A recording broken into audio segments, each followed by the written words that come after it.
Chapter 383. Bai Chong was the first to go up. She was a little nervous, but she managed to pass the exam. Her legs were trembling when she got off the car. Wang Nan, Jiang Yuanbao, and Xing Pan all passed the exam. Everyone heaved a sigh of relief. They had all seen the long-haired young man with the surname Su whispering to the examiner. Their hearts were finally at ease. Next was Yu Wei. Like Bai Chong, she was a little nervous. Fortunately, the car didn't turn off. After circling around the simulated road, the examiner asked Yu Wei to stop the car. He shook his head and said, "You didn't pass." Yu Wei, who had heaved a sigh of relief, was stunned. "What's going on?" Bai Chong, who had the most explosive temper, couldn't help but ask loudly. "She was very disciplined. I said she didn't pass, so she didn't pass. If you have any objections, even your results will be invalid." The examiner's voice was cold. Everyone suddenly understood. Next, the examiner pointed at Li Chongqing. Li Chongqing walked directly to Yu Wei and comforted Yu Wei. Then, he turned his cold eyes and looked at the examiner. "You abuse your power like this. Do you think no one can stop you?" "Ha ha!" The examiner sneered. "Why? Do you want to make a decision for her? If you don't want to take the exam, then get in the car. If you don't want to take the exam, then get out of the way. Don't delay the other students' exams. You're just a young boy. Why don't you take a look at yourself?" The examiner was fearless. He didn't care about Li Chongqing's threat at all. "You'd better clean your mouth and apologize to my girlfriend. Give her a fair result. Otherwise, today's matter won't end so easily." Li Chongqing's voice was very cold. Yu Wei was his girlfriend. How could he let others bully her? "Ha ha! Who do you think you are?" The middle-aged man narrowed his eyes. His face was gloomy. He was about 1.8 meters tall, so he didn't take Li Chongqing seriously. If it wasn't for today's occasion, he would have already wanted to teach this reckless brat a lesson. Seeing this situation, Coach Zhang Wei smiled bitterly and went up to say a few good words. But just as he approached, he was pushed aside by the examiner. Many people around looked over curiously. The long-haired young man surnamed Su had a smug look on his face. Zhang Wei said to Li Chongqing as he walked back dejectedly, "Young man, you're too impulsive. Originally, even if Yu Wei failed once, you still have a second chance. But after talking back to him, you probably won't be able to pass the next time. Why bother?" At the side, Bai Chong took out 500 yuan from his bag and pushed it to Coach Zhang Wei. "Coach Zhang, why don't you go over and put in a good word for me? Otherwise, I'll have to relearn." Zhang Wei nodded his head and walked over. However, before he could take out the money, it was knocked down by the other party. "What are you doing? You want me to make a mistake? Don't try this on me. Isn't that brat very arrogant? Tell him to come find me if he has any connections. Let's see who's better in this driving school." Zhang Wei could only smile bitterly and walk back. He returned the money to Bai Chong and shook his head. "He's in a fit of anger now. Wait for him to cool down before you go over and apologize to him." Hearing Zhang Wei's words, Bai Chong and the others looked at Li Chongqing. Li Chongqing wasn't in the wrong, but he had to apologize to him. In their opinion, this was very unfair. However, if he didn't apologize, he wouldn't be able to get a driving license. "Chongqing, why don't you just give in? There's no need to be angry," Bai Chong advised. "Yeah, this is a driving school. It's their territory. Otherwise, you would have paid the tuition fees for nothing and wasted so much time." Wang Nan also advised. "There's no need to apologize. I'll make him come over and apologize to Yu Wei and me." After saying that, Li Chongqing took out his phone. "Hello, Chu Yaotian. Do you know the Longting driving school in the west of the city?" "Yes, help me deal with someone." Li Chongqing knew that Qingzhou was the world of the Chu family. There was nothing that the Chu family couldn't handle. Sure enough, after receiving Li Chongqing's call, Chu Yaotian immediately patted his chest and promised that he would give Li Changxing 3 minutes. After hanging up the phone, the coach, Bai Chang, and the others looked at Li Changxing with their mouths agape. Especially the coaches, Zhang Wei and Zhao Chen. This average-looking young man has quite a big mouth. I don't know who he called. It's just that the examiner just now has an extraordinary background. How can an ordinary person deal with him? Bai Chang and the others also felt that Li Changxing was a little pretentious. He probably made this call to save his face. Hence, he didn't say anything. However, his eyes clearly showed that he didn't believe him. On the other side, when the examiner saw Li Changxing making a call, he shouted, "Kid, why are you looking for someone to mess with me? Bring it on. I'd like to see what kind of power you have." However, just as he finished speaking, a middle-aged fat man in a suit ran over, panting. In the cold winter, his face was covered in sweat. However, he didn't bother to wipe it off. The moment the middle-aged fat man appeared, the 2 coaches, including the examiner, were shocked. This middle-aged fat man's identity wasn't simple. He was the principal of this driving school. "Principal Yang, why are you here?" The examiner didn't realize anything for a moment and took the initiative to welcome him. Principal Yang waved his hand and gave him a slap on the face. Slap. His voice was crisp and clear, causing the examiner to be stunned. It wasn't just the examiner. Even the 2 coaches, Zhang Wei, Zhao Chen, and the surrounding students were dumbfounded. Principal Yang looked over with a terrified expression and said, "Which one of you is Mr. Li Changxing?" "I am," Li Changxing said calmly. Principal Yang hurriedly squeezed out a flattering smile. "Mr. Li, it's my fault. There's such a scum in the driving school. I'll deal with him immediately." When the examiner saw this, no matter how stupid he was, he understood what was going on. He wiped the cold sweat on his head and ran over to apologize. "Student, it's my fault. I apologize to you. Just now, your girlfriend completely passed the test."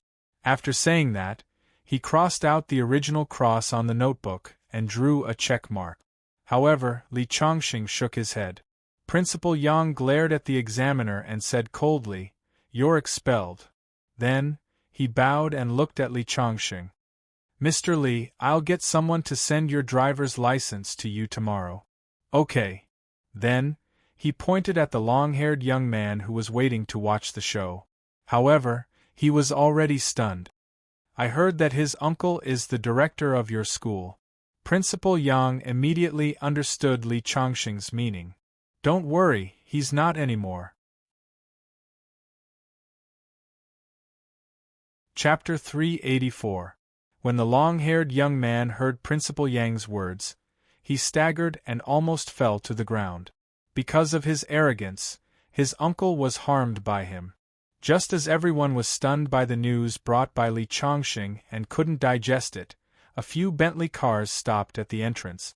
A few Bentleys stopped at the edge of the examination hall, and Qi Xian walked up quickly. When Li Changxing said goodbye to Bai Chang and the others and got into the Bentley and drove away, the people present finally reacted. They were all overwhelmed with emotions. Even the slowest person would know the power behind Li Changxing. Yu Wei didn't leave with Li Changxing because she had promised to celebrate with Bai Chang and the rest. At this moment, countless eyes were on him. In the past, everyone thought that Li Changxing and Yu Wei were like flowers stuck in cow dung. But now, they suddenly understood that Yu Wei was the one who had picked up a treasure. You really can't judge a book by its cover. Coach Zhang Wei sighed.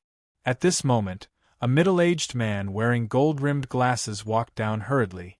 After knowing the whole story, he went over and gave the long-haired young man 2 slaps. He was the director of the long-haired young man's uncle. After punishing him, the young man went over to plead with Principal Yang. Unexpectedly, Principal Yang shook his head and whispered a name in his ear. The director was dumbfounded on the spot, and he was filled with despair. "Li Changxing, I haven't had the chance to thank you for what you did last time. Let me toast you first." At the banquet, Chu Meng raised her wine glass. When Qi Xian came to Qingzhou, Chu Yaotian held a banquet to welcome him. Li Chongqing naturally sat at the main seat. As Chu Yaotian's granddaughter, Chu Meng was now Li Chongqing's classmate in the same school. She was mainly responsible for accompanying Li Chongqing. In fact, Chu Yaotian might have some selfish motives. His granddaughter was a beauty. If she could become someone with Li Chongqing, he would be happy to see it happen. Chu Meng was referring to the kidnapping of Chu Yaotian by Qin Hao and his son.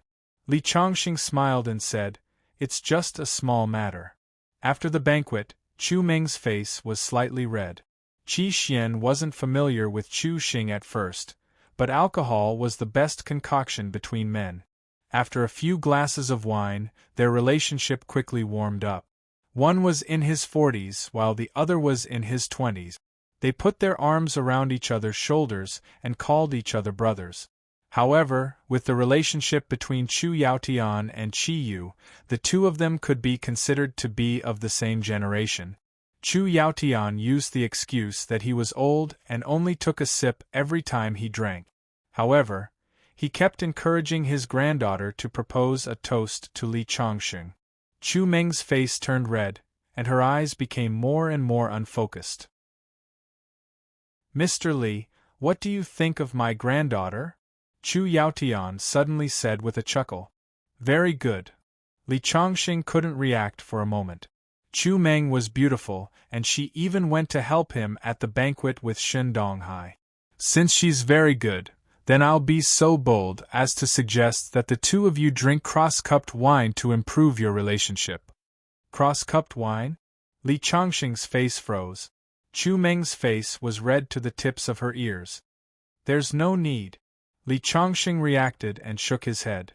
Chu Meng glared at Li Chongqing, then found an excuse to leave the table. When she returned, her eyes were a little red. However, the atmosphere at the table became a lot more strange. To be honest, Chu Meng herself didn't know how she felt about Li Chongqing. Chu Meng had never been in a relationship since she was young, so she didn't know much about relationships. When she first met Li Chongqing, she didn't have a good impression of Li Chongqing. However, after Chu Yaotian's kidnapping, her impression of him gradually changed. Later on, during the confrontation with Shen Donghai, she took the initiative to help Li Chongqing. All these changes in his mind were carried out silently. However, when Chu Yaotian suddenly exposed this relationship, Chu Meng panicked and was caught off guard. Li Chongqing walked to the villa's balcony and opened the window slightly, letting in some cold wind. Just now, Yu Yue sent him a message, saying that she hoped that Li Chongqing could come to her house during the new year. It wasn't until now that Li Chongqing suddenly realized that it was almost the end of the year. After replying to Yu Yue's message, he put his phone back in his pocket and smelled a faint fragrance. When he looked up, he saw a set of pajamas fluttering in the wind from the window. Just as he was about to turn and leave, he saw a figure barge in. Chu Meng drank a bit too much today, so she went to the balcony to get some fresh air. However, the first thing she saw was Li Chongqing staring at the pajamas fluttering in the wind. Chu Meng immediately became angry. "What are you looking at? Did you come here just to peek?" Li Chongqing almost stumbled and fell to the ground. He just went to the balcony to get some fresh air and accidentally saw the pink pajamas. Who would have thought that this scene would be seen by Chu Meng and misunderstood? He hurriedly waved his hand. "You misunderstood. I just came here to get some fresh air." However, Chu Meng suddenly covered her mouth and chuckled. "I'm just teasing you. I didn't think that you would actually panic. I thought that you would always be calm in the face of change." Chu Meng blinked her big watery eyes. Her next words almost made Li Chongqing choke on his saliva. "But if my grandpa and the others knew that their respected Mr. Li came here to peek at a girl's pajamas, I wonder what they would think." As she spoke, she turned around and made a gesture of shouting. Li Chongqing's face darkened. He knew that even if Chu Meng really did do that, Chu Yaotian wouldn't be angry. Instead, he would be happy to see it happen. However, He couldn't let his reputation in this life be ruined like this. He hurriedly grabbed her arm and covered her mouth with his other hand. Chu Meng's soft body fell into his arms in an instant. Because the two of them weren't wearing much in the room, the warmth of their skin could be clearly felt through their clothes. Chu Meng's delicate body stiffened. At that moment, footsteps sounded. "Where's Mr. Li? He was here just now. Meng is gone." Chu Yaotian's somewhat old voice sounded. "I think Mr. Li seems to have some feelings for Meng. It'd be great if they could make a good couple." The one who spoke was Chu Meng's second uncle, Chu Xing. "Yes, I think so too. That's why I purposely let them drink cross-cupped wine at the dinner table." The conversation between the father and son clearly fell into Li Chongqing and Chu Meng's ears.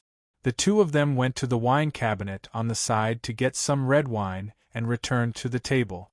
Li Chongqing, who was still covering Chu Meng's soft red lips, felt even more awkward. Chu Meng's heart was also thumping. Her delicate skin was white with a hint of red, and a little hot. Chapter 385. A bitter smile appeared on Li Chongqing's face. In this kind of environment, he had a rare trace of nervousness in his heart. "At the banquet, I saw the way Mr. Li looked at Meng was different. I think there's a chance. Meng is so beautiful. How can any man not be moved?" Chu Yaotian and Chu Xing's voices continued to ring out. This, Li Chongqing didn't know what to say. Chu Meng's face grew hotter and hotter. She felt the masculine aura of the man behind her. Especially her small hand, which was held, warm and safe. In her heart, she wondered if the two of them would be happy if they maintained this position forever. Thinking of the first time she saw Li Chongqing, his face covered in dirt, and the scenes of Li Chongqing after that, to be honest, Li Chongqing was indeed someone worth entrusting her life to. But there was a big difference between him and the image of the Prince Charming in her countless fantasies. And just now, he refused to drink cross-cupped wine with her. What did he think of her as? "We're not suitable for each other. Li Chongqing, I think it's best to be friends." Chu Meng took a deep breath and pulled her hand out of Li Chongqing's hand. Then, she fled in a hurry, walking into the hall. Chu Yaotian, who had just opened a bottle of wine, looked at Chu Meng in confusion. When he saw the shadowy figure standing on the balcony, he suddenly understood. Li Chongqing stood alone on the balcony, the wind blowing in his clothes. Looking at Chu Meng's slender figure, to be honest, he actually had the urge to hug her tightly just now. At a certain time, in a certain environment, it was easy for people to become emotional. But with Chu Meng's departure, he also returned to reality. He laughed bitterly. "I can't believe my emotions were affected by wine." The matter with Chu Meng came to an end just like that. At the banquet, the two of them fell into silence. Chu Yaotian and his son were very curious about what the two of them said on the balcony, but they didn't ask. The next day, Li Chongqing, Qi Xian, and Peng Xian set off for the border. First, they took a plane across half of China. Then, they took a car to a remote town. After spending the night in the biggest hotel in town, he found a local guide and went straight into the mountains. After crossing the depths of the mountains, one could reach the border. The journey was still very far away. Along the way, Peng Xian had a worried expression. The next day, when they found a guide and headed into the mountains, he finally couldn't help but ask, "Mr. Li, young Master Qi, are the three of us going directly to the border? That's too dangerous." Indeed, Yingyu was famous for being ruthless at the border. Originally, Peng Xian thought that Li Chongqing had some influence here, but along the way, he heard Li Chongqing and Qi Xian's conversation. The two of them actually wanted to look for Yingyu alone. In Peng Xian's opinion, this was no different from seeking death. Of course. Do we need to bring a lot of people to look for Ying Xiao? Li Chongqing smiled faintly. Peng Xian was speechless. He didn't know where Li Chongqing's confidence came from. He just sighed in his heart and felt a little regretful. Beside him, Qi Xian smiled but didn't say anything. If it were in the past, he wouldn't have dared to take such a risk with Li Changxing. After all, those people at the border were not only powerful, but they were also lawless and didn't take human lives seriously. But after witnessing Li Changxing's power, he felt confident no matter where he went. The guide they hired drove an old Mitsubishi off-road car. It was very good at off-road driving, but the car seemed a little old, especially when the car seat was full of dust. The guide explained that they had to drive guests through the primeval forest every day, so the car was never clean. They officially set off. Qi Xian took out the specific information he found on Yingyu for Li Changxing to see. It was no wonder that Yingyu was so arrogant. He was a famous arms dealer at the border and sold all kinds of herbs, jade, and the like. He had more than 200 men under him, most of whom were outlaws. Peng Xian's worry grew heavier. Mr. Li, now you know that Yingyu isn't easy to deal with, right? In response, Li Changxing just smiled and closed the information without saying anything. The road was smooth at first, but it became rugged and bumpy later on. Li Changxing didn't feel much, but Peng Xian and Qi Xian beside him suffered. The bumpy road made them want to vomit. After traveling through the forest for 2 days, they suddenly stopped. Qi Xian and Peng Xian, who were sleeping soundly, were startled awake. The driver got out of the car and walked around twice before sighing. It's over. The car broke down. Can the broken car be fixed? Qi Xian asked anxiously. The other party shook his head. I'm afraid it can't be fixed for now. We have to call for backup. Hearing this, Peng Xian panicked. Doesn't that mean we have to wait here for 2 days? They had walked for 2 days to get here. If they waited for backup, they might not be able to walk the same distance in 2 days. There's no other way. The guide smiled bitterly. What should we do? Qi Xian looked at Li Changxing. There's still a day's journey left. Why don't we walk in? Qi Xian said. Peng Xian's face turned bitter. Qi Xian had learned martial arts. Even if it was a long journey, his body could take it. But Peng Xian was different. He was the CEO of a company. Even walking 500 steps was strenuous for him. The road deep in the mountains was rugged and difficult to walk on. If he walked in, he would be crippled. Li Changxing couldn't help but frown. For the first time, he felt that bringing Peng Xian was a burden. Just as the few of them were hesitating, a rumbling sound suddenly came from behind them. A fleet of cars came out of the dense forest. There were 3 sturdy off-road vehicles. The one in the lead was obviously a modified Jeep Wrangler. The wheels were much higher than ordinary Trojan Wranglers. It was many times more advanced than the 3 off-road vehicles that Li Changxing and the others were in. Just by looking at the way it shuttled through the dense forest, they knew that the people in the car wouldn't feel as bumpy as they did. The 2 at the back were a Ku-Luz and a silver Hummer. These people looked rich and noble. The vehicles rushed over with a valiant aura. They stopped at the Mitsubishi. A young man wearing a camouflage uniform walked down from the Wrangler. His cheeks were sharp and angular. He didn't look very handsome, but he was very masculine, giving people a feeling of walking hormones. In the front passenger seat was a woman with curly hair. She had an oval face and was very beautiful. The first impression she gave people was that she was exquisite. She walked out of the car with sunglasses. When she casually put the sunglasses on her hair, there was a soul-stirring beauty. 2 young men in their 20s and 30s walked out of the Ku-Luz and Hummer respectively. They were also dressed very professionally. The wristwatches on their hands and the aura they naturally exuded showed that their identities weren't ordinary.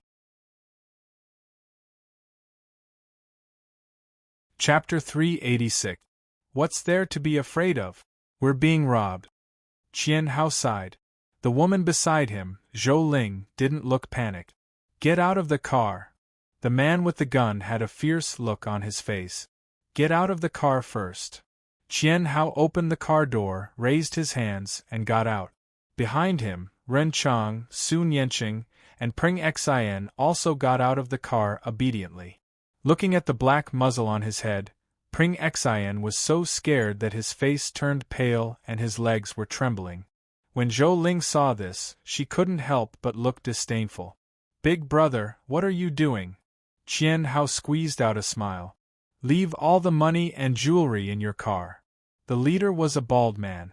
He was very tall and had a fierce look. He gave a look and a few subordinates immediately came up to search Qian Hao and the others. Qian Hao's watch and the wallet in his pocket were quickly found by them. The bald man took advantage of the time when his subordinates were searching Li Chongqing and the others to walk to Zhou Ling's side. He took off the sunglasses on Zhou Ling's face and revealed a sinister smile. "Miss, you're quite pretty." As he spoke, he reached out to touch Zhou Ling's cheek. But before he could touch her, he heard a bang. Zhou Ling raised her leg and kicked the bald man's crotch. "Ouch!" The bald man's face twisted in pain. And the moment Zhou Ling made her move, Qian Hao, Ren Chang, and Sun Yanqing rushed out at lightning speed and took down the few people who were searching them. The rest of the robbers who were watching the show reacted and wanted to do something. Ren Chang's body turned into an afterimage. Like a tiger in a flock of sheep, he took down all the robbers in the blink of an eye. The guy who pointed the gun at Qi Xian was about to pull the trigger when he heard a crack. The shotgun was sent flying. At the same time, Ren Chang grabbed his wrist and twisted it with all his might, directly twisting it into a strange arc. When he let go, he was rolling on the ground in pain. His wrist was broken. The whole process only took a few seconds. Ping Xin only reacted when the shotgun on his forehead disappeared. Li Chongqing and Qi Xian didn't have any expression from beginning to end. However, in the eyes of Qian Hao and the others, they were clearly scared silly. "Put away the things on the ground." Zhou Ling snorted coldly. He was obviously very dissatisfied with Li Chongqing and the other two burdens. "Are you scared? Don't worry, it's just a few stupid thieves. This kind of thing happens all the time in this border area. If you come here again in the future, you must hire a few more bodyguards. Otherwise, it will be difficult to move around." Qian Hao smiled at Li Chongqing and Qi Xian.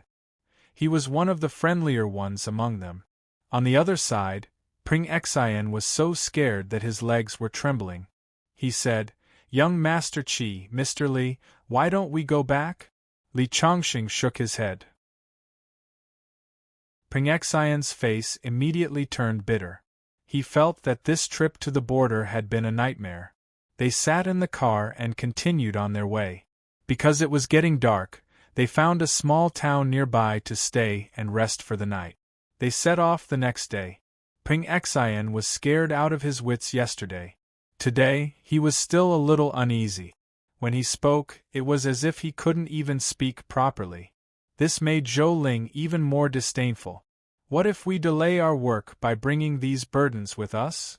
Before they set off, Li Chongqing heard Zhou Ling grumbling. Qian Hao smiled. "It's not that serious. They don't have a car and they're all weak. If we don't bring them along, I'm afraid they won't be able to return alive." "You're right. I just don't know what these three trash are doing here. Are they here to have fun? They really don't know what's good for them." Zhou Ling grumbled again. She closed her eyes and didn't insist. After walking for another half a day, they finally arrived at the place they were going to this time, Pulse Town. Compared to the small town they passed by earlier, Pulse Town was clearly much more prosperous. Tall buildings and cars could be seen everywhere.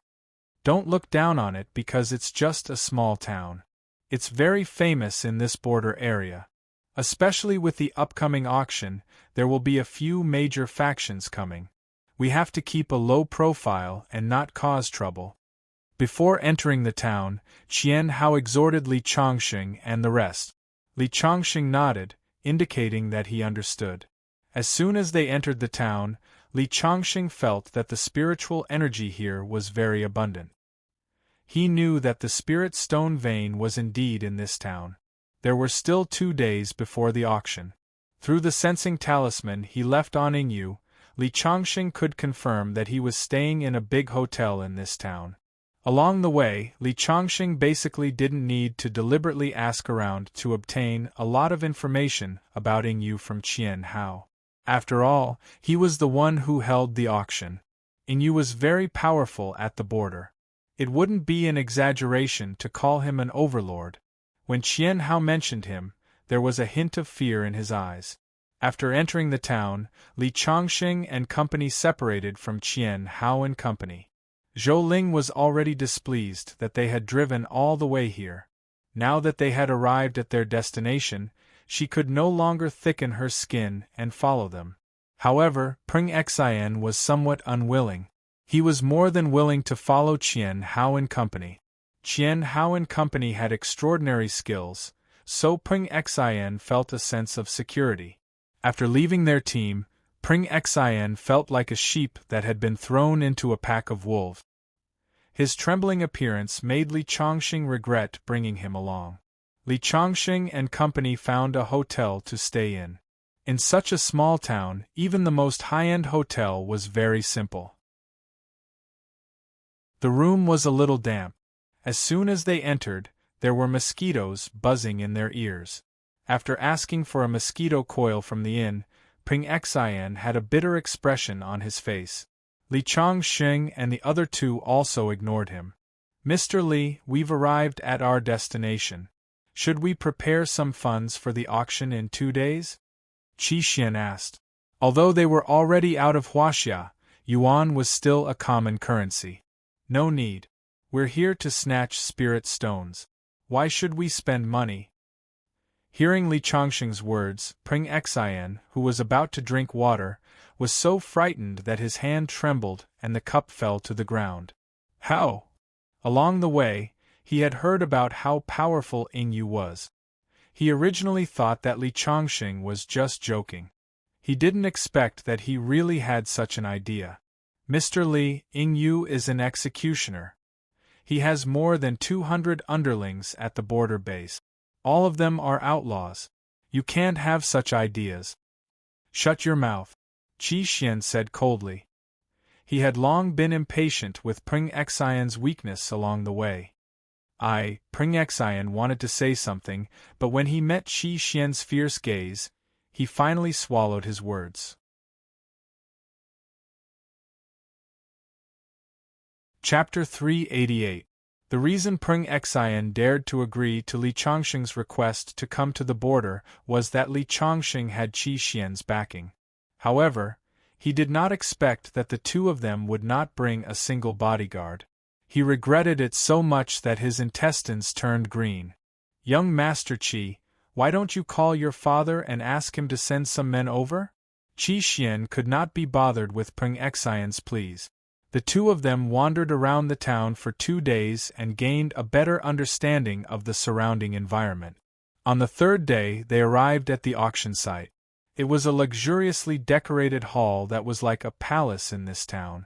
When Li Chongqing and the rest arrived, they were stopped by a few men in black.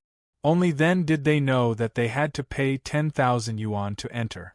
Li Chongqing looked at the people coming and going. There were probably thousands of them. 10,000 yuan per person meant tens of millions.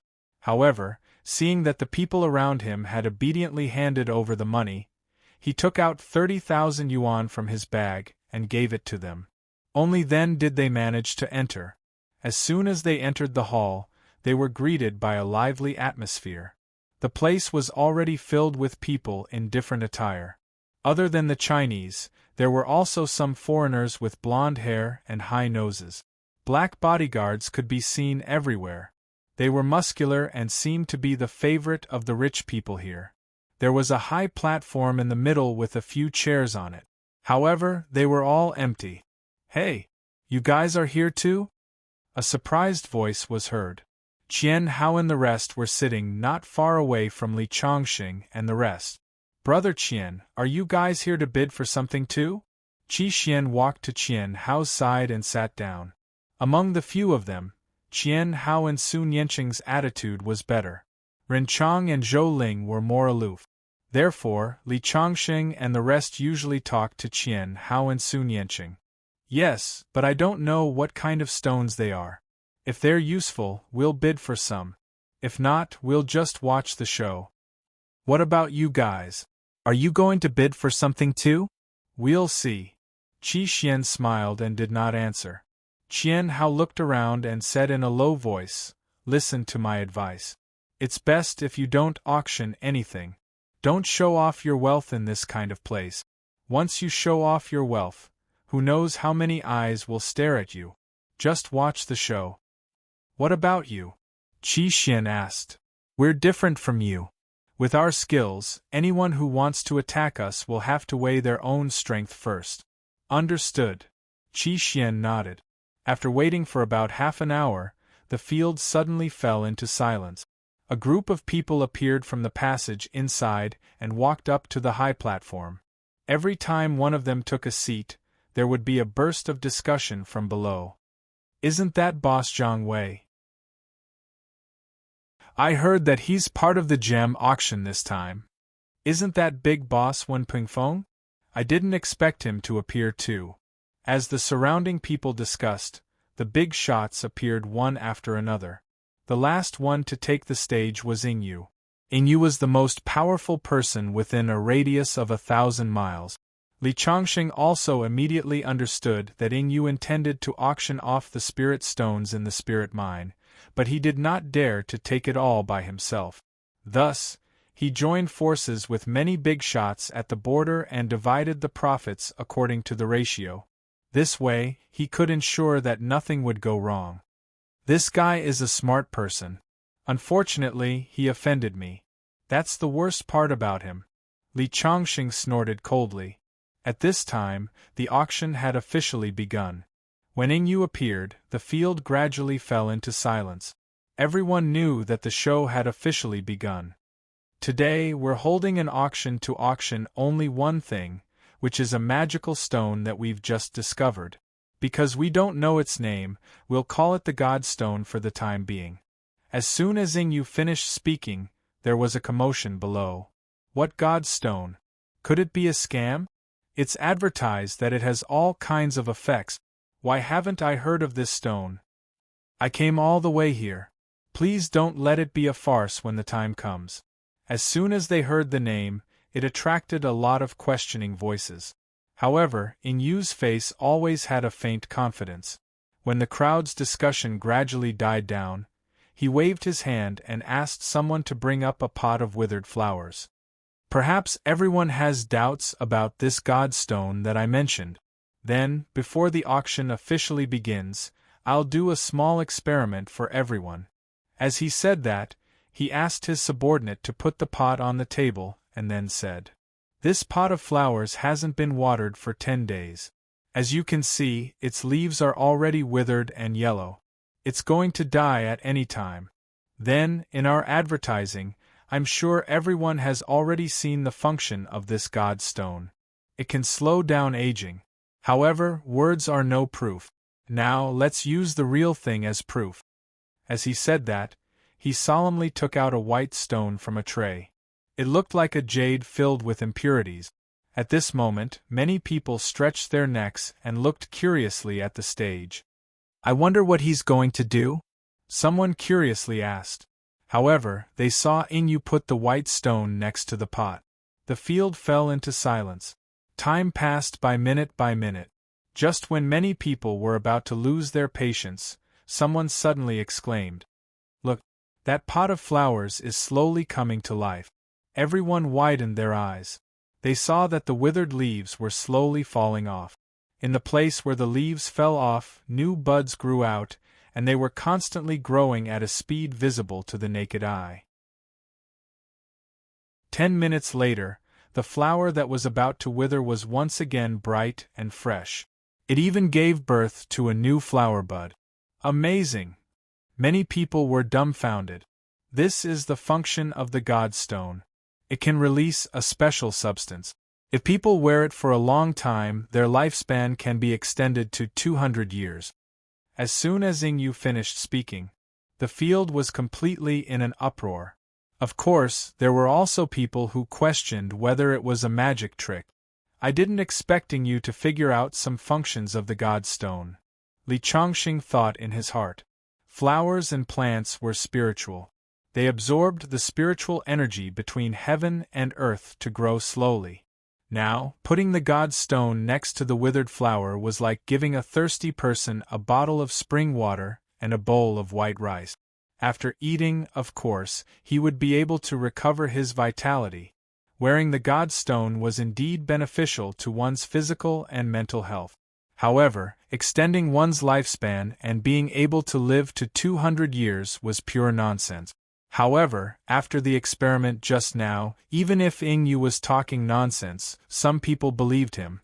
In particular, the eyes of some old rich businessmen were shining. Seeing that the effect he expected had been achieved, Ying Yu waved his hand and asked someone to take the pot down. Then, he placed the first God Stone there and said, "The starting price of the first God Stone is 1 million. What? 1 million? The people below were all shocked. 1 million for a stone.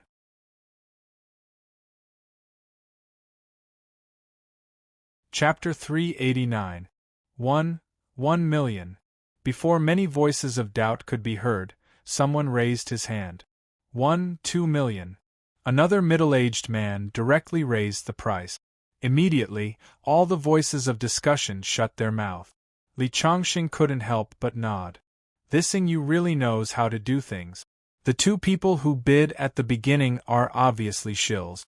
However, everyone was used to following the trend. After the two people raised the price, a third and fourth person immediately joined the bidding. Soon, one spirit stone rose to more than 3 million. Should we bid for it? Qian Hao looked at his companions beside him. If this spirit stone can really revive a withered flower, it's really a treasure. Even if it's 5 million, I'm willing to buy it. Zhou Ling said. At this moment, a middle-aged man with a strong aura said, 5 million. Behind him stood a row of black bodyguards. One look and one could tell that they were not ordinary people.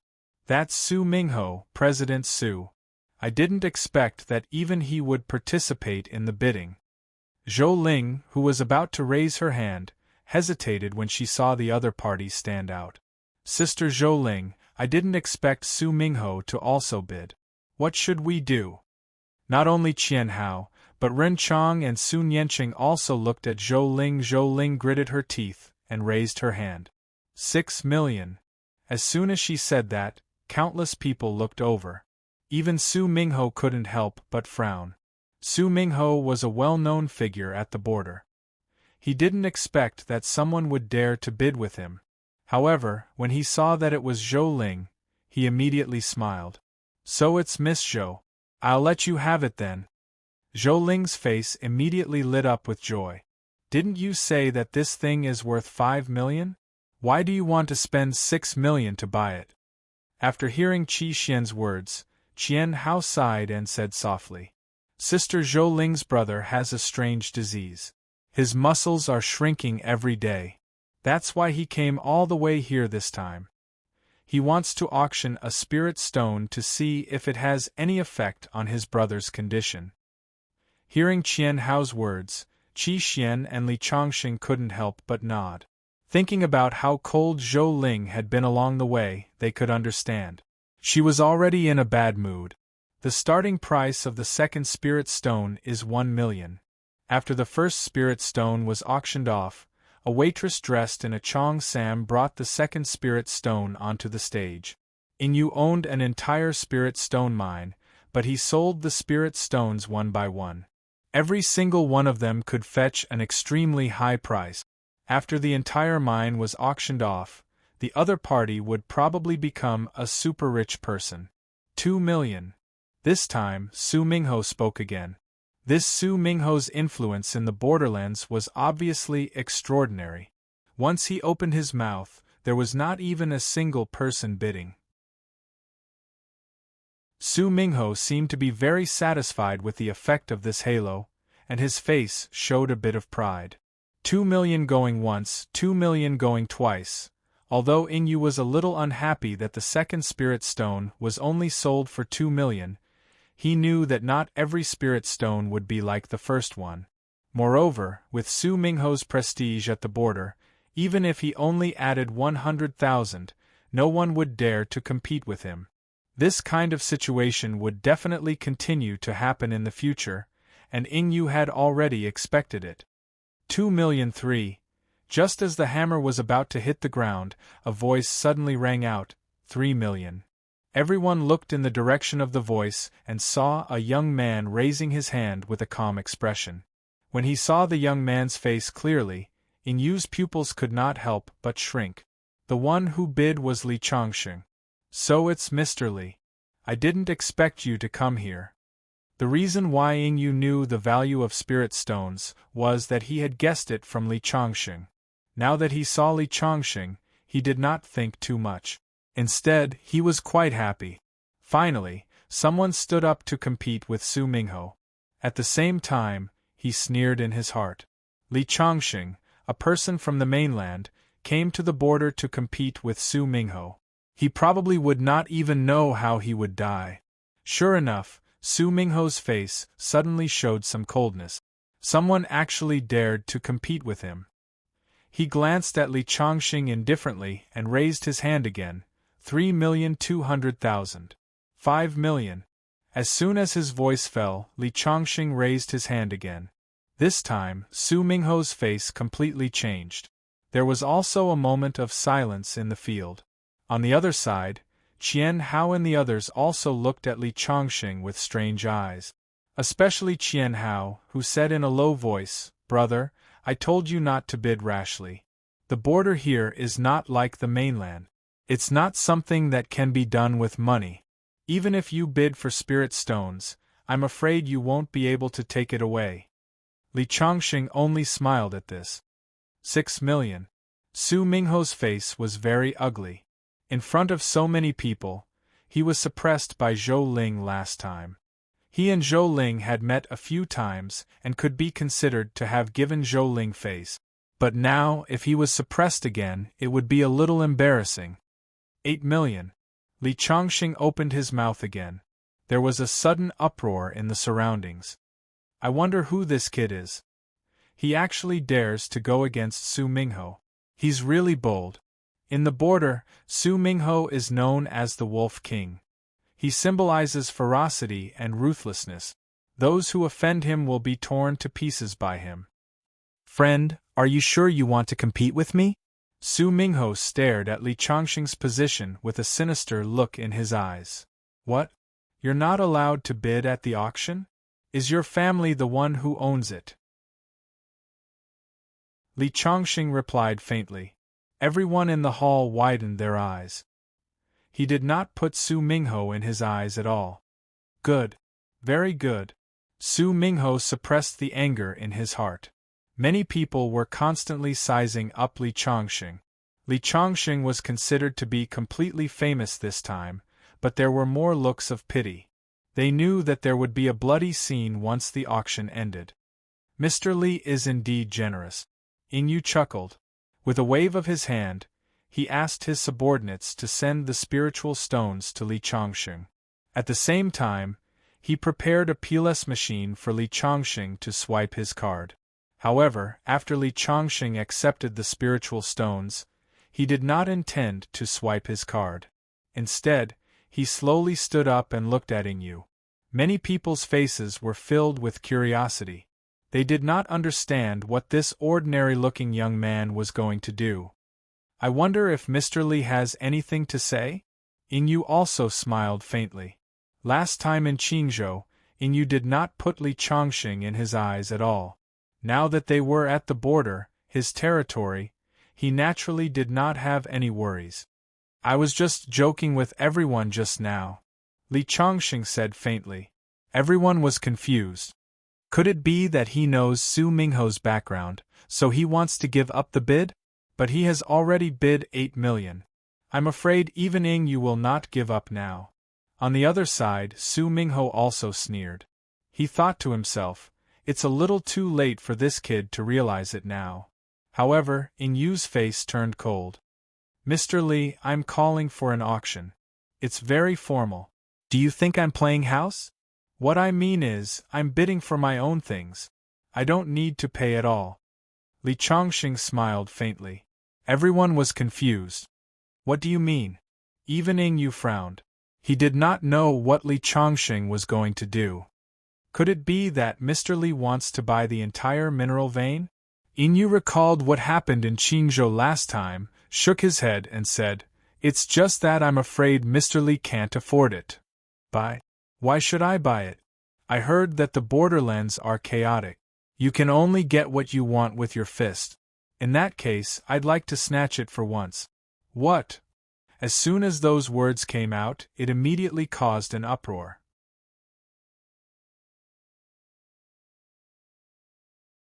Chapter 390. The entire place was in an uproar. It was as if a bomb had been thrown into deep water, causing everyone to feel dizzy. Ying Yu's face turned completely cold. Even the few bosses on the high platform stood up one after another. The reason why Ying Yu was willing to share the profits of the spiritual mine with the other bosses was to prevent others from snatching it from him. In his opinion, the few bosses in the borderlands were enough to intimidate any forces. However, he did not expect a guy from the mainland to spout such arrogant words here. Mr. Li, I didn't expect you to come here from the mainland with such an idea. Why don't you take a piss and look at yourself in the mirror? Do you have the ability to do so? Ying Yu sneered. You'll find out soon enough whether I have the ability or not. As Li Chongqing finished speaking, Qi Xian stood up and stood beside Li Chongqing. Ping Xian was so frightened that he collapsed on the chair, his lips trembling. Which of these bosses from the borderlands did not bear the burden of many lives? Li Chongqing openly declared that he wanted to snatch their things. In his opinion, he was simply courting death. On the other side, Qian Hao, Zhou Ling, and the rest were also dumbfounded. Even if they were beaten to death, they would never have thought that Li Chongqing and the rest, whom they saw as a burden, would be so audacious. This is simply crazy. Ying Yu gave the order, and suddenly, countless burly men rushed out from all directions, each holding a submachine gun in their hands. Did you discover any other enemies? Ying Yu asked one of his subordinates beside him. The subordinate shook his head. How is that possible? Ying Yu was puzzled. In his opinion, since Li Chongqing dared to come to his territory to snatch things, he must have gathered a lot of people. However, only Li Chongqing and Qi Xian stood out. This was too strange. 2 people came to snatch things from them. Wasn't this a joke? When Li Chongqing and Qi Xian stood out, countless of Ying Yu's subordinates appeared and surrounded them. Qian Hao and the others looked on in shock as they calmly faced Li Chongqing and Zhao Fu. At this moment, Li Chongqing's face did not change in the slightest as he faced the black muzzles of the guns. It was as if the guns aimed at him were not submachine guns that could take his life in an instant, but were merely children's toys. Li Chongqing, you really have guts. You actually dare to come to the outside of our borders and behave atrociously. Why don't you ask around about the influence I, Ying Xiao, have here? After confirming that there were only Li Chongqing and Qi Xian, Ying Yu sneered. What? Ying Yu, have you forgotten what I said to you the last time you were in Qingzhou? Don't. Ying Xiao only has a few hundred brothers. Even if you have an army, you are still an ant in my eyes. Li Chongqing said indifferently. Ha! What an arrogant tone. Ying Yu was amused by Li Chongqing's words. The other big shots were speechless as well. They had seen boastful people before, but they had never seen someone who boasted to such an extent.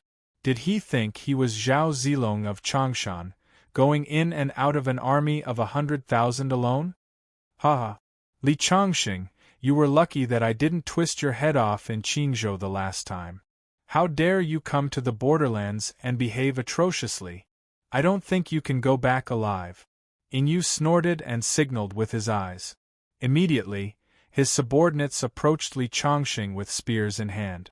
There were still many people participating in the auction, so they would not open fire unless they had no other choice, for fear of hurting the people around them. Qian Hao, Zhou Ling, and the others were all dumbfounded. However, they heard Li Changxing say contemptuously, "Do you think you can scare me with a few lousy guns? Lousy guns? Ha ha. Then I'd like to see if these lousy guns can kill you." The leader, a burly man with a long-barrel shotgun, walked to Li Changxing's side and pressed the muzzle against Li Changxing's forehead. Many people's hearts tensed up, and some timid girls turned their heads to the side. Because once the other party pulled the trigger, Li Changxing's head would be turned into a sieve. Even Qi Xian's heart was in his mouth. Although he had witnessed Li Changxing's magic with his own eyes, this kind of traditional shotgun had great lethality at close range. With a gun pressed against the skull, even the most powerful martial arts expert would be in danger of death. I said, "This is just a lousy gun." Li Changxing slowly raised his head, grabbed the gun shaft, and then slowly exerted force with his palm. The barrel kept bending in his hand and finally, it was bent into a U-shape. How much strength did he have? The surrounding people stared with their eyes wide open. The burly man with the shotgun was also completely dumbfounded. His shotgun was not a toy, but it was bent by Li Changxing's hand. Just now, he was curious about what Li Changxing was going to do, so he didn't pull the trigger. But now, he didn't dare to pull the trigger again. The barrel was bent. If he pulled the trigger, it would explode. If he couldn't hit the enemy, he would be seriously injured by the explosion. "Hurry up and take him down." The burly leader ordered several subordinates who surrounded him. Li Changxing's move just now had completely shocked him. He didn't dare to underestimate Li Changxing in the slightest. Of course, until now, he didn't think Li Changxing could really block a bullet. After all, in the era of firearms, no matter how powerful a martial artist was, he couldn't block a bullet. As soon as the burly man's voice fell, he hurriedly let go of the shotgun in his hand and stepped back a few steps, keeping a sufficient distance from Li Changxing. A person like Li Changxing, who could bend a gun barrel with his bare hands, was definitely not to be underestimated. In a short distance, the danger was still very high. However, in the next moment, before those people could completely surround him, Li Changxing's body turned into an afterimage. Then, only a kacha sound was heard. The guns in the hands of the 7 or 8 people who surrounded him disappeared without a trace. By the time they reacted, they saw that they were all in Li Changxing's hands. Li Changxing threw the pile of guns at his feet with a clatter. At this moment, the surprise on everyone's faces was even stronger. They had heard of bare-handed weapons, but to be able to snatch 7 or 8 guns in such a short period of time like Li Changxing, this speed and technique was simply unbelievable. "I didn't expect him to be a hidden expert." Zhou Ling sighed. Qian Hao, Sun Yanqing, and the others were also surprised. They were all martial artists, and their strength wasn't low. But after seeing Li Changxing's skill, they knew what an expert was. On the high platform, Yu's face also changed, but soon revealed a sneer. "No wonder he dared to come to the border alone to snatch things from me. So he's a martial arts expert. But what era is it now? You martial artists have long been outdated." Yu made a gesture. Immediately, a dense crowd of subordinates appeared, and countless muzzles locked onto Li Changxing's position. At the same time, there were a few people carrying rocket launchers and 3 Barrett sniper rifles aimed at Li Changxing's head. When Peng Xian saw this scene, his eyes rolled back and he fainted. The faces of Qian Hao and the others also changed. Although these weapons were aimed at Li Changxing and Wang Chong, the attack range was extremely wide, especially the rocket launchers. Once they were fired, no one within 20 meters would be able to survive. Many people hurriedly ran away from Li Changxing and Zhou Ling. Qian Hao and the others also turned to run. At this moment, Yu waved his hand and shouted, "Blast him to smithereens." Yu was also afraid. Just now, Li Changxing's method of snatching guns with bare hands had shocked him. So he knew that he must not let Li Changxing get close to him. So even if there were many guests around Li Changxing, he couldn't care less at this moment. As his voice fell, several rocket launchers were fired at the same time, and flames soared into the sky. At the same time, machine guns and sniper rifles were fired at the same time. Almost instantly, they arrived at Li Changxing's location. "It's over." Qian Hao, Zhou Ling, and the others' eyes were filled with despair. Under such a concentrated attack, they couldn't think of any hope of survival.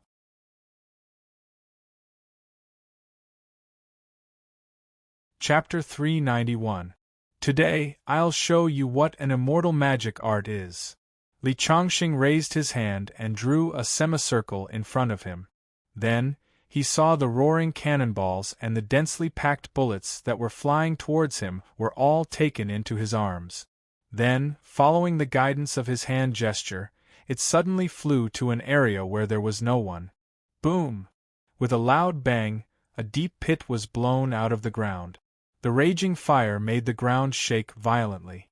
Qian Hao and the others, who were in despair, were completely stunned by the scene in front of them.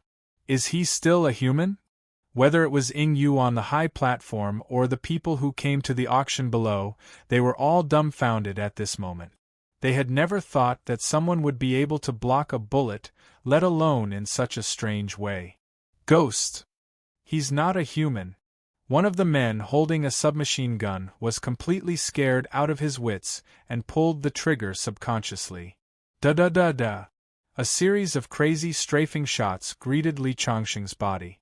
However, Li Changxing didn't move at all.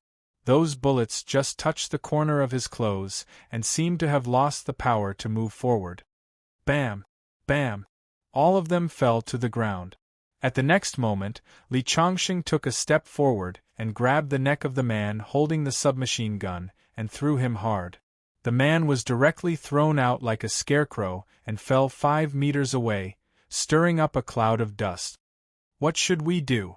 Several big shots next to Ying Yu asked in a trembling voice. Even though they dominated the borderlands, their hands were stained with the blood of countless people, but at this moment, facing Li Changxing, who didn't look like a human, they felt trembling from the bottom of their hearts. At this time, Li Changxing's eyes also fell on the high platform and fell on Ying Yu. "Ying Yu, the spirit stone mine belongs to me. Do you have any objections?" As his voice fell, the whole place fell into a dead silence. One spirit stone in the spirit stone mine could be sold at a high price of several million yuan. It could be said that with the spirit stone mine, Ying Yu and the others would have more money than they could spend in their lifetime. They would no longer have to do business with bloodshed. But did he dare to reject Li Changxing?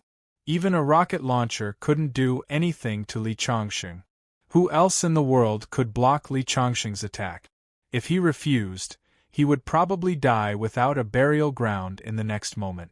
At this moment, countless gazes fell on Li Changxing. Shock, awe, and deep shock. "I didn't expect him to be an immortal." Zhou Ling laughed bitterly. To think that he had felt that Li Changxing was a burden along the way. At the side, Qi Xian also revealed a bitter smile.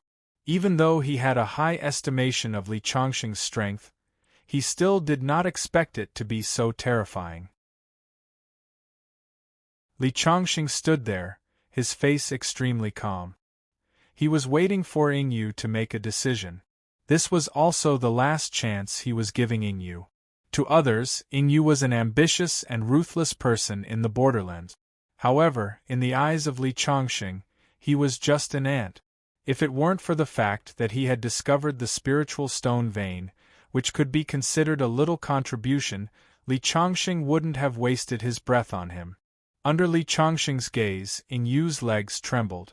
However, he still took a deep breath and said, "I was the one who discovered the spiritual stone vein. Mr. Li, no matter how strong you are, you can't take it by force." With that said, he looked at the subordinate who was thrown out by Li Changxing. His eyes gradually revealed some calmness. This was because he realized that from the beginning to the end, no matter how shocking Li Changxing's methods were, he had not killed a single person. In his opinion, since there was such a terrifying existence in the world like Li Changxing, there must be a power that restrained them, making them not dare to casually kill people. Otherwise, the world would be in chaos. In fact, Inyu's guess was correct. In fact, there was indeed an organization that restrained cultivators. However, Li Changxing never took those restrictions seriously. Hearing Inyu's words, Li Changxing's eyes revealed a bit of coldness. So, you're saying that you want money more than your life? Li Changxing said as he walked step by step towards the high platform. Inyu, you should have died back then for going back on your word in Qingzhou. However, the heavens are virtuous, so I didn't kill you. Since you're still so stubborn, I can only send you on your way.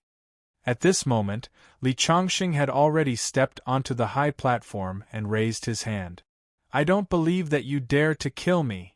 Inyu's eyes revealed a ferocious light like that of a wild beast as he stared at Li Changxing. You don't believe me? What does that have to do with anything? Li Changxing's eyes revealed a bit of pity, and then he gently clapped his hand down. The speed of his palm was not fast, but in an instant, Inyu's face revealed a look of horror. This was because he felt as if a mountain was pressing down on him. Kacha! The sound of bones breaking was heard. Li Changxing's palm also came down completely. Then, blood flowed out of Inyu's 7 orifices as he fell straight to the ground, dead. The remaining few big shots on the high platform were scared out of their wits as they hurriedly knelt on the ground and begged. Mr. Li, please spare our lives. Mr. Li, we're willing to hand over the spirit stone mine and offer it to you. Li Changxing ignored them and looked at the many tycoons below the stage.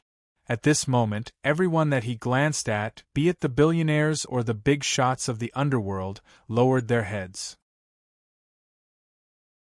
In the scene of thousands of people, only Li Changxing stood proudly. Below, Zhou Ling and the rest looked at Li Changxing on the stage and couldn't help but exclaim in their hearts, "He's just like a god." Qi Xian seemed to have made some kind of decision. Today, Li Changxing's demeanor made him finally understand why his father respected this person so much. Li Changxing looked at the tycoons who lowered their heads and suddenly felt bored. He waved his hand and said, "Get up." Then, he whispered a few words to the few big shots. The few big shots at the border nodded like chicks pecking at rice. After giving the order, he pointed at a very magnanimous middle-aged man and asked, "You're Wen Pengfeng, right? Where's the spirit stone mine? Take me there." "Yes." Wen Pengfeng nodded hurriedly. He asked his subordinate to drive the car over. Li Changxing waved at Qi Xian and got into the car with him. They headed west of the town. It was not until the car disappeared from everyone's sight that the crowd gradually became noisy. Zhou Yingling and the rest were about to leave with a spirit stone that they had won in the auction. At this moment, they saw a big shot at the border walking towards them with 4 spirit stones in his hand and handing them to Zhou Ling. Mr. Li said, "Thank you for driving him all the way here. These 4 spirit stones are his thanks to you all. Keep it as a souvenir. Also, this is a pill. Mr. Li asked me to give it to Miss Zhou Ling. He said it might help your brother's condition." Zhou Ling and the rest were stunned. Li Changxing actually gave them spirit stones that cost millions each. Especially Zhou Ling. She didn't care about spirit stones, but something that could cure her brother's illness was simply too precious to her. After being stunned for a long time, she finally reacted and hurriedly took the items. Her fingers were trembling. After giving the items to Zhou Ling and the rest, the man turned and left. Qian Hao sighed from the side. This Mr. Li is really a righteous person. At this moment, Peng Xin-sai, who had been unconscious, slowly woke up and looked around blankly. He said, "Am I already dead? So this is what the king of Hell's palace looks like."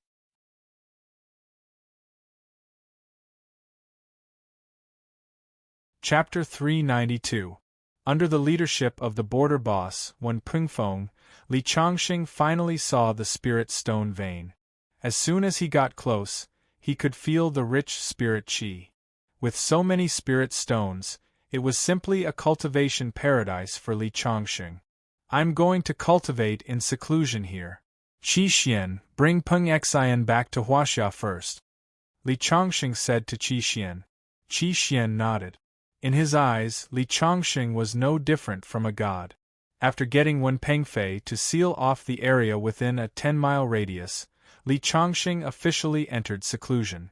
This was the first time he could cultivate to his heart's content since his rebirth. An entire spirit stone vein's rich spirit qi was incomparable to other places. The 9 transformations of the divine demon was a body-tempering technique that used spirit stones to temper the body, expand the meridians, and strengthen the mind. Every time he completed a transformation, his strength would increase by several fold. Li Chongqing sat cross-legged in the mine. All the spirit qi in the surroundings was extracted, forming a hazy mist. It entered his body through countless pores and finally condensed in his dantian, forming a small spirit qi vortex. Then, it was converted by his dantian into the purest true essence. It flowed continuously through his meridians and was absorbed by his body. This process continued, and Li Chongqing's skin became more and more translucent, like a piece of jade. Just like that, he cultivated in this cycle for 10 days. On this day, the mist that had filled the entire mine instantly disappeared, causing Li Chongqing to suddenly open his eyes. There was a glimmer in his eyes, as if his entire person had changed. Peak of the innate realm. Li Chongqing sighed. In the end, he still couldn't break through to the Vajra realm. He slowly stood up and walked out of the cave. The moment he stepped out of the mine, countless spirit stones inside were instantly crushed. The entire mine collapsed with a loud bang. Hearing the sound of the mine collapsing, Wen Pingfeng and a group of men hurried over. When they saw Li Chongqing standing there with his hands behind his back, they hurriedly went forward to greet him. "Mr. Li, you've finally come out of seclusion? Have you been guarding the area all this time?" "Yes." Wen Pingfeng nodded respectfully. "Not bad." Li Chongqing nodded. "I'll remember your contribution. Find me a quiet place." Hearing Li Chongqing's words, Wen Pingfeng didn't dare to neglect and quickly found a large villa for Li Chongqing. Li Chongqing stayed in the villa. Wen Pingfeng did not dare to disturb Li Chongqing. He stayed in a courtyard next to Li Chongqing and guarded him every day. After Li Chongqing had broken through to the peak of the Xiantian realm, he took out the Heart's Will sword that he had snatched from the Huashan sect and refined it again. 3 days later, when Li Chongqing dripped a drop of his blood essence onto the Heart's Willing sword, a red light flashed across the sword's body. Then, the treasured sword felt as if it was connected to Li Chongqing's heart. It was only now that the Heart's Will sword had truly recognized him as its master. Li Chongqing gently pointed his finger, and the Heart's Will sword soared into the sky. He withdrew his hand, and the sword light instantly flew back to his side. It was as if it had become a part of his body.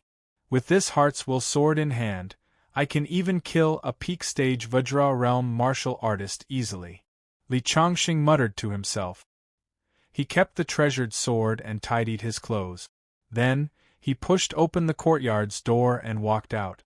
Soon, Wen Pingfeng, who had received the news, rushed over. "Mr. Li, if you need anything, just let me know," Wen Pingfeng said respectfully. "I don't have anything else. You must have had a hard time guarding me these days. If you have anything to ask of me, just say it." Wen Pingfeng wasn't the only big shot at the border. Everyone else was afraid of Li Chongqing's means and wanted to stay as far away from Li Chongqing as possible. Wen Pingfeng was the only one who took the initiative to serve Li Chongqing. It was obvious that he had something to ask of Li Chongqing. Originally, Li Chongqing didn't like to poke his nose into other people's business. However, Wen Pingfeng had worked hard these days. On account of his sincerity, Li Chongqing decided to give him a chance. At this moment, Wen Pingfeng suddenly knelt down in front of Li Chongqing.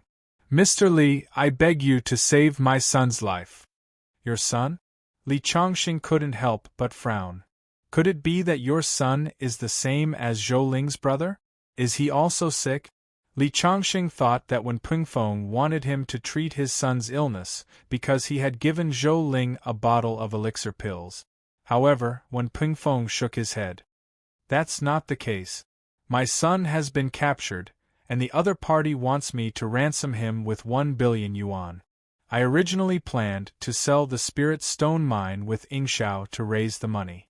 However, the mine is gone now and I really have no other choice. So that's the case. All right, I promise you. Get up." Li Chongqing nodded. Did the other party set a deadline? Yes. When Pengfeng's face lit up when he heard that Li Chongqing was willing to help him. The other party set a deadline of 1 month.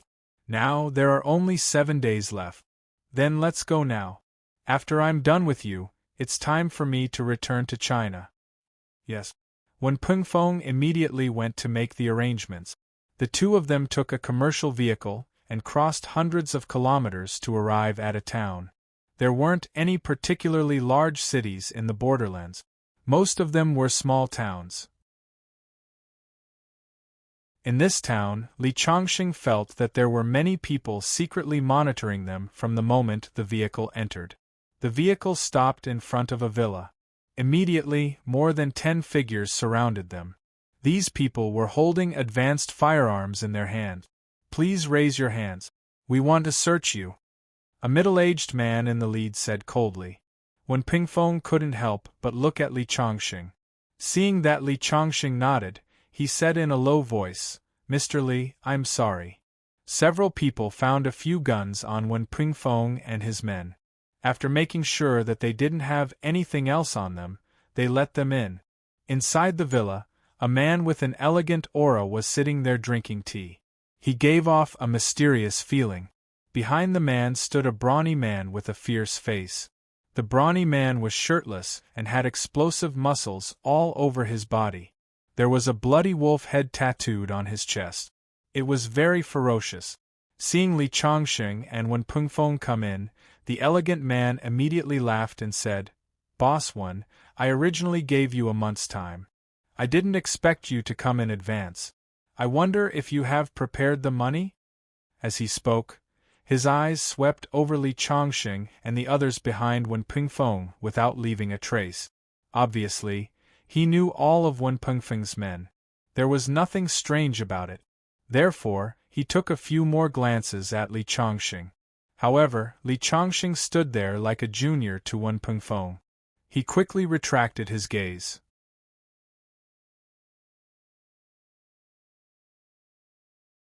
Chapter 393.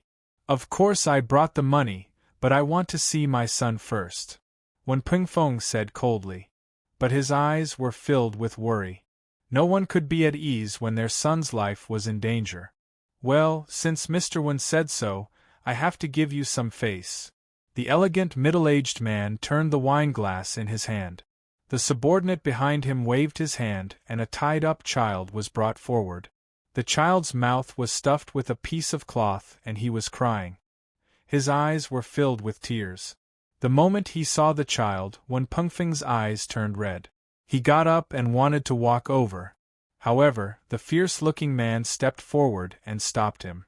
"Mr. Wen, I know you and your son are very close, but you should take out the money first and then you can reunite with your son." The elegant middle-aged man smiled. From the beginning to the end, he looked like he had everything under control. "Feng Nan, even if you and I have a grudge, the child is innocent. It's too despicable for you to use the child to threaten me." Seeing the child safe and sound, Wen Pengfeng calmed down a little and sat back in his seat. The scholarly man named Feng Nan, on the other hand, only smiled. "Mr. Wen, let's not talk about despicable first. If you can't take out the money today, look at how cute your son is. If he's missing any parts, I'm sure you'll be heartbroken, right?" "You." Wen Pengfeng's face suddenly changed. He couldn't help but look at Li Chongqing. "Mr. Li." Hearing Wen Pengfeng's words, Li Chongqing didn't answer in a hurry. Instead, he picked up a teacup on the table and poured himself a cup of tea. He took a sip and said leisurely, "Don't worry about it. You're a big shot in the border area, But you're doing something as despicable as kidnapping a child. It's really beneath your dignity. How about this, give me some face and let the child go. I'll pay 100,000 yuan for him. The elegant middle-aged man, Feng Nan, didn't know Li Changxing's identity, but he still sneered and said, "Why should I give you face? Because I'm so close that your subordinate won't have a chance to pull the trigger. I can take your life," Li Changxing said with a faint smile. "So you are a martial arts expert?" Feng Nan smiled and looked at Wen Pingfeng. "Boss Wen, I knew you wouldn't give in so easily. You've made a mistake by using a martial arts expert to deal with me." As he spoke, he pointed at the fierce-looking brawny man behind him. "My subordinate is a grandmaster martial artist. He once killed a tiger with a single punch." After saying that, he looked at Li Changxing playfully. "Young man, do you still think you can easily take my life now?" As soon as he finished speaking, the fierce-looking man took a step forward and looked at Li Changxing with disdain. "So, you think your subordinate is very powerful?" Li Changxing finished the tea in his cup in one gulp, then smiled and said, "How about I perform a magic trick for you?" Feng Nan couldn't help but frown. He did not know what the young man in front of him was up to. He knew that his subordinate was powerful, but he was not scared out of his wits. Li Changxing picked up the teapot and poured a cup of tea into the teacup. Then, he raised the cup. Then, he suddenly splashed the tea on the brawny man. "You're courting death." The brawny man was furious. He didn't expect Li Changxing to splash tea on him. This was simply provoking him. He took a step forward and was about to ignore the tea splashed on him and take down Li Changxing. However, the tea didn't disperse in the air. Instead, it condensed into a round ball and suddenly hit him. Then, the 200-pound body flew out as if it was hit by a high-speed train and crashed into the wall behind it. Boom, boom, boom. He landed heavily on the ground and the whole room shook.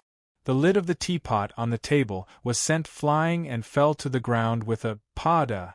Then, the whole room fell into a short silence. Feng Nan's subordinates were all dumbfounded. They had seen all kinds of martial arts masters in the Jianghu, but to send someone flying with tea was simply unheard of. Feng Nan's eyes showed deep fear. He knew the burly man's strength the best. Even if all of his subordinates worked together without using firearms, they would not be a match for him. But now Li Changxing sent him flying so easily. How strong was Li Changxing? It was simply unimaginable.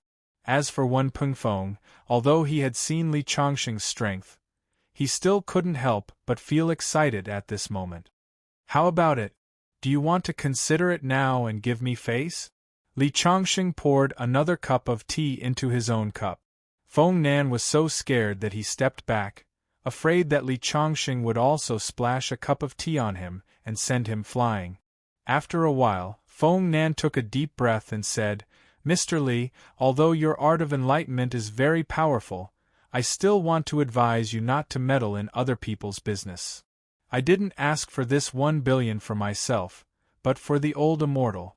The old immortal's art is very powerful. Even you are no match for him." "Old immortal?"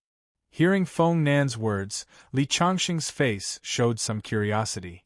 "I don't know what's so great about that person that gives you so much confidence. The old immortal's surname is Yuqi and his first name is Lai. He is the Grand Supreme Elder of the Mount Hua sect," Feng Nan said proudly. "The Grand Supreme Elder of the Mount Hua sect?" Li Changxing's eyebrows twitched slightly. Last time when he destroyed the Mount Hua sect, he planned to kill the Grand Supreme Elder as well. Unfortunately, the Grand Supreme Elder wasn't in the Mount Hua sect, which made him feel quite regretful. He didn't expect to hear the Grand Supreme Elder's name in the outside world. I wonder what the Grand Supreme Elder of the Mount Hua sect is doing in the outside world? Hearing Li Changxing's words, Feng Nan's face suddenly showed some pride. "The reason why Elder Yuqi has come to this place outside the borders is entirely for my son. That son of mine is a natural genius in cultivation and has already been taken as a disciple by old immortal Yuchi. So, if you touch a single hair on my head, old immortal Yuchi will not let you off. Then I wonder where the old immortal is now? Li Chongqing couldn't help but feel excited. He had to get rid of the root of the problem. As long as the Grand Supreme Elder of the Mount Hua sect was alive, he wouldn't feel at ease. It would be best if he could get rid of the Grand Supreme Elder today. The old immortal has already taken my son to Huaxia. His sect has suffered a catastrophe, and he wants to go back and take revenge. After saying that, he looked at Li Chongqing with a cold smile. Now you know why I'm so confident, don't you? I hope you won't interfere in the matter between me and Wen Pengfeng. Hearing Feng Nan's words, Wen Pengfeng's face suddenly became anxious. Hearing Feng Nan say that the old immortal was so powerful, he was really afraid that Li Chongqing would be afraid of him. However, his worries were obviously unfounded. Li Chongqing smiled and said, "Then do you know who destroyed the Mount Hua sect? Do you know the name of the enemy that the old immortal is looking for and how old he is?" Before the old immortal left, he said that the person who destroyed the Mount Hua sect was a young man named Li Chongqing. Feng Nan's words came to an abrupt end. He remembered that when Pengfeng called the person in front of him Mr. Li. His surname is Li and he's only in his 20s. Are you the devil who destroyed the Mount Hua sect? Feng Nan's face turned pale with fright.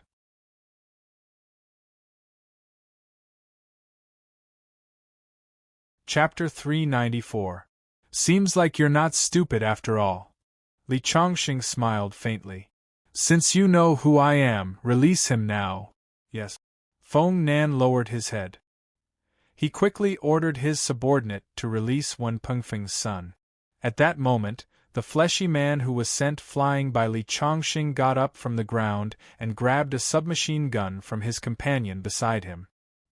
He aimed at Li Chongqing and pulled the trigger. Bang, bang, bang, bang, the muzzle of the gun spat fire. Countless bullets flew towards Li Chongqing. Ha ha! Go to hell! The man's face was ferocious and his eyes were deranged as he laughed maniacally. However, in the next moment, when the bullets were half a meter away from Li Chongqing's body, they were all stopped in the air, as if they had encountered an invisible barrier. Then, as Li Chongqing flicked his finger gently, the countless bullets instantly changed direction and flew towards the fleshy man. In just an instant, several bloody holes appeared on the fleshy man's body, and he fell straight to the ground. Silence. There was complete silence. Feng Nan's subordinates who were originally trembling in fear. Feng Nan himself was filled with despair. This was simply the work of a god. Even bullets could be manipulated. This was simply terrifying. Release him. Li Chongqing snorted coldly. Only then did Feng Nan react and immediately untied the ropes on Wen Pengfeng's son. Dad. The little boy ran over crying and threw himself into Wen Pengfeng's arms. Even if Wen Pengfeng was one of the many bosses at the border, he could not help but tear up at this moment. On the other side, Feng Nan was so frightened that he knelt in front of Li Chongqing with a thud. Please spare my life, Mr. Li. At this moment, Li Chongqing was no different from a god in his eyes. You said that your son is under the tutelage of the Huashan sect's supreme elder, Yuchi Lai. When Yuchi Lai brought your son back to Huaxia, other than to seek revenge, did he say anything else? Hearing Li Chongqing's question, Feng Nan did not dare to hide anything and quickly answered. Yes, yes. He also said that he was looking for a treasure. When did he leave? Li Chongqing furrowed his brows. Once Yuchi Lai returned to Huaxia and could not find him, what if he attacked his family? He suddenly felt a sense of urgency. He left 10 days ago. Li Chongqing nodded at Feng Nan's words. He said coldly, originally, I should have killed you with one palm strike, but seeing that you are so cooperative, I will spare your dog life. From today onwards, Immediately dismiss your subordinates and become a well-behaved rich man, do you hear me? Yes, thank you, Mr. Li.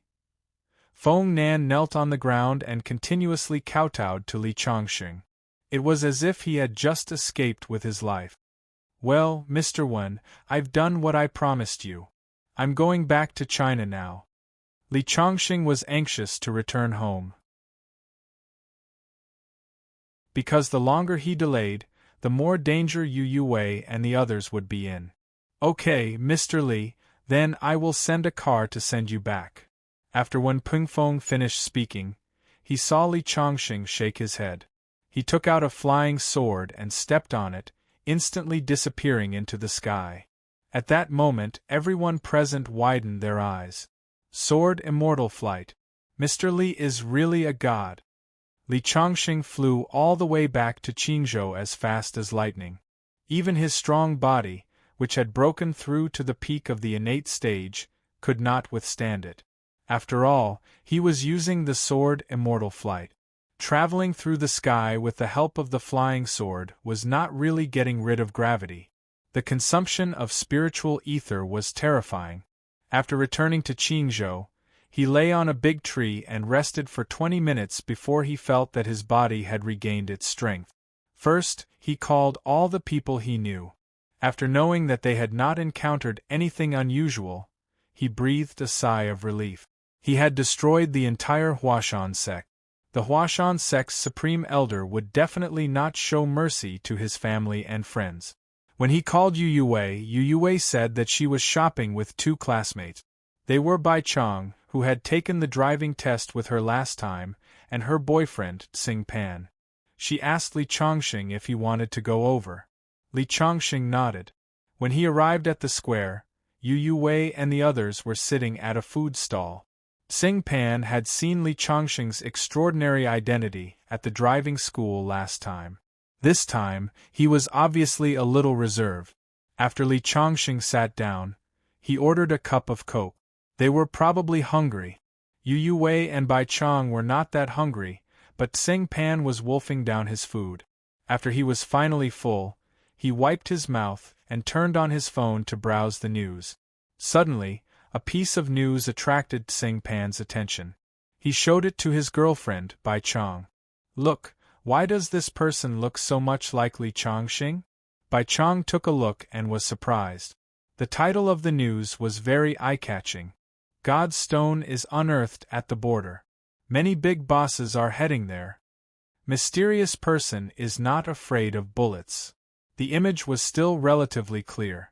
When Peng Feng and the others were sitting on the high platform, including many rich people below the platform, only the back of a young man was captured.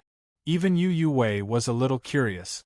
She came over to take a look and said, "He does look like Chongqing, but this title is too exaggerated. A person blocked a bullet with his body. Does he think he is a god?" At the side, Bai Chong added, "These editors nowadays dare to write anything just to attract attention." Li Chongqing glanced at it and was slightly shocked.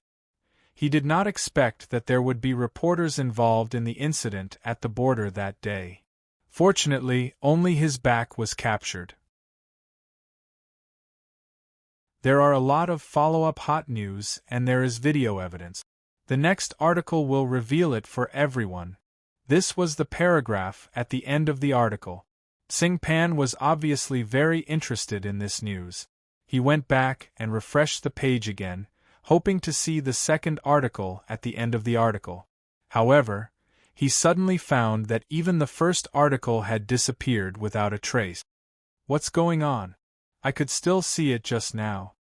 He found the history and clicked on it again.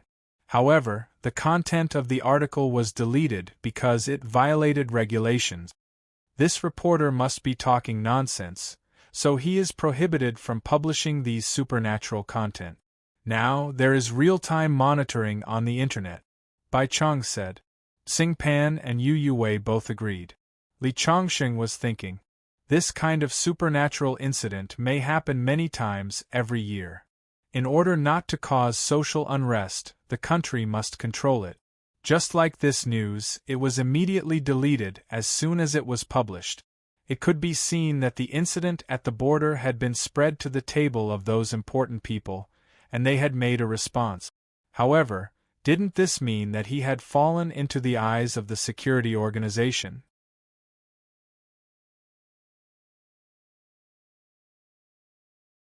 Chapter 395.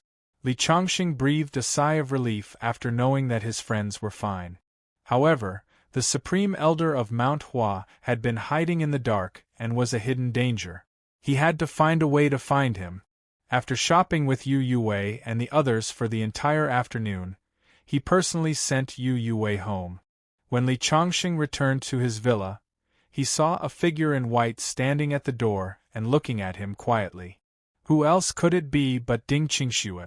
Ding Qingxue had a cold face. To put it bluntly, as long as she stood there, even if the sun was shining brightly, she would give off a cool feeling. What are you doing here? Have you been waiting for a long time? Li Changxing asked with a smile.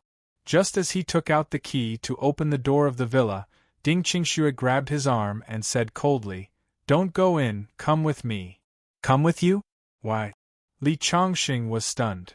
"In a few days, it will be your inauguration ceremony as the leader of the Sword Alliance. You represent Mount Shu, so you need to come with me to understand the process of the ceremony."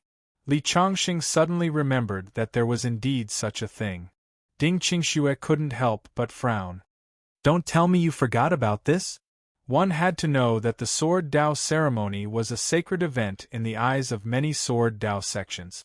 To be able to become the leader of the Sword Dao Alliance was simply an honor. However, Li Changxing didn't take it seriously and forgot about it.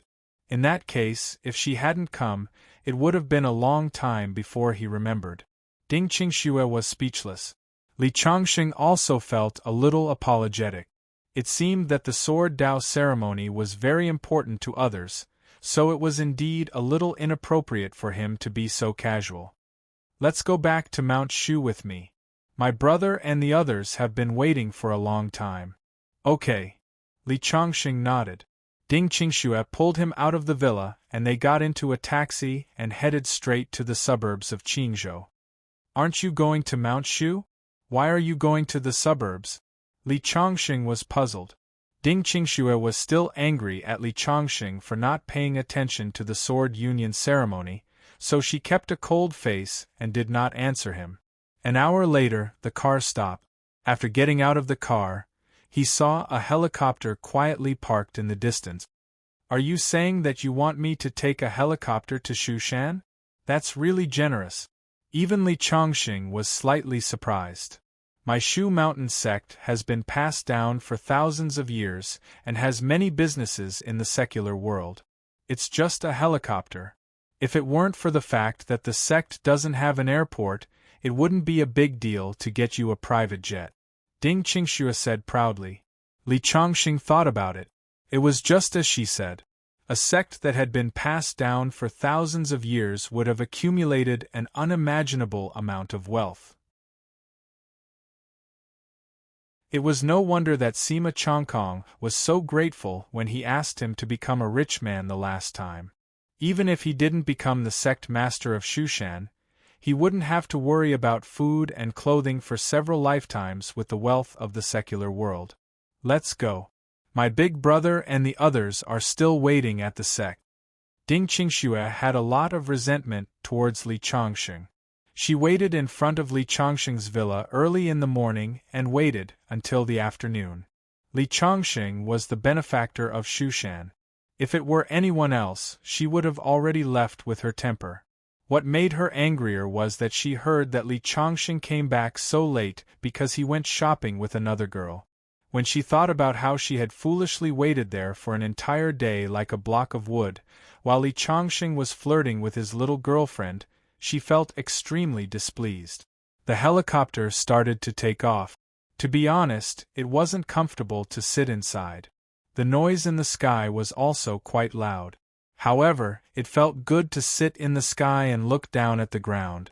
During the flight, Li Changxing closed his eyes to rest while Ding Qingxue had a cold face. After 8 o'clock in the evening, they finally arrived at the area of the Shushan sect. As soon as the helicopter landed, countless Shushan disciples came up to greet them. Some people even set off firecrackers and fireworks as if it was the new year. Li Chongqing was speechless. Li Chongqing opened the door and walked down. Ding Qingyang and a group of Shushan's higher-ups immediately came up to greet him. Ding Qingxue followed Li Chongqing and walked down. For the first time, she tidied up Li Chongqing's messy clothes. Not only did Li Chongqing fail to react, but her brother, Ding Qingyang, was also stunned. "Greetings, Mr. Li." Yu Feng came up and bowed respectfully.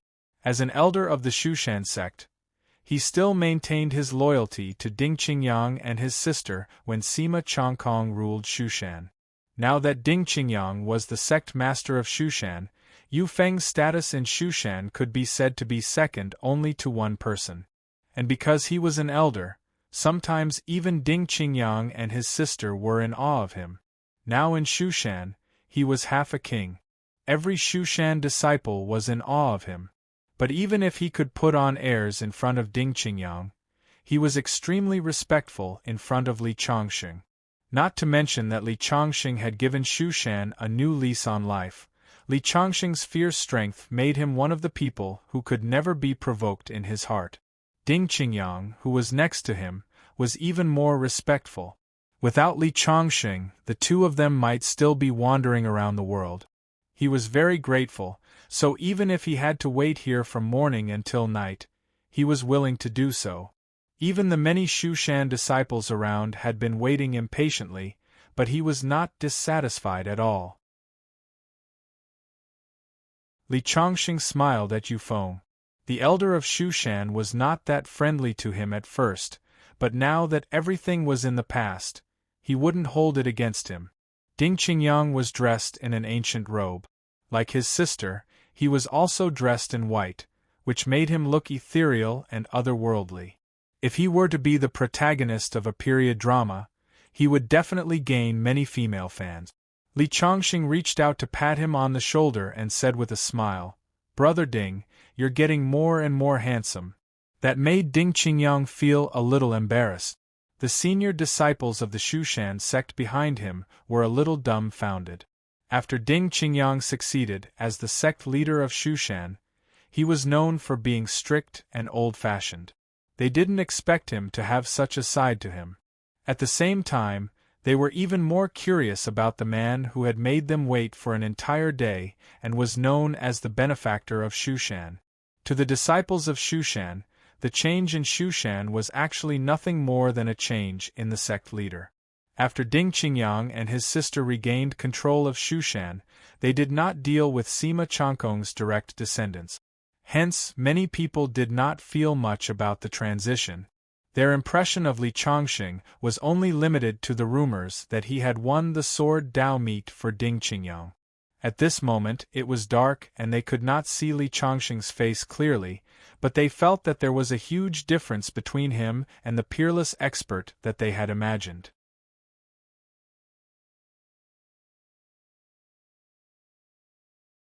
Chapter 396.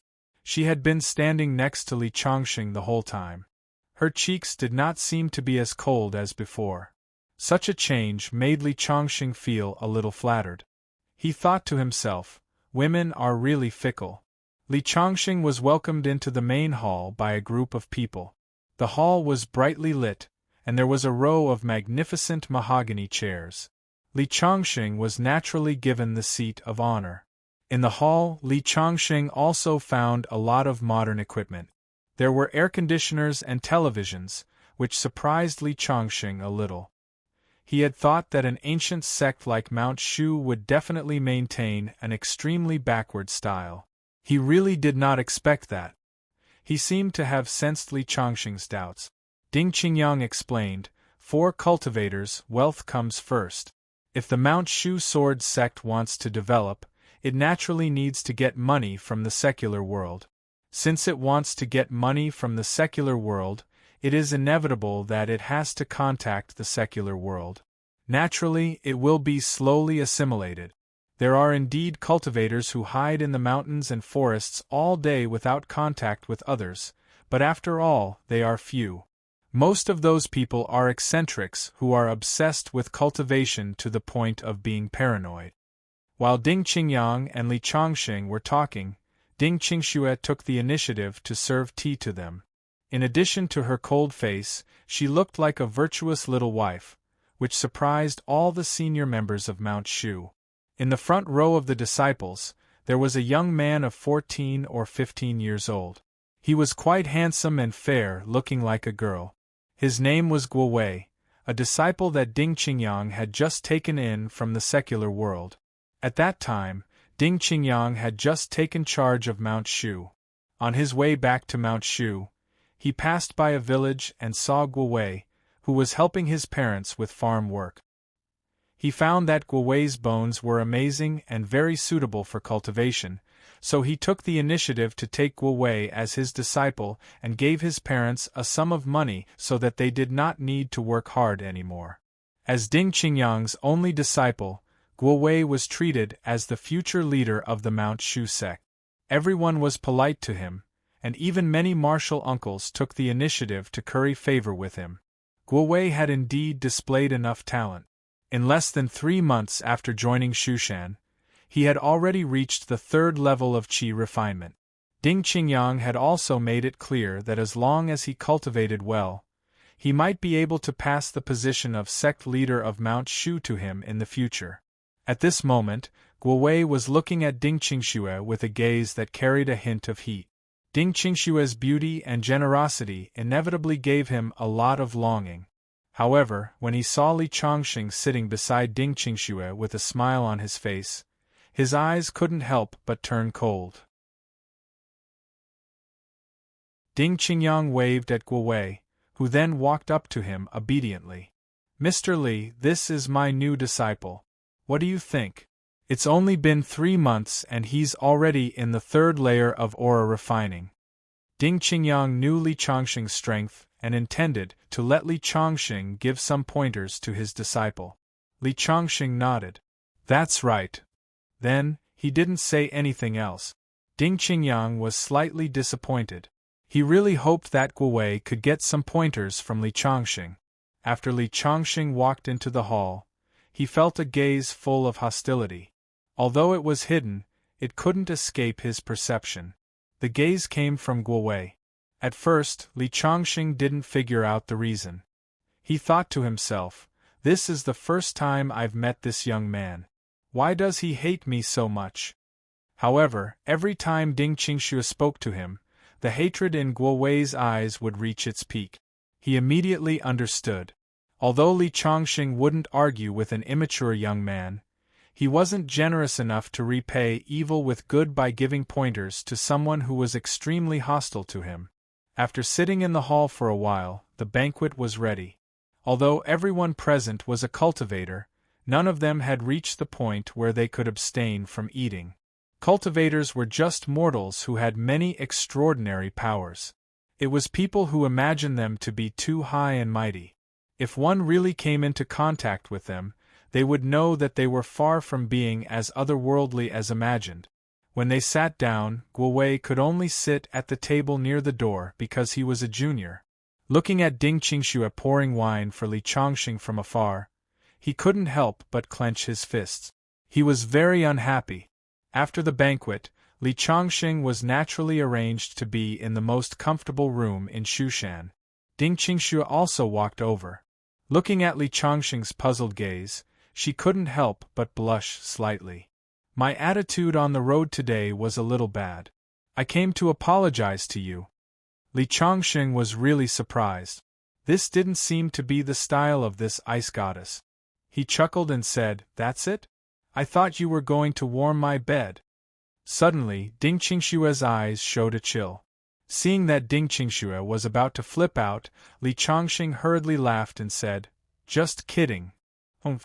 Ding Qingxue turned and left. But after walking out of the door, 2 red clouds flew up from her cheeks for the first time. In a small forest not far away, Guo Wei was looking at Li Changxing's room from afar with a few youths of the same age. They were all 3rd-generation disciples of Shushan, led by Guo Wei.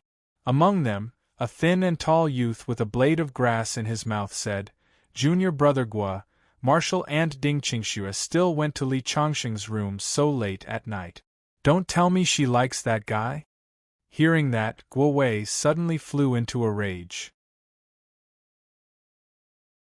Bullshit, Marshal Aunt Qing Shui is like a goddess.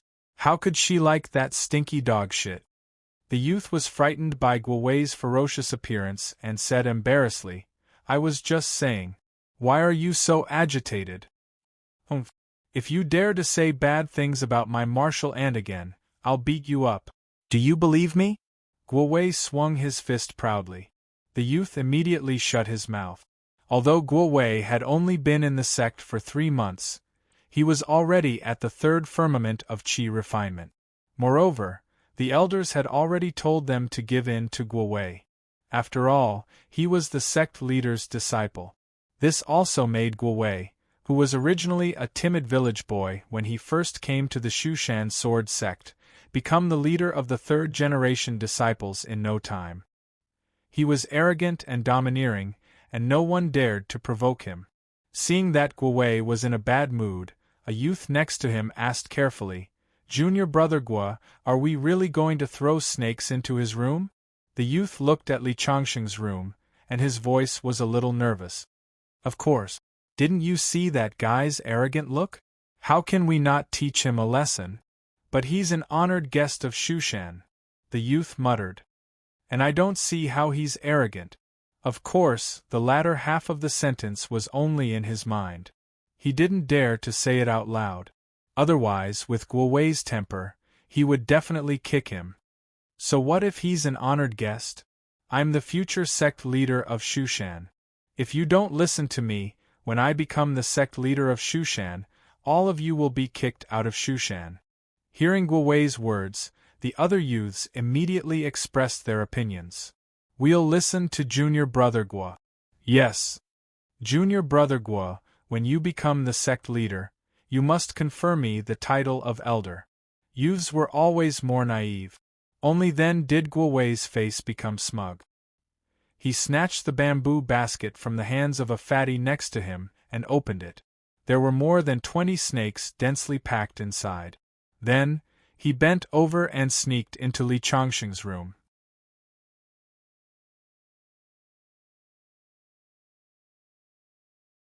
Chapter 397.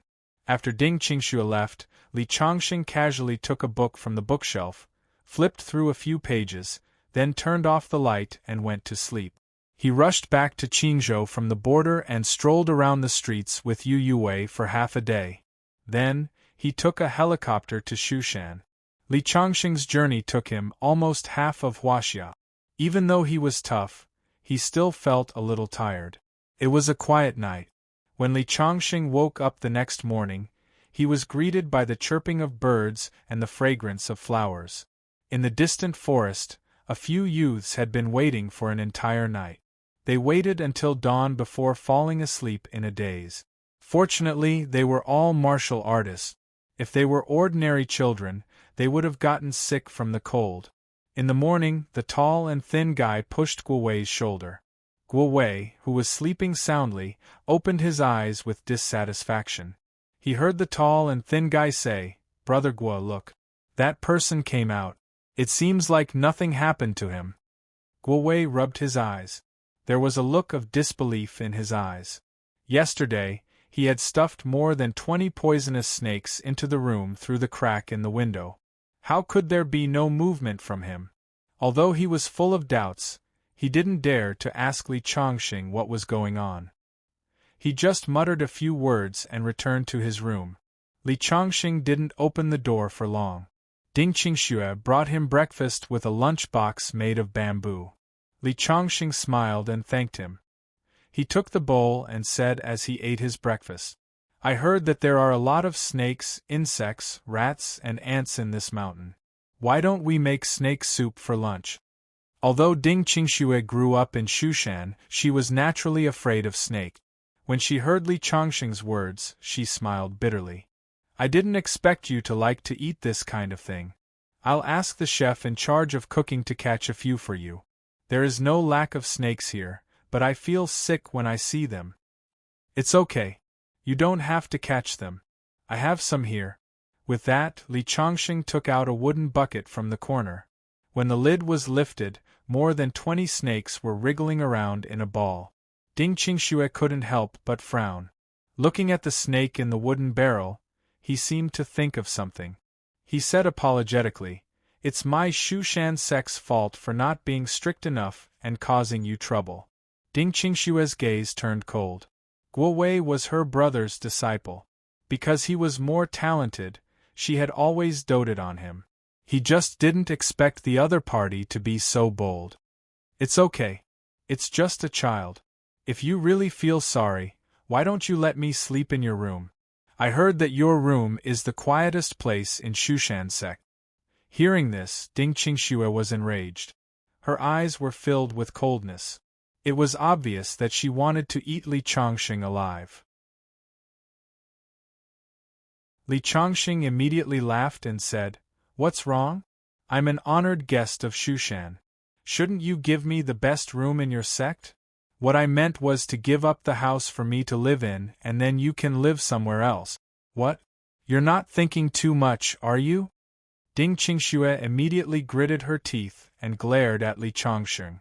After breakfast, Ding Qingxue asked a disciple of Shushan to deal with the snakes in the wooden barrel, and then went to the hall with Li Chongqing. In the hall, Ding Qingyang and others had been waiting for a long time. When they saw Li Chongqing and Ding Qingxue coming in together, their eyes lit up. The others around them also looked thoughtful. This made Ding Qingxue blush involuntarily. The inauguration ceremony of the leader will be held in 3 days. At that time, all the major cultivation sects will be invited to watch the ceremony. "I wonder if Mr. Li has any friends to invite?" Ding Qingyang asked. "I don't have any friends in the cultivation world. I just want to invite the friends of Shushan sect." "Okay." Hearing Li Chongqing's words, Ding Qingyang nodded. There should be several martial arts families in charge of the ceremony today. You don't have to see them in person. I'll discuss it with them. "Then what else do you need me to do?" Li Chongqing asked. "You just have to wait for the inauguration of the leader of the Sword Alliance 3 days later. You don't have to worry about other things." "Okay." Li Chongqing nodded. He hated trouble the most, and since he didn't have to deal with it himself, it was best. There may be various sects arriving in advance in the next few days. When the time comes, they will definitely visit you, Mr. Li. I'm afraid they will disturb your peace." Ding Qingyang hesitated for a moment and said. In the past few days, he could tell that Li Chongqing was a person who didn't like trouble, and it seemed that he wasn't very interested in the position of the leader of the Sword Alliance. Back then, he attended the Sword Dao meet purely because he wanted to help Ding Qingyang and his sister. At the thought of this, Ding Qingyang felt a little grateful. Ding Qingxue, who was beside him, had the same thoughts as her brother, but apart from gratitude, there was another emotion growing in her heart. "Master, I'm here to pay my respects to you." Guo Wei respectfully walked in and bowed to Ding Qingyang. Then, he bowed to Ding Qingxue and the other elders in the sect. Ding Qingyang could not help but nod his head in satisfaction when he saw Guo Wei's polite behavior. Although Guo Wei was arrogant and domineering among the third-generation disciples, he was very good at acting. He would always act like an obedient child in front of Ding Qingyang, which made Ding Qingyang like him more and more. Ding Qingxue sighed. In fact, she was far more clear-headed than her brother. Li Chongqing couldn't help but look at the young man a few more times. He thought to himself, "This guy's acting skills are quite good. Yesterday, he threw a snake into my room, and today, he's able to act as if nothing happened. When he grows up, he might become a formidable character. It's just that right now, he's still too young." Bored, Li Chongqing was about to leave the hall. At this moment, Guo Wei suddenly said, "Master, I've already learned the swimming dragon sword technique that you taught me a few days ago. Shall I perform it for you now?" Hearing that, Ding Qingyang was pleasantly surprised and said, "Okay. But the swimming dragon sword technique, can't be displayed by one person. With that, Guo Wei's eyes fell on Li Chongqing. Mr. Li, can you practice a few moves with me? Don't worry, I won't hurt you. Hearing Guo Wei's words, Ding Qingxue was about to refuse on behalf of Li Chongqing, but Ding Qingyang said, Mr. Li, since you have nothing to do, why don't you practice a few moves with my disciple? His original intention was to let Guo Wei show in front of Li Chongqing and see if he could get Li Chongqing's appreciation and teach him a few moves. Ding Qingyang admired Li Chongqing's strength very much, and he didn't know what his disciple was thinking. Okay. Li Chongqing nodded. An imperceptible sneer flashed across Guo Wei's eyes.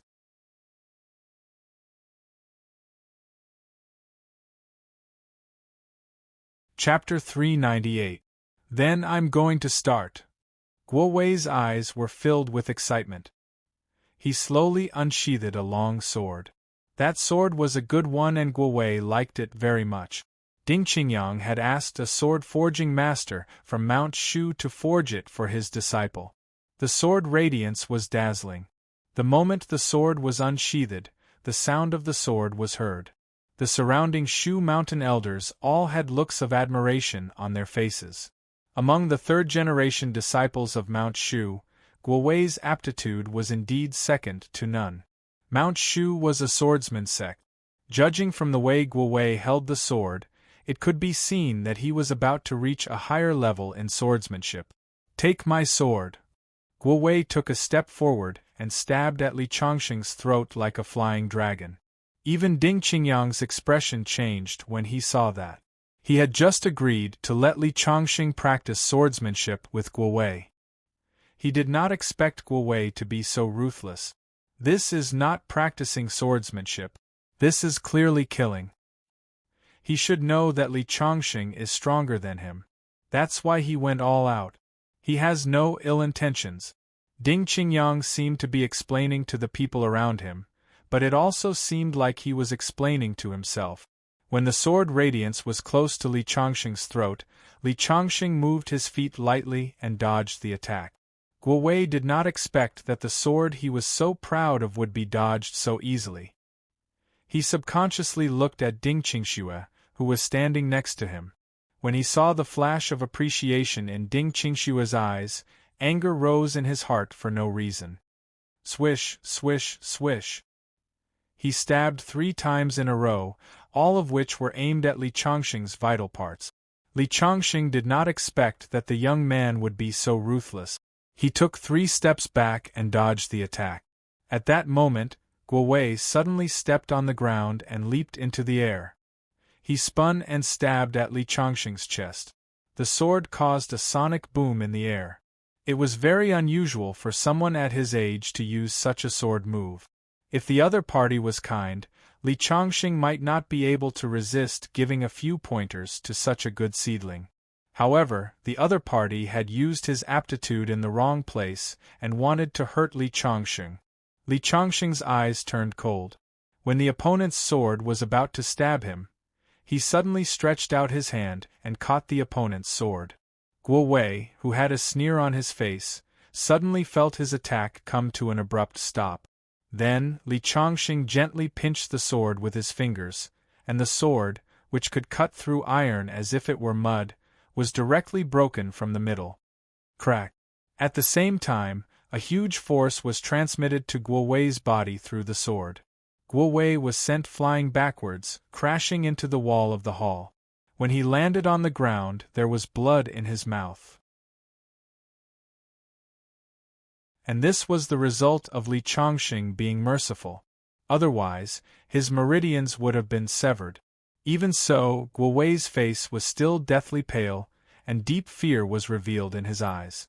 When he first heard of Li Chongqing's deeds, he didn't believe that this guy, who didn't look much older than him, was really so powerful. But now, he realized the gap between himself and Li Chongqing. One day, I will defeat you, Guo Wei said hatefully. He stood up and staggered out of the hall. Ding Qingyang didn't expect this result. Just as he was about to say something, Elder Yu Feng stood up. Sect Master, I'll go take a look. Okay. Ding Qingyang nodded. Yu Feng chased out of the hall. At this moment, Ding Qingshu sighed faintly. She felt that it was time to have a good talk with her brother. Guo Wei, who had originally wanted to teach Li Chongqing an unforgettable lesson, walked out of the hall with a sore body. He had only taken a few steps when he heard footsteps behind him. Seeing that it was Elder Yu Feng, he immediately bowed and said, "Elder." Like Ding Qingyang, Yu Feng doted on Guo Wei, the most outstanding third-generation disciple of Shushan. He patted him on the shoulder and said, "How is it? Now you know that there's always someone better out there, right? You've broken through to the third level of Qi refinement realm, and no one in the third generation is your mat. However, as the disciple of the sect leader, your vision should not be limited to the Shushan sect. So, you must always remain humble and not be arrogant and complacent." "Yes." Guo Wei nodded. He then said indignantly, "Even if Li Chongqing is a little more powerful than me, it's not a big deal. How can he be more powerful than my master? How can he be more powerful than you, Elder Yu?" Hearing Guo Wei's childish words, Yu Feng smiled and sighed.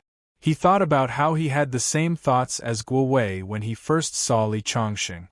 The ordinary-looking young man did not look like an expert at all. However, at the last sword Dao meet, he mercilessly killed Lu Yuanlang, the junior sect leader of the Huashan sword sect. Sima Chongkong and Yan Shuangying, the sect leader of the Qinqing sword sect, were so frightened that they immediately lowered their heads and admitted defeat. In the end, even the sect leader of Huashan, Lu Sun, still died in the hands of Li Chongqing even after using all his trump cards. Soon after, there was even more shocking news. Li Chongqing killed his way to the Huashan sect and exterminated the entire sect. That news made all the voices of dissatisfaction towards Li Chongqing in the cultivation world quiet down. As a result, Yu Feng, who had always been rather conceited, actually felt a trace of fear from the bottom of his heart when he saw Li Chongqing again. This seemingly ordinary young man was now the infamous god of slaughter in the world of cultivation. After hesitating for a while, Yu Feng said to Guo Wei, "Xiao Wei, don't provoke Li Chongqing anymore. He's in existence that you can't afford to offend. Not to mention you, even if I, your master, and everyone in Mount Shu were to join forces, we still wouldn't be able to withstand a single blow from him. Today, he only broke your sword and caused you some minor injuries. He was already being merciful. Even if he were to kill you, we have nothing to say. Because you were the one who revealed your killing intent first. Killing intent is something that can't be seen or touched, but a true expert can feel it. You're too young to understand the mystery of it. Moreover, no matter how much your master dotes on you, if you were to die in the hands of Li Chongqing, he wouldn't avenge you. Li Chongqing is Mount Shu's benefactor. Your master is where he is today all because of Li Chongqing. Your master is a person who knows how to be grateful, and he should be grateful. Without Li Chongqing, your master would still be wandering around the world, and you would still be that poor child who couldn't even afford to study. Think about it carefully." After saying that, Yu Feng patted Guo Wei on the shoulder, turned around, and walked back to his residence. He had already said what he needed to say. As for how much he could take in, that was up to his own luck. Guo Wei watched Yu Feng disappear at the end of the road with complicated thoughts. He clenched and unclenched his fists, then clenched and unclenched them again. He repeated this 5 or 6 times before finally lowering his head slowly.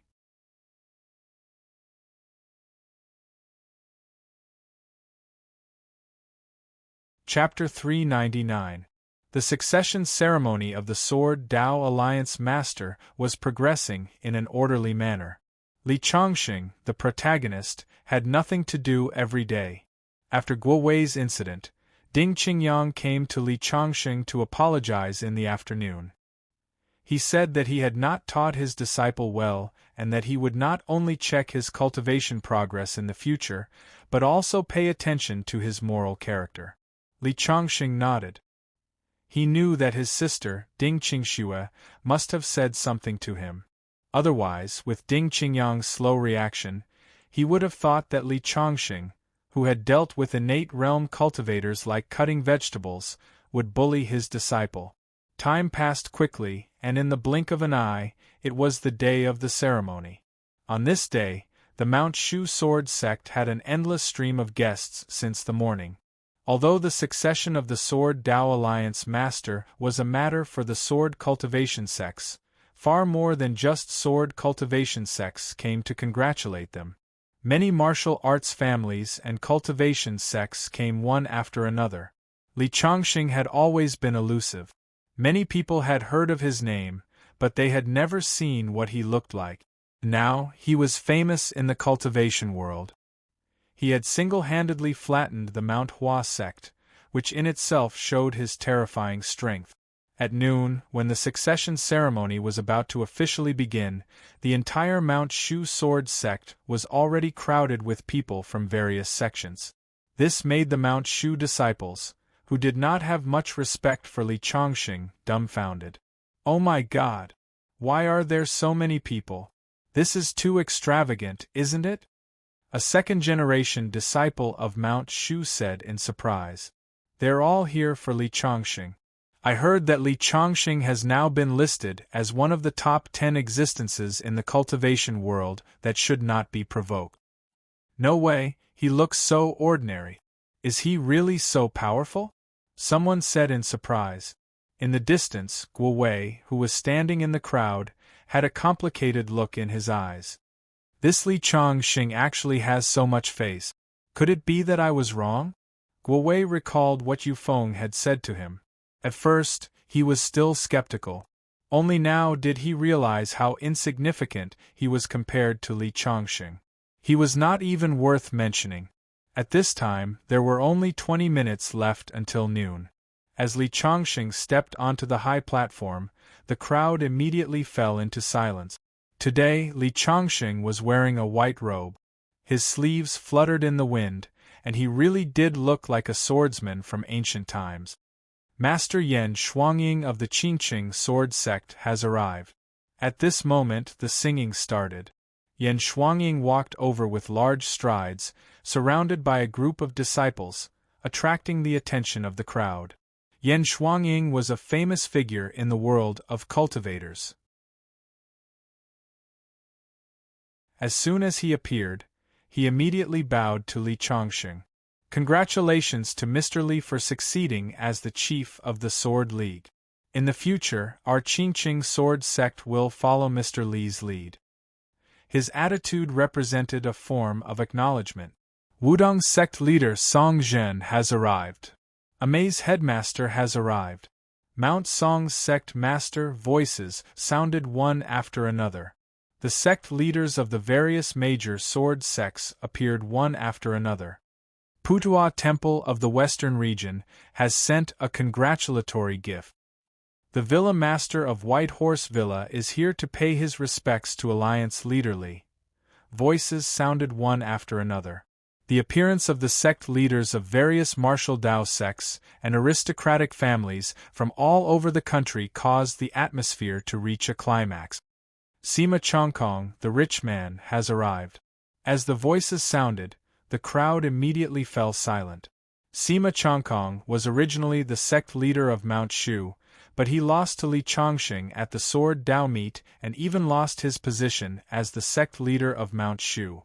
At this moment, many people guessed that he might be there to seek revenge. Many disciples of the Mount Shu sect were struggling internally. If Sima Chongkong were to make things difficult for them, what should they do? After all, Sima Chongkong had been the sect leader of Mount Shu for a long time. Although he had usurped the position, he still had many supporters in the sect. Elder Yu Feng said that even Sima Chongkong lost to Li Chongqing, but I don't believe it. Guo Wei, who was in the crowd, clenched his fists tightly. Even Ding Qingxue and Ding Qingyang couldn't help but subconsciously grip the longswords in their hands, feeling a little nervous. Under everyone's gaze, Sima Chongkong walked out of the crowd and then cupped his fists at Li Chongqing. Mr. Li, congratulations on succeeding the position of the leader of the Sword Alliance. I came uninvited, you won't chase me out, right? Of course not. Li Chongqing smiled slightly. Ding Chunyang and Ding Qingshu also heaved a sigh of relief. Please take a seat, Uncle Master. Ding Qingyang walked in front of Sima Chongkong, and when he called him Uncle Master, Sima Chongkong's body trembled before he laughed out loud and said, "It's worth it." The hatred between the two seemed to have dissipated completely with that smile. At this moment there was a long bell ringing. It was already noon.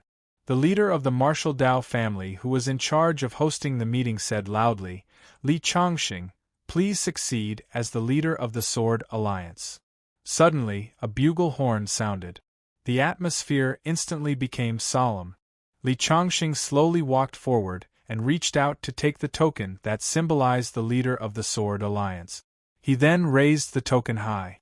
Suddenly, the sect leaders and disciples of various Sword Dao sects knelt on the ground and shouted, "Greetings, Alliance Leader." For a moment, their voices soared into the sky and lasted for a few minutes before stopping. Everyone stood up while Li Chongqing sat on the seat that symbolized the leader of the Sword Alliance. Next, he would appoint the elders of the Sword Alliance and the people in charge of various positions in the alliance. In fact, these had already been decided and the roster had been prepared before this. Li Chongqing only needed to read the roster. If it was someone else who succeeded, the positions in the alliance would definitely be rearranged. However, Li Chongqing was alone and had no followers, so his previous positions were basically unchanged. There was only the addition of Ding Qingyang, the Shushan sect leader, as the chief deacon of the alliance. Just as Li Chongqing picked up the roster and was about to read the names, a thunderous voice suddenly came from the sky. "Li Chongqing, you annihilated the entire Huashan sect. Today is the day you die." A figure flew from the sky and quickly approached. It was an old man with white hair and a beard, and there was a red light flashing in his eyes. Next to him was a young man of 17 or 18 years old, who was being held up by the collar. The moment the old man appeared, there was a commotion below. "This is the Supreme Elder of the Huashan sect, Yuqi Lai. I didn't expect him to appear at this time.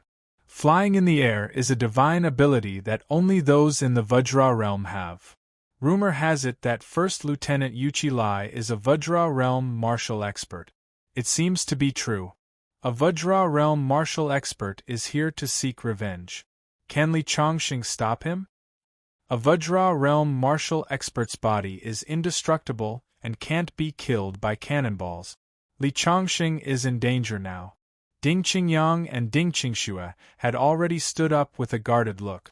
As for the many sect leaders who congratulated Li Chongqing just now, they all kept a distance from Li Chongqing. In just a moment, Li Chongqing was abandoned by everyone and became alone.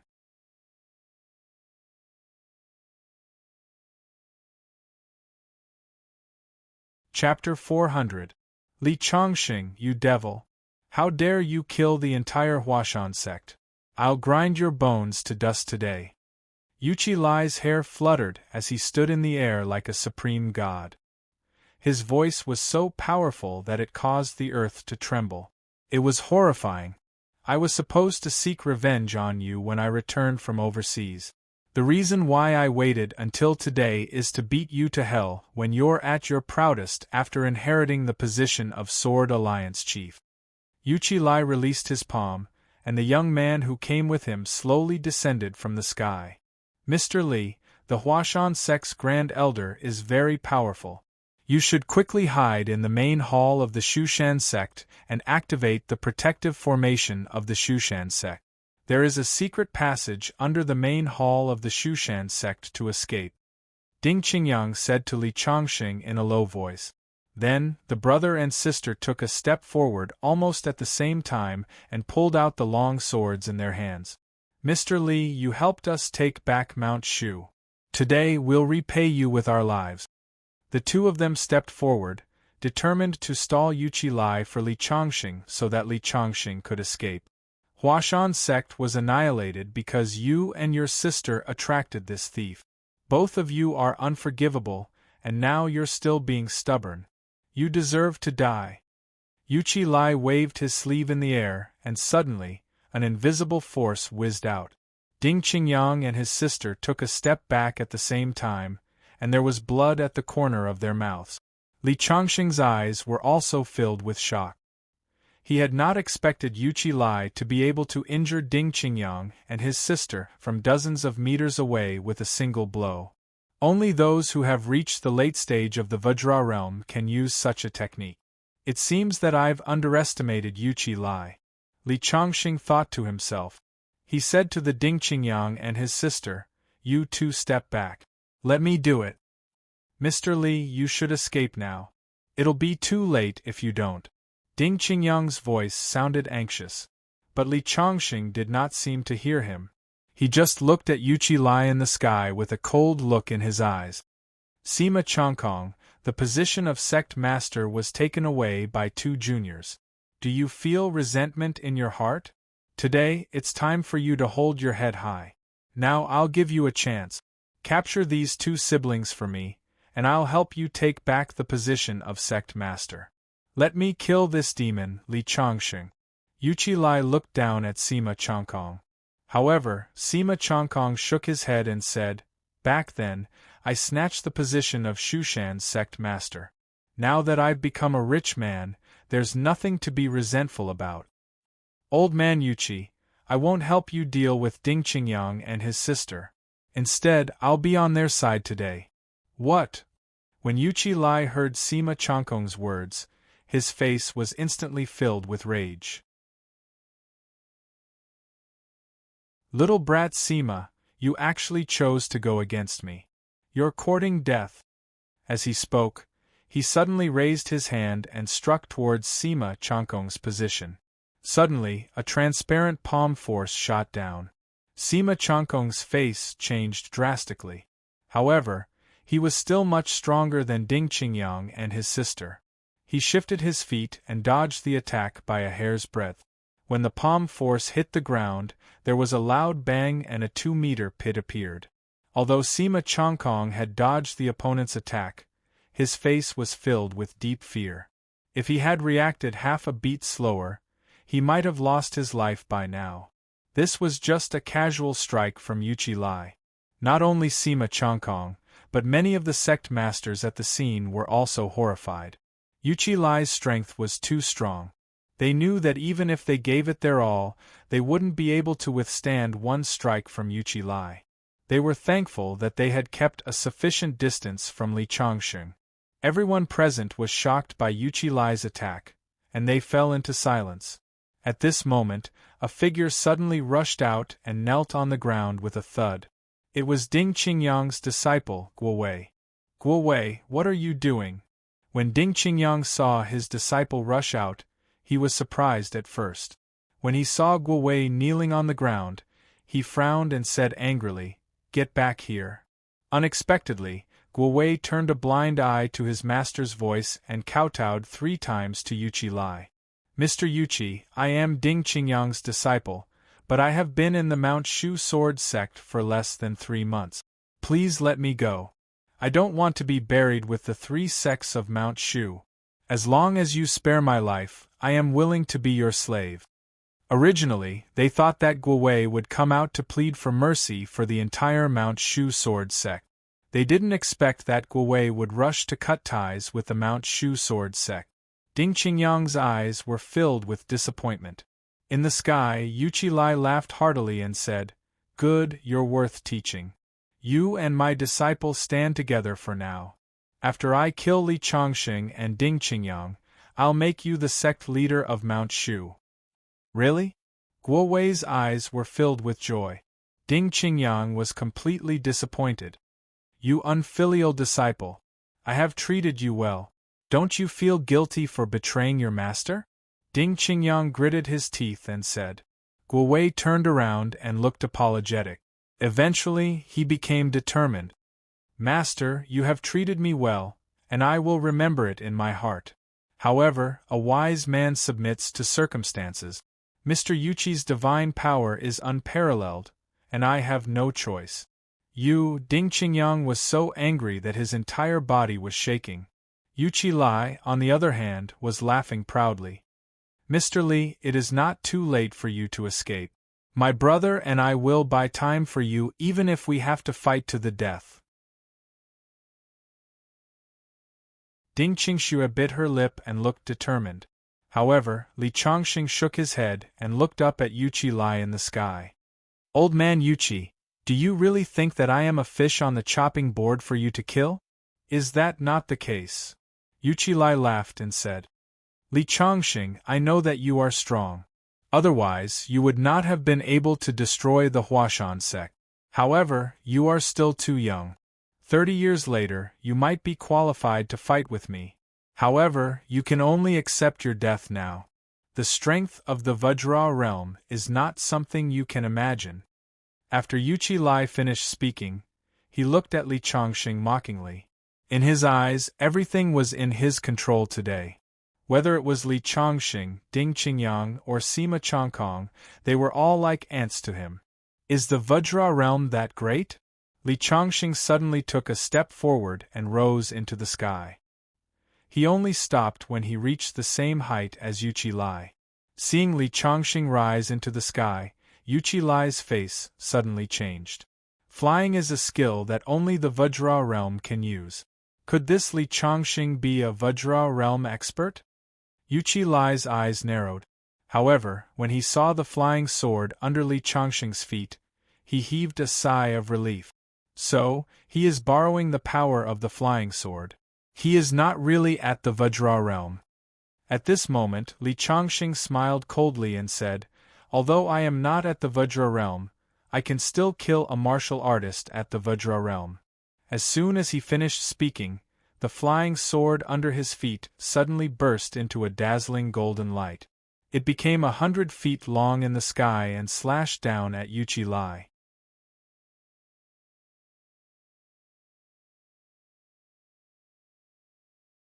Chapter 401. The sword seemed to have cut the entire world in half. The sword aura, which was hundreds of meters long, cut across the sky and headed straight for Yuchi Lai. Yuchi Lai's expression changed when he saw the sword that was as powerful as the heavens. He retreated hundreds of meters to avoid the sword attack. The sword aura cut a long trench on the ground, which was hundreds of meters deep. The expressions of everyone who witnessed this sword changed drastically. You are not in the Vajra realm. How can the sword aura be hundreds of meters long? Yuchi Lai stared at Li Chongqing, feeling incredulous. The force that he casually shot out was only about a dozen meters long. Compared to Li Chongqing's sword aura, the difference was like heaven and earth. Swordsmen are sharp. This is my way of the sword. How can an ordinary person like you know the power of my supreme way of the sword? Li Chongqing said loudly. At that moment, the heart-wishful sword had become 3 feet long, and he was holding it in his hand. There was nothing under his feet, but he was still able to stand in the air.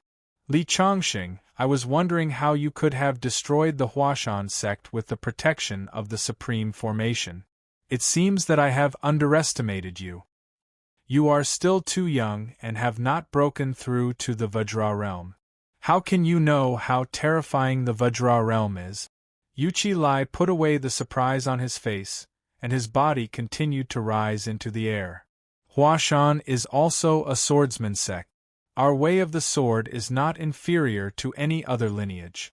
Today, I will let you see the supreme way of the sword of Huashan sect. The sword of nothingness. Yuchi Lai's body was about to rise into the clouds, and he looked very small when seen from below. He raised his hands, and the white clouds in the sky behind him started to condense rapidly. In the end, they turned into a huge cloud sword. It seemed to have gathered the power of the entire sky, and it came down on Li Chongqing from above. When the sword fell, the wind and clouds surged, and the power was enough to penetrate a small mountain. However, Li Chongqing's expression did not change. He had been at the pinnacle countless times over the years and had seen all kinds of magic. It is just a small trick. Li Chongqing sneered. The heart's wishful sword in his hand once again burst with light, directly meeting the descending cloud sword. The sword light was resplendent and actually cut the cloud sword in half in an instant. At the same time, Li Chongqing took a step forward, and his body shot up into the sky. In an instant, he was in front of Yuqi Lai. Yuqi Lai's face showed no signs of panic. Instead, he sneered. Li Chongqing, do you think that the ultimate technique of my Huashan sect is only this powerful? His hands danced, and the cloud sword that Li Chongqing had shattered instantly turned into tens of thousands of small swords. Like a storm, they all rushed towards Li Chongqing. No matter how many tricks you have up your sleeve, I will break them all with a single sword strike. Li Chongqing swung his sword again. The sword light formed a sword net in front of Li Chongqing. The dense cloud swords that flew over were all blocked by the sword net, unable to do anything to Li Chongqing. Yuqi Lai, you want to kill me and avenge the disciples of the Huashan sect with just this little bit of power? What a joke. If you have no other tricks up your sleeve, then die. Li Chongqing raised the heart's wishful sword and cut through the air, directly slashing at Yuqi Lai. The sword light was dazzling, and it was full of sharp killing intent. At that moment, Yuqi Lai no longer looked confident. He thought that he had broken through to the Vajra realm, and that he was already the top expert in the world of cultivators. Li Chongqing was just a young man. Even if he had been cultivating since he was in his mother's womb, no matter how talented he was, he would have been completely suppressed by him. However, he never thought that Li Chongqing's understanding of swordsmanship would be so terrifying. His attacks were unable to do anything to Li Chongqing. Especially when Li Chongqing used the heart's wishful sword, the treasure of the Huashan sect, to deal with him. Being suppressed by the treasures of their own sect, it was as sullen as it could get. Li Chongqing, you forced my hand. Yuqi Lai's eyes were filled with madness. He waved his hands and condensed a river of sword aura in front of him, roaring towards Li Chongqing.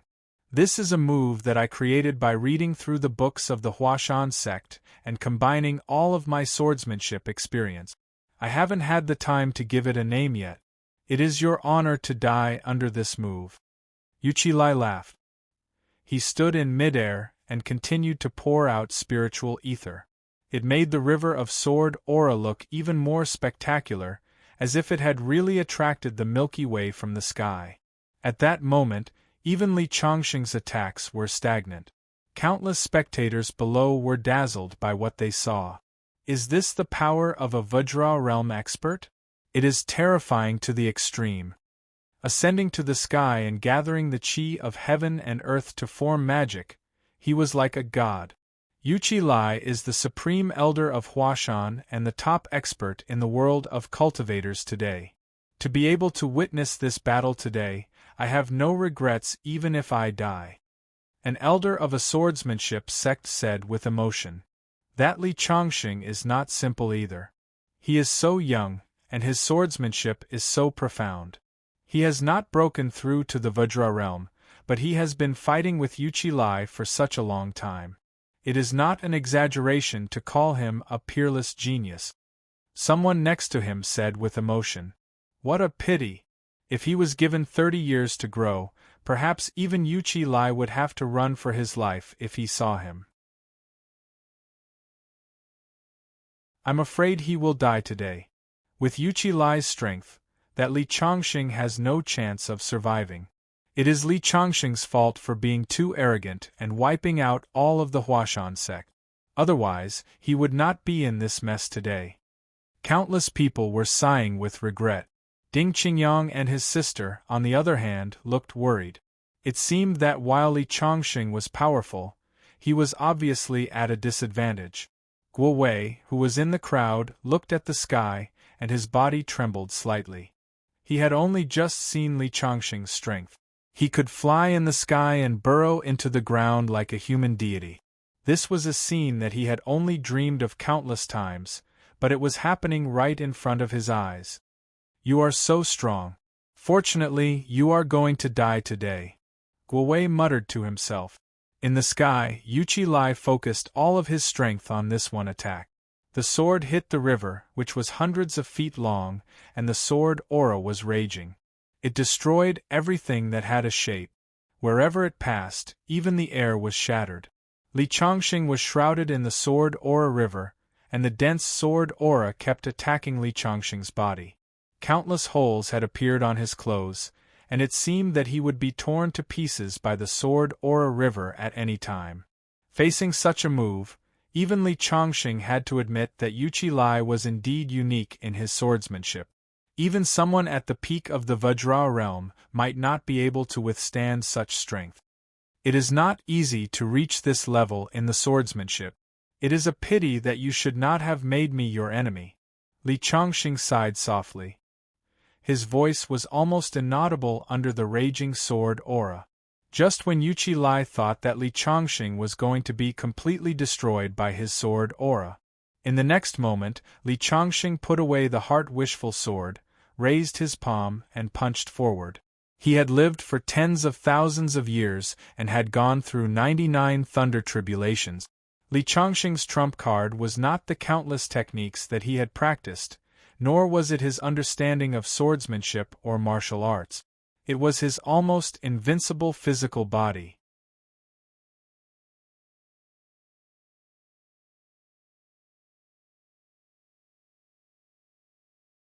Chapter 402. Rumble. As Li Chongqing punched out, the entire world was filled with a roaring sound. In the river of sword aura, a fist force pierced through. It split the river of sword aura in half and opened up a path for the fist in the void, shooting toward Yuchi-Lai's body. Hiss!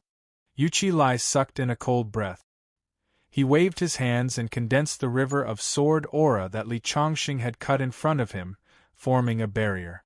However, under the powerful fist force, the barrier was instantly broken from the middle and turned into countless messy sword aura, flying in all directions in the sky. Then Li Chongqing's body leaped high, like an eagle flying in the sky, and swooped down from the sky. His fist had terrifying energy, shaking the sky. Yuchi-Lai, today I will let you know that the gap between realms is not insurmountable. Li Chongqing's voice rang in the sky and spread in all directions. His fist made the sound of wind and thunder, changing the color of the sky. The people below looked up at the sky and saw Li Chongqing's body like a cannonball, aiming at the target and blasting down. The sound of the wind brought by the fist was no weaker than the roar of a fighter jet. The sound was oppressive, and the power was soul-stirring. Yuchi-Lai had broken through to the later stage of the Vajra realm before he could fly in the sky and perform all kinds of incredible magic in the sky. However, at this moment, Li Chongqing was obviously not in the Vajra realm, but he displayed unparalleled combat power, which was even more terrifying than Yuchi-Lai's. How can he be so strong? Yuchi-Lai's face was pale, and his eyes were filled with horror.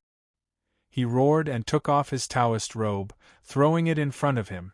The robe instantly spun and became 100 feet long, protecting him under it. This robe was actually a high-level magic artifact. As the robe spun, the yin and yang 8 trigrams pattern on it shone brightly, exuding divine power. Crack! Li Chongqing's fist came down from the sky and smashed directly on the Taoist robe. This high-level magic artifact, which was known for its defensive power, had a hole torn in it by the fist. Then, it instantly shattered into countless pieces, fluttering in the sky. After the fist tore the Taoist robe, it landed directly in front of Yuchi-Lai. Rumble!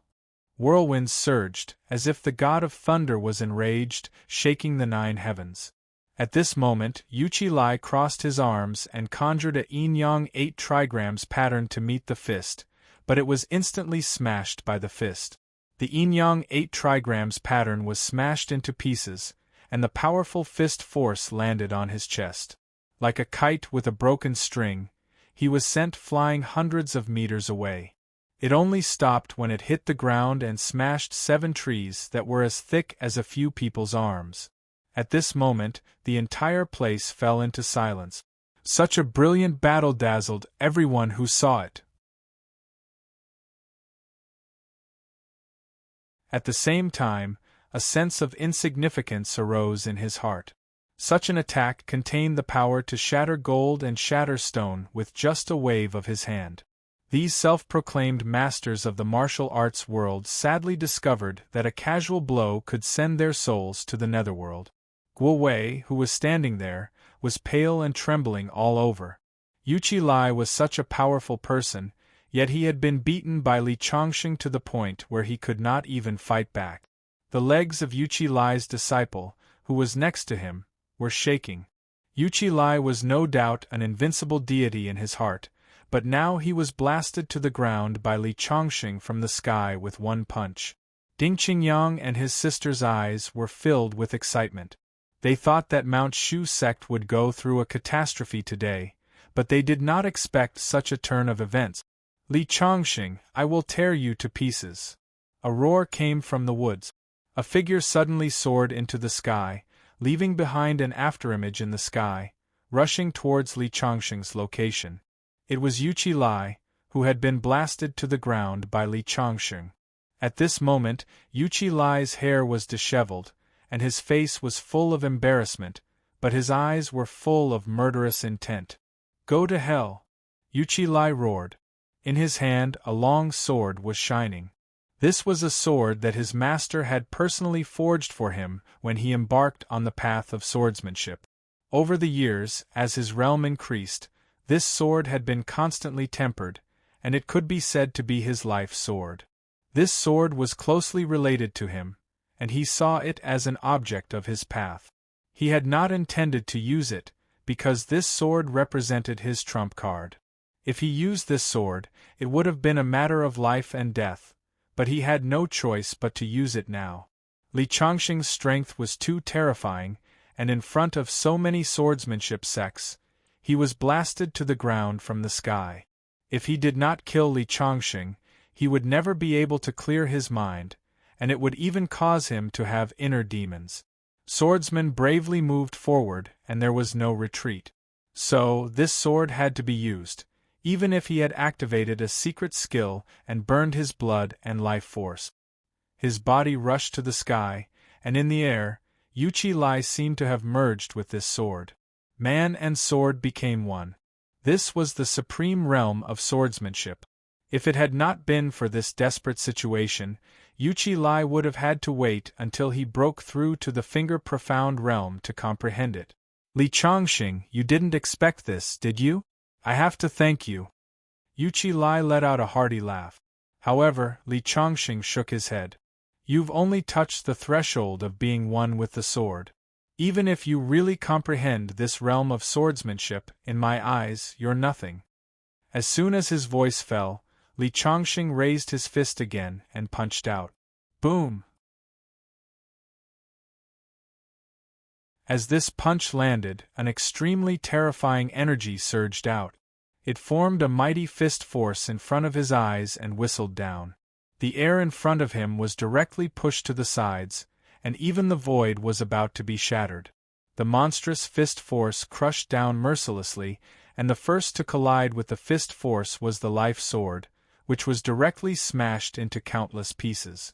Immediately after, Yuchi Lai's body was hit by the fist force, and he let out a shrill scream.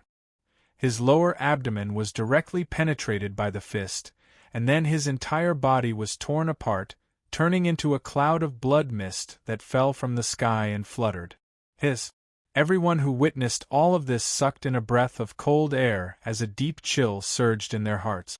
Yan Shuangying of the Qingqing sect, the sect leaders of the various sword sects, the heads of the martial arts families, Ding Qingyang, Ding Qingxue, and Sima Chongkong. Everyone present was stunned, as if they had been paralyzed, and looked at the scene in front of them in disbelief. After the mighty fist force tore Yuchi Lai to pieces, it bombarded the ground. It was the same forest where Yuchi Lai had fallen from the sky. Dozens of ancient trees, which were thick enough for 3 to 5 people to wrap their arms around, were cut in half and turned into sawdust, fluttering in the air. There was a huge deep pit under the ground which was dozens of meters deep. The mountain next to it gently swayed 3 times. The power of one punch was so terrifying that it was truly earth-shattering.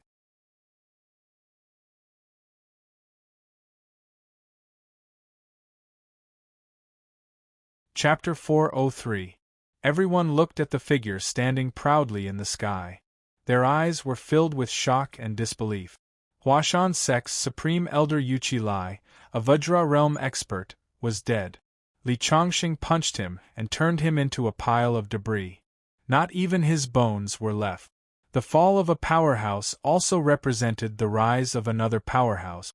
Yuchi Lai was already the person who stood at the top of the cultivation world, and Li Chongxing's appearance would undoubtedly indicate that Li Chongxing would replace Yuchi Lai's position and become the first person in the cultivation world.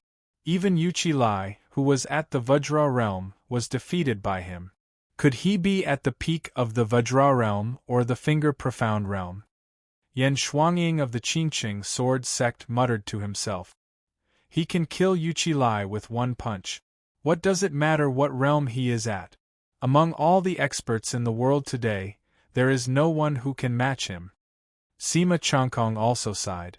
When one of his arms was cut off by Li Chongxing, he had thought that he could get back at him one day. Now that he thought about it, he realized how naive he was back then. If Li Chongxing had used even half of his strength, he was afraid that his end would not have been any better than Yuchi Lai's. On the high platform, Ding Qingshue's eyes were shining. In every girl's heart, there was a superhero who wore a golden armor and stepped on colorful clouds. And now, Li Chongxing was undoubtedly the unparalleled hero in Ding Qingshue's heart. He shone with boundless radiance and was so handsome that it was a complete mess. In the next moment, Li Chongxing's eyes fell on Guowei. Guowei hurriedly knelt on the ground. "Mr. Li, please spare my life. I was confused."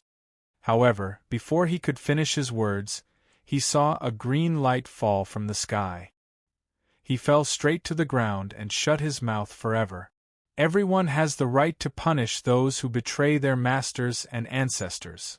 Li Chongxing's indifferent voice came down from the sky. Ding Qingyang's eyes showed that he could not bear to see Guowei like that. Finally, he sighed. If he had been the one to punish Guowei, he might have been soft-hearted and let Guowei go. It was precisely because Li Chongxing saw through this that he decided to kill him. The other youth standing with Guowei was Yuchi Lai's disciple. "All the grudges are between me, the Huashan sect, and Yuchi Lai. You have just become his disciple, and you are innocent.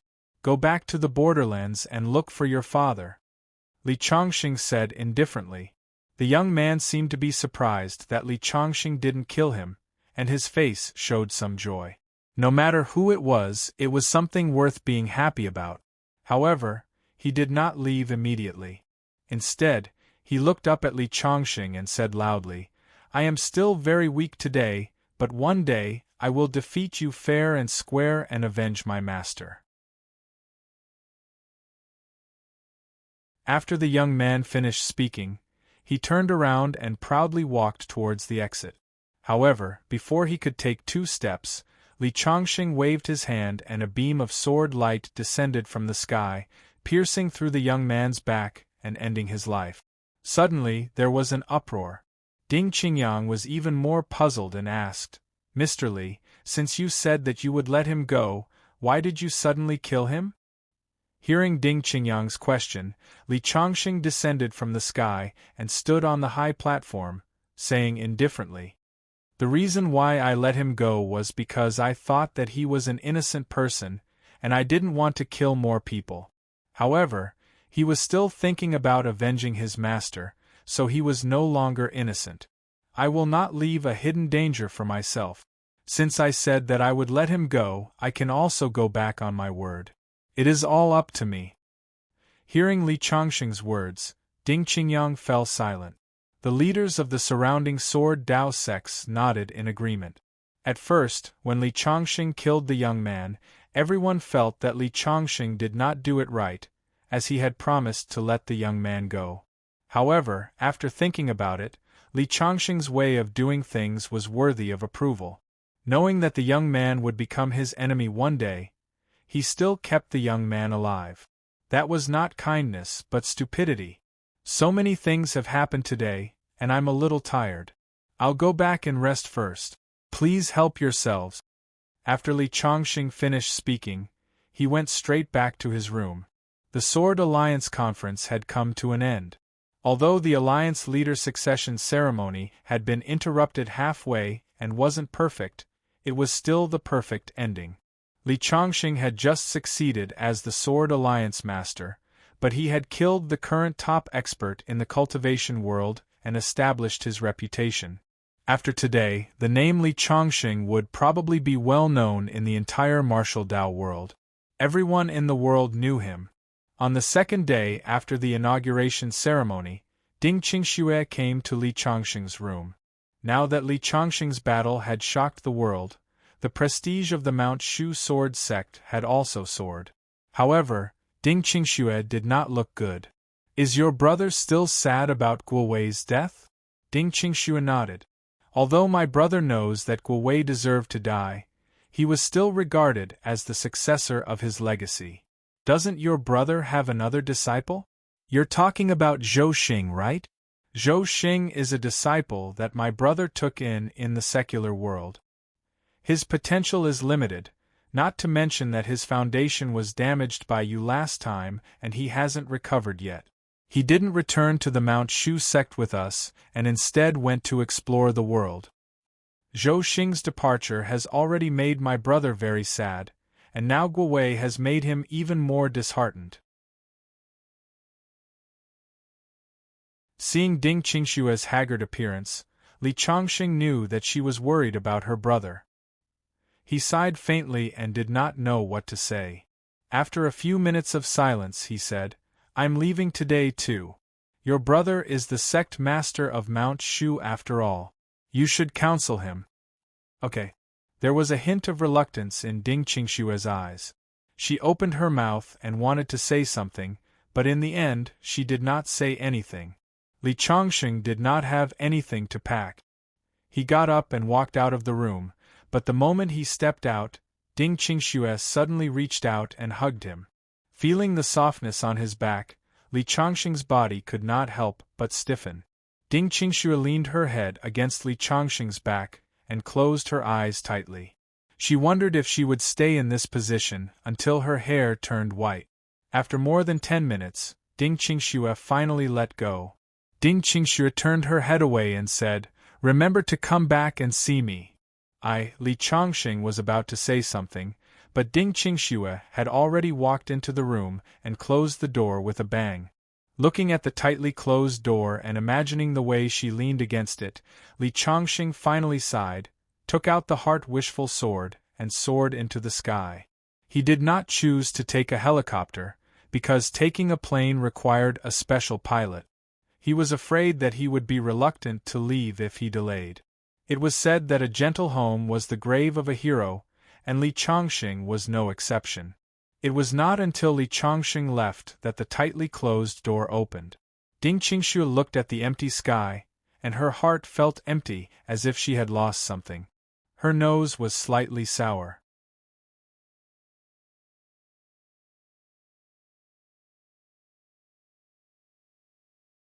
Chapter 404. When they left Shushan and returned to Qingzhou, it happened to be snowing heavily. It was as if the entire world had become clean. Li Changxing received a call from Qi Xian when he returned to the villa. Actually, Qi Xian had called Li Changxing several times in the past 2 days. Unfortunately, the phone signal was almost paralyzed in the depths of Shushan and there was no signal at all. Now that they were back in Qingzhou, Qi Xian finally got through. Mr. Li, where are you now? It's almost the new year. My dad asked me to invite you to my house. I'm in Qingzhou now. Li Changxing smiled. Hearing Qi Xian's words, Li Changxing realized that it was indeed only a few days away from the new year. More than half of the winter break had passed. Can I come to your house? Qi Xian asked carefully. Of course. Come. After hanging up, more than 10 minutes later, A sporty Maserati sports car stopped in front of Li Changxing's villa. Qi Xian got out of the car. Li Changxing remembered that the last time he saw Qi Xian, he hadn't driven this car yet. This Maserati exuded a brand new aura from head to toe, and the license plate was from Qingzhou. Seeing that Li Changxing was looking at his car, Qi Xian chuckled and said, "I just bought this yesterday. It's my mode of transportation in Qingzhou. How is it, Mr. Li? Is it pretty?" Hearing Qi Xian's words, Li Changxing felt a little helpless. Some people couldn't afford such a sports car even if they worked hard for their entire lives. For the rich, it was just a temporary mode of transportation. There were many unfairness in this world. It was pure bullsh*t to say that everyone was equal. Li Changxing couldn't help but shake his head and think, why did I suddenly become so cynical? He smiled and let Qi Xian enter the house. Thinking that he really didn't have anywhere to go for the new year, he decided to follow Qi Xian back to his house. However, he made an agreement with Qi Xian beforehand that he couldn't give him special treatment. He would just treat it as if he suddenly had a servant in the house. Qi Xian said fearfully, "I wouldn't dare to treat Mr. Li as a servant." However, he still remembered Li Changxing's instructions. Qi Yu secretly sent a message to his dad, who was thousands of miles away, telling him about Li Changxing's intention. He hurriedly gave up the idea of holding a grand welcome ceremony for Li Changxing. Although he had promised Qi Xian to go back with him, Li Changxing was in no hurry to set off. She stayed in Qingzhou for a few more days to help Yu Yue buy clothes for the new year. Then, she went to the Chu family to see Chu Yaotian. However, he didn't see Chu Meng. Ever since the banquet, Chu Meng seemed to hold a grudge against Li Changxing. When she heard that Li Changxing was coming, she hid in her room and didn't come out. Chu Yaotian sent people to call them twice, but the door was closed and no one answered. It wasn't until Li Changxing left that the curtains of the room slowly opened, revealing a face full of hidden bitterness.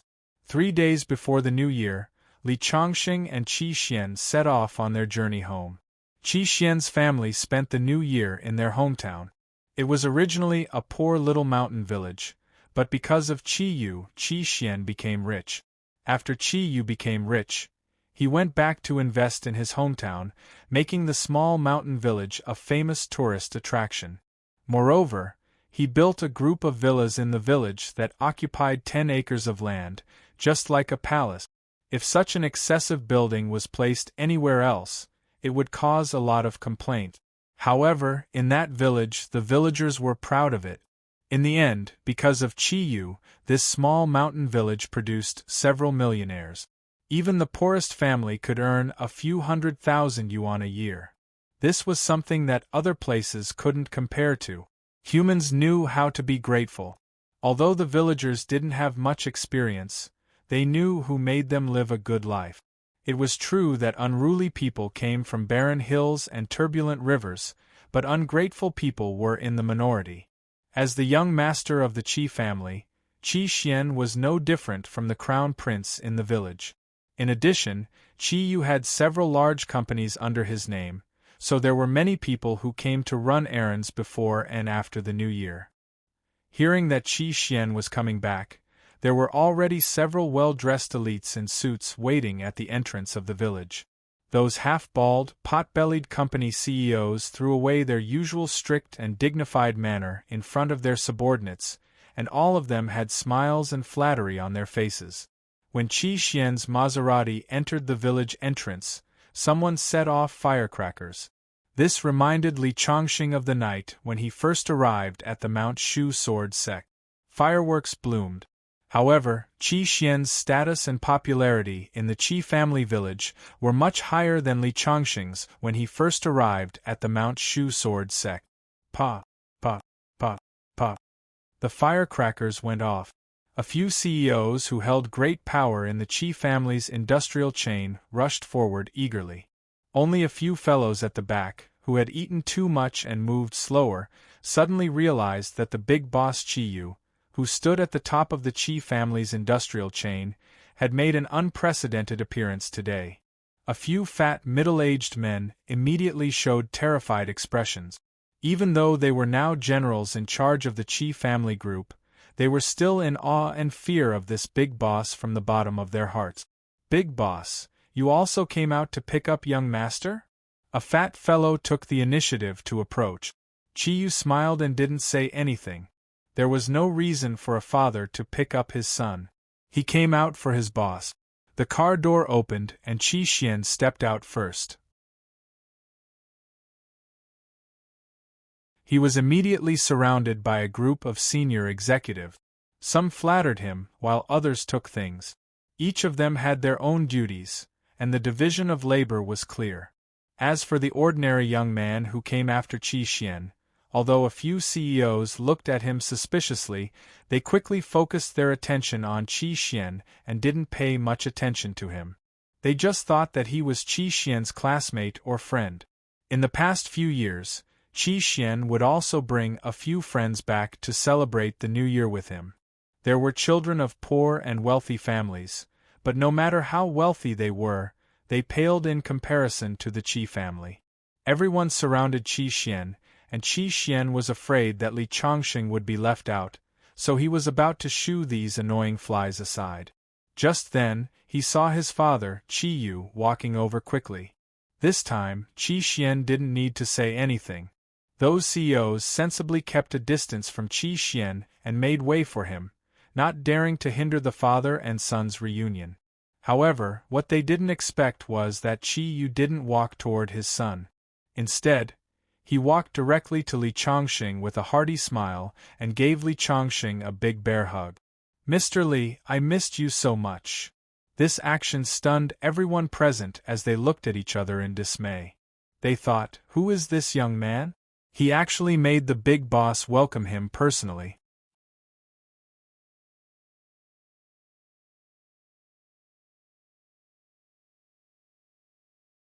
Chapter 405. As everyone knew, Sick Tiger Qiyu had 3 generals who assisted him in conquering splendid country. Demon Blade Nalan Yuding was famous for her martial strength. Divine Spear He Yiming was said to be an expert in firearms. From the Type 54 pistol to the Butler sniper rifle, he was proficient in all kinds of domestic and foreign firearms. Ghost Fox Gao Jianda's strength lay not in his skills, but in his wisdom. When Qiyu emerged from the bloody underworld and established his dynasty, Nalan Yuding and He Yiming were the ones who helped Qiyu the most. But now Gao Jianda was the one who built the entire business empire. Gao Jianda was dealing with some personnel changes in the company, so he didn't come to the Qi family's villa. Divine Spear He Yiming happened to be there. As for Qiyu's other right-hand man, Nalan Yuding, he broke a leg when he came back from Qingzhou. Later, he mysteriously disappeared from the face of the earth. Many people were speculating about the reason. There was a vague rumor that he had offended someone in Qingzhou who shouldn't be offended. Of course, if Qiyu didn't say anything, no one dared to ask or investigate. He Yiming was the father of He Lei, the girl who had always liked Xian, whom Li Changxing had met last time. His daughter was 70% similar to him, so when Li Changxing saw this man, he recognized him at a glance. He Yiming was also looking at Li Changxing curiously, thinking that as the boss's confidant, he had no impression of the young man in front of him. Could he be the son of some big boss to be able to make the boss come out to greet him personally? Qiyu had been able to grow in the north over the years not only because of his iron hand and strong team, but also because of the huge circle of contacts he had managed. For Qiyu, who sometimes appeared to be very approachable, it was understandable if he came out to greet a junior to show his respect. But Li Changxing's ordinary clothes didn't seem like it. Next to him, a guy who had a good relationship with He Yiming whispered, "Could it be an illegitimate child of the big boss's love affair?" As soon as he said this, He Yiming immediately glared at him. But the moment he turned around, he suddenly felt that the other party's guess seemed to be somewhat reasonable. "You're a man. What's wrong with hugging?" Li Changxing said with a look of disgust. Only then did Chi Yu retract his hand. If it weren't for the fact that he had to give Chi Yu some face in front of his subordinates, Li Chongqing would have already kicked him to the ground. He didn't have any special hobbies. However, when Chi Yu's subordinates saw this scene, they were undoubtedly extremely shocked. He Yiming slightly frowned. In his opinion, it was already a great honor for the big boss to personally come out to greet them. This young man seemed to be pushing his luck, but since Chi Yu himself didn't say anything, he could only keep his dissatisfaction in his heart. Let's go. Let me see what the kennel you built looks like. Li Chongqing stepped forward with a smile. Chi Yu eagerly followed at the side. On the other side, the higher-ups hurriedly followed behind. He Yiming originally wanted to stop Qi Xian and ask the identity of this guy who didn't know the rules at all. However, Qi Xian had been accompanying Li Chongqing, so he didn't have a chance to ask. A group of people walked into the Qi family's villa majestically. Li Chongqing glanced around. Except for the largest building in the center, there were more than a dozen majestic buildings around it. It really did have the flavor of a small forbidden city. After entering the hall, Qi Yu originally wanted Li Chongqing to sit in the main seat, but Li Chongqing shook his head slightly and said that he didn't want to be treated specially. He just wanted to spend the new year in peace. So, he had to let Li Chongqing sit on the side seat. This side seat was originally He Yiming's seat, but now it was taken by Li Chongqing, so he had to sit below.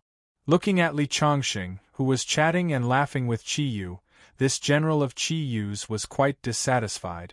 Because he was afraid that the food would taste bad if it was cooked too early, the chef didn't start cooking until Li Chongqing came in. About 10 minutes later, the banquet officially started.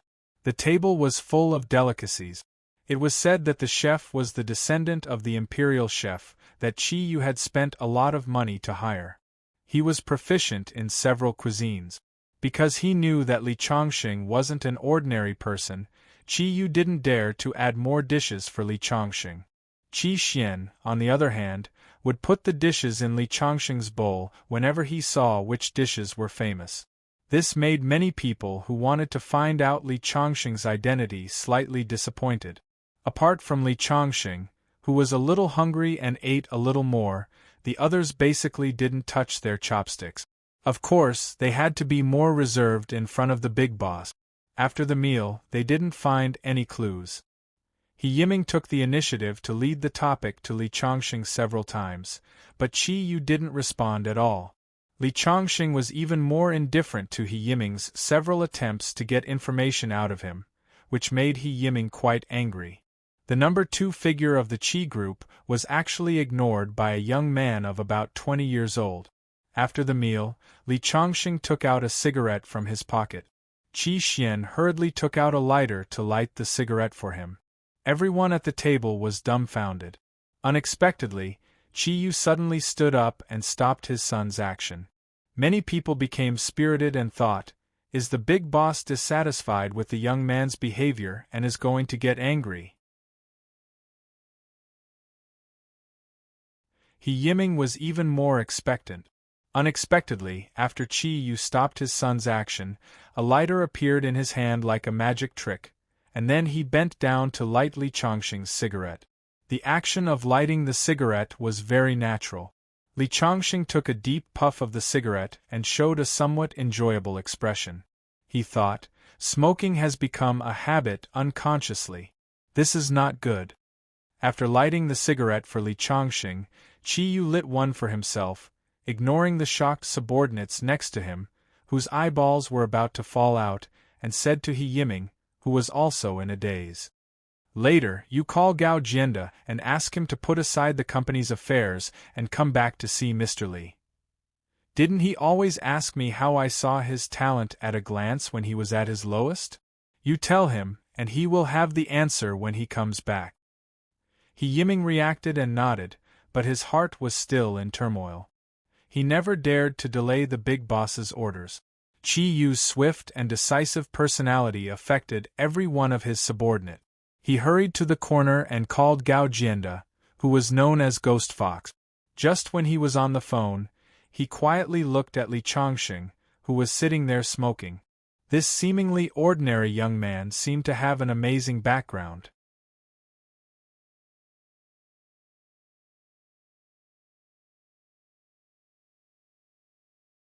Chapter 406. Other than the first welcome banquet, when Li Chongqing and Qi Yu's subordinates gathered at the same table to eat, Qi Yu and his son accompanied Li Chongqing for every meal afterward. The other subordinates were not qualified to attend the banquet at all. This gave He Yiming, who wanted to figure out Li Chongqing's identity, no chance at all. Qi Xian basically revolved around Li Chongqing. In the past few days, he had taken the initiative to learn some martial arts knowledge from Li Chongqing. Qi Xian was willing to learn and was willing to put in the effort. Li Chongqing also appreciated this point. Occasionally, a few words of advice would have the effect of enlightening him. This allowed Qi Xian's martial arts to improve day by day. Qi Yu's think tank, Gao Jianda, who was known as Ghost Fox, rushed back on the third day after Li Chongqing arrived at the Qi residence. It happened to be New Year's Eve. Gao Jianda was very thin, and when his eyes were closed, he gave off a shrewd feeling. When he saw Li Chongqing, he didn't know why Qi Yu had called him back from afar just to see a young man. However, when Qi Yu said that he had been living on the streets back then, it was because Li Chongqing had said, "This kid has the potential to be a prime minister." That was why he had decided to take him in. Suddenly, Gao Jianda thought of something, and his eyes revealed a look of disbelief. The moment he saw Li Chongqing, he felt that he was familiar, but he couldn't believe it. After more than 30 years, there was actually someone who could maintain the same appearance. He was so excited that he almost knelt down and kowtowed to Li Chongqing a few times in public. When Gao Jianda came out of Li Chongqing's place, He Yiming, who had been waiting outside for a long time, couldn't wait to ask, "I say, Brother Gao, what's the identity of that kid inside?" He actually made Big Boss run over to him every day. If it were a charming beauty, it would be fine, but it just had to be an average-looking man. I really can't understand. When Gao Jianda heard this, his face revealed some mystery. He pulled He Yiming to a remote place and then said mysteriously, "Big Boss once told us that the reason he was able to rise in the wilderness back then was because of someone's support. Do you still remember?" "Of course I remember." He Yiming nodded. "It's just that it's said that the big shot has already disappeared for more than 30 years. Could it be that this kid is actually that big shot's descendant? No wonder." He Yiming thought that he had guessed the truth of the matter and revealed a look of realization. Unexpectedly, Gao Jianda shook his head. "You're wrong. He's not the descendant of that big shot, but that big shot himself." "What?" He Yiming, who had just taken out a cigarette and was about to light it, was so scared that his hand trembled and the cigarette fell to the ground. He stared at Gao Jianda in disbelief. "I say, Director Gao, are you kidding me? That kid is only 20 years old. You said that he helped the big boss 30 years ago? How is that possible?" "Why not? Do you know who Naylan Yuding offended the last time she went to Qingzhou and came back with a broken leg? Don't tell me you're the one who provoked this brat." He Yiming's heart jumped. Like him, Naylan Yuding was Qi Yu's right-hand man, but her leg was injured after a trip to Qingzhou. Not long after, she completely disappeared from the world. He had never figured out the reason. He thought that Qi Yu wanted to burn the bridge after crossing the river, cook the hound after the cunning rabbit, and put away the bow after the birds have flown.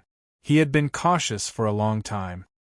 He didn't expect Gao Jianda to tell him that it was because of this young man. Looking at Qi Yu's attitude towards Li Chongqing, He Yiming really believed that Qi Yu would punish Naylan Yuding for Li Chongqing. But if he said that Li Chongqing could stay young forever, he would not believe it even if he was beaten to death. He's proficient in immortal magic, and his kung fu is first class. Naylan Yuding's leg was crippled by him, Gao Jianda said with certainty, but Yiming still didn't believe it in his heart. But he just buried it in the bottom of his heart. The Northern New Year's Eve had a custom of enduring the year. After dinner, everyone gathered in the hall. Li Chongqing and Qi Yu's subordinates had dinner at the same table for the second time. This time, there were obviously fewer people than the last time. Several company bosses went back to their homes to celebrate the new year, but some still chose to stay here. For many people, being able to celebrate the new year in the Qi family's mansion represented an honor and recognition. Because the long night was boring, Yiming took the initiative to propose to go to the Qi family's back garden to play a real-life CF game. Many of Qi Yu's subordinates were ruthless people who fought with him in the past. Although they were a little old now, their strength had not weakened much. As soon as they heard Yiming's proposal, they immediately raised their hands to agree. Li Chongqing was too lazy to participate, but Yiming insisted on dragging Li Chongqing to play together. Li Chongqing had to agree. In the end, they were divided into two groups to compete. Yiming, Gao Jianda, and 6 other people were in one group, while Li Chongqing, Qi Xian, and several company bosses were in the other group. Qi Yu did not participate. He was the big boss. If he participated, others would not be able to move freely. The game began. Because there were many rockery in the back garden, the environment was 80% similar to the wilderness. In addition, the night was a natural camouflage. After everyone entered the back garden, they quickly disappeared without a trace. At this moment, at a rockery in the back garden, Gao Jianda and Yiming each had a cigarette in their mouths. Gao Jianda was the first to break the silence. Yiming, today's game was arranged by you long ago, right? You want to use this to test Mr. Li's depth, right? There are 2 teams. Li Chongqing's team is made up of serious businessmen. All of them are full of fat. Not to mention playing with guns, it would be difficult for them to even run 100 meters. On your side, other than a weak scholar like me, the rest are fierce people who followed the big boss through life and death. To put it bluntly, any one of them can kill everyone on that side except Mr. Li and young master. Sure enough, I can't hide from your ghostly fox eyes. Yiming chuckled. You praise that Li Chongqing as if he's an immortal from heaven, but I don't believe it. How many minutes do you think that Li Chongqing can survive under the pursuit of my 6 great generals? He'll probably be eliminated in less than the time it takes to smoke a cigarette. Originally, I wanted to give it a try myself, but after thinking about it, I'm afraid he'll be eliminated in less than 30 seconds with my sharpshooter. It's too much of a bully to deal with a young boy in my field of expertise. Hearing Yiming's confident words, Gao Jianda smiled and shook his head. Yiming, you think that sending 6 strong subordinates is a sure win, but in my opinion, this is just your wishful thinking. Is it? Yiming smiled confidently. Why don't we make a bet?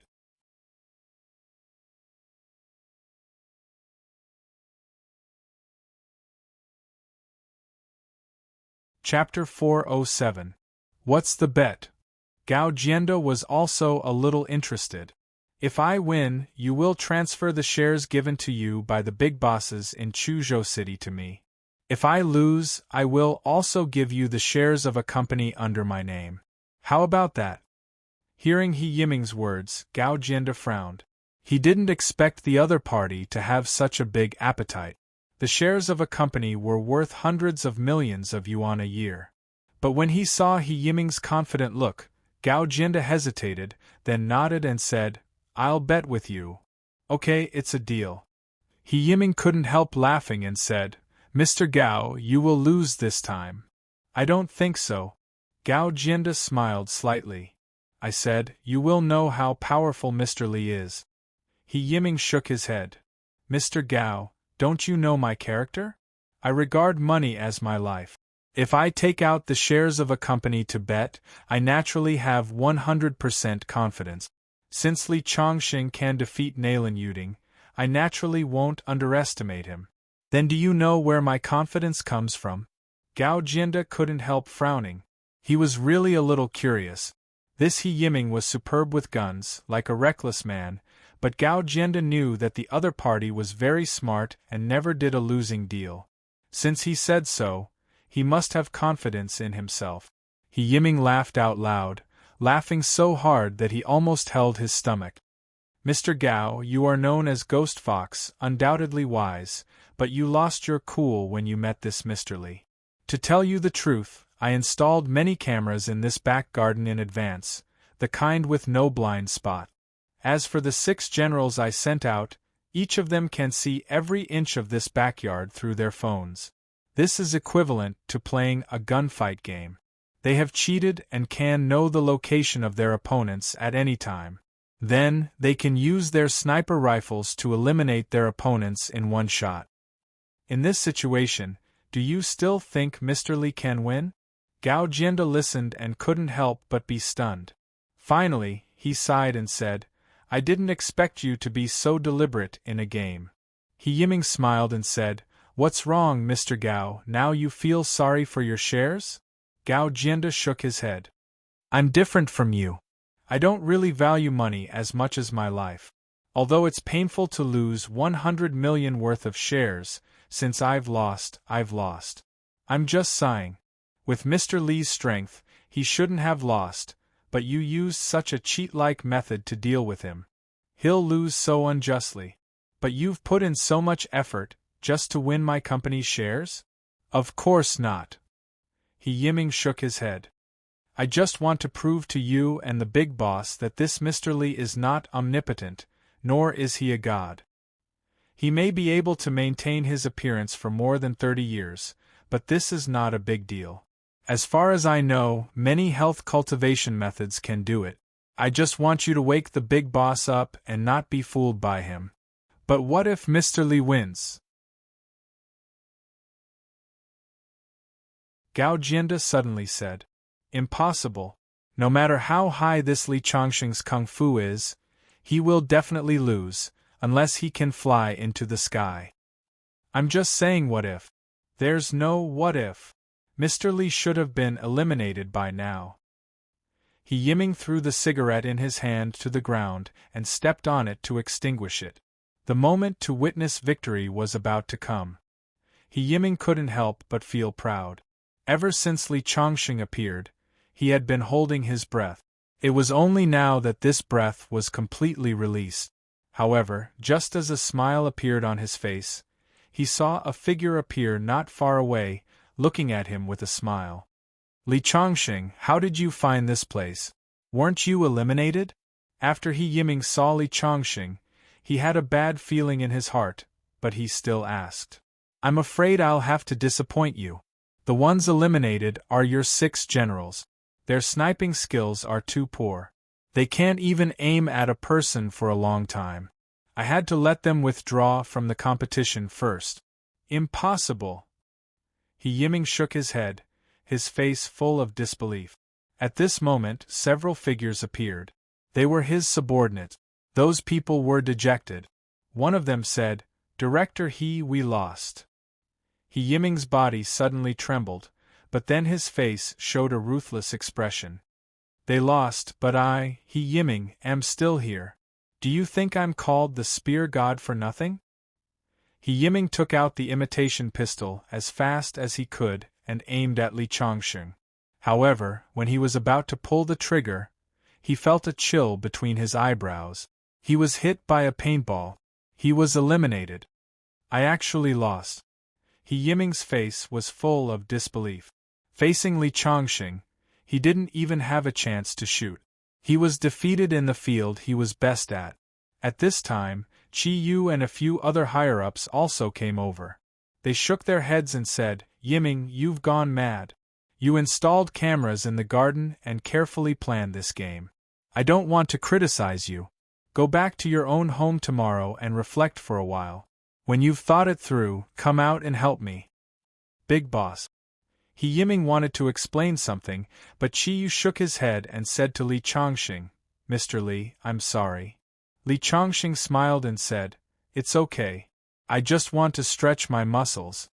Li Chongqing, Chi Yu, and the others left. He Yiming sat on the rockery next to him. Today's failure was undoubtedly a huge blow to him. Chi Yu's words seemed to be not reproaching him, but it was equivalent to letting him stay away from the center of power. Alas! Gao Jianda shook his head and didn't know what to say.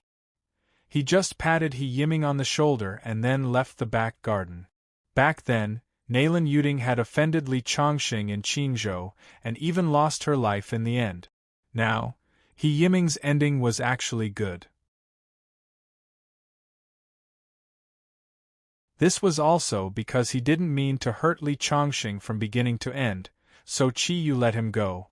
The next day, before leaving the Qi family, He Yiming asked Chi Yu to give him the video of yesterday's battle. He stayed in the room for a whole hour and watched all the video carefully, not letting go of any details. When He Yiming came out of the room, there was fear in his eyes. He bowed to the courtyard where Li Chongqing lived and said loudly, "He Yiming is convinced of my defeat." Several executives who were close to him came out to see him off. They asked him curiously what he saw. He just sighed and said, "Gao Jianda is right. He is an immortal." After that, he walked out of the courtyard with a lonely face, leaving a group of friends who were puzzled.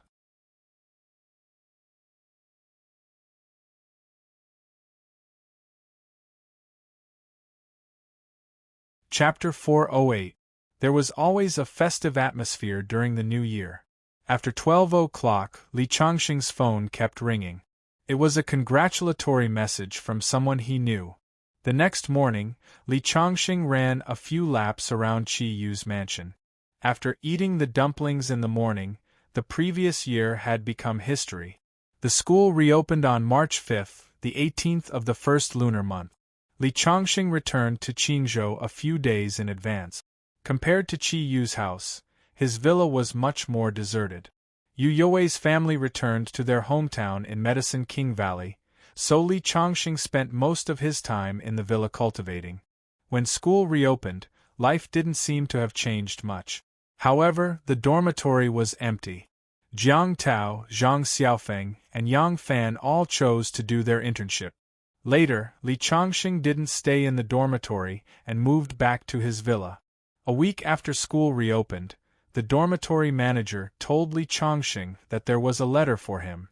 Even Li Chongqing, who was used to the convenience of the internet era, was surprised that someone would write to him.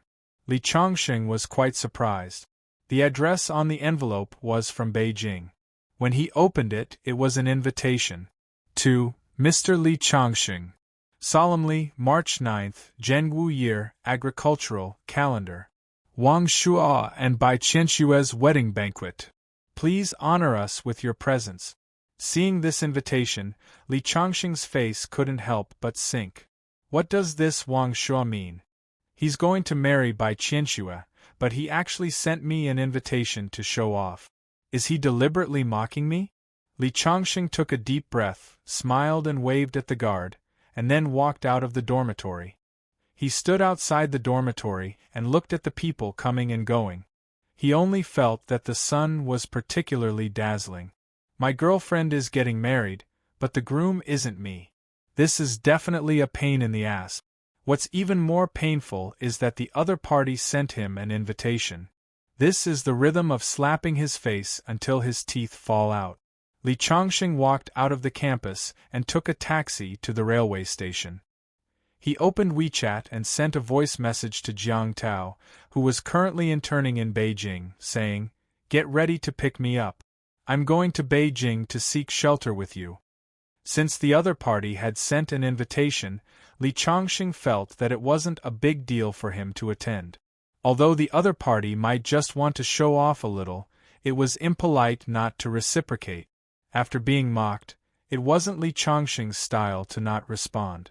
It took an hour to get to the train station from school, and 3 hours to get to Beijing by train. Therefore, when Li Chongqing walked out of the train station alone without any luggage, it was already 3 in the afternoon. Jiang Tao, who was wearing fashionable clothes, greeted Li Chongqing from afar.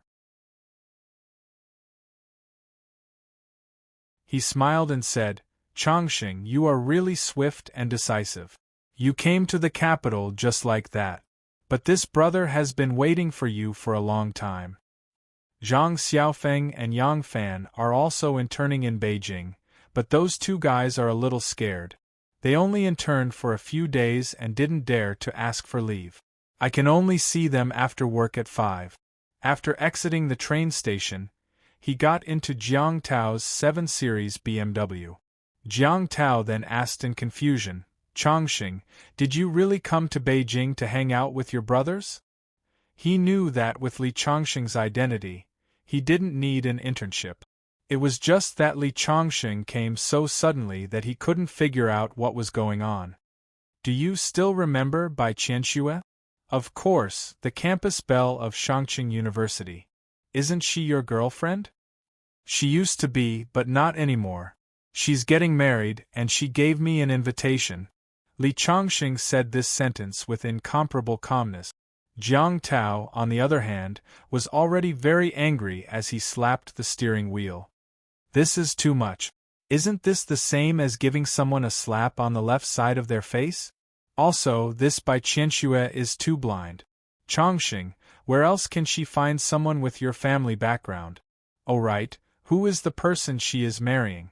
The son of the Wang family in Beijing, Wang Shua. Li Chongqing lightly spat out these few words. Jiang Tao suddenly fell into silence. In the end, he could only curl his lip. The Wang family in Beijing, no wonder. Halfway through the journey, the car suddenly braked and stopped. Jiang Tao turned his head and anxiously said, Chongqing, don't tell me you came to Beijing to do something irrational? The Wang family is known as one of the 4 major families in Beijing. Looking at Jiang Tao's worried face, Li Chongqing slightly smiled. Don't worry, I won't be impulsive. That's good. Jiang Tao let out a long sigh of relief. But is the 4 major families that great? I want to meet them. At this moment, Jiang Tao's originally relaxed heart was once again raised. Sure enough, this roommate of his didn't come to Beijing with good intentions. Chongqing, my family has a villa in Beijing. Stay at my place tonight. Don't worry, it's just me, so don't be afraid of disturbing me. Jiang Tao said while driving.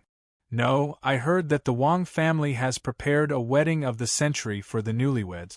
All the guests have been arranged in a 5-star hotel. I have an invitation, so I'll stay there. Jiang Tao's hands couldn't help but tremble as he drove. Then let's contact Yang Fan first. Let's get together first. Jiang Tao felt that when the time came, Yang Fan and Zhang Xiaofeng could persuade Li Chongqing together and see if they could change his mind. Who knew that Li Chongqing would still shake his head? No, I heard that the Bai family has also arrived in Beijing. Today, they are hosting a banquet at the Blu-ray Hotel. I'll just eat there. This. Jiang Tao's face revealed a bitter smile. He thought to himself, this Li Chongqing really has steeled his heart. It's just that the capital is the Wang clan's territory. If Li Chongqing goes against the Wang clan, won't he be at a disadvantage? The car drove to the entrance of the Blu-ray Hotel. On the hotel's huge LED screen, the picture of Wang Shua and Bai Qianxue was playing on a loop. In the picture, Wang Shua was flushed with success while Bai Qianxue was shy and sweet. They really looked like a perfect match. Jiang Tao parked the car in the parking lot. Li Chongqing said that there was no need to send him inside. When the matter at hand was done, he would go find them. Jiang Tao sighed helplessly.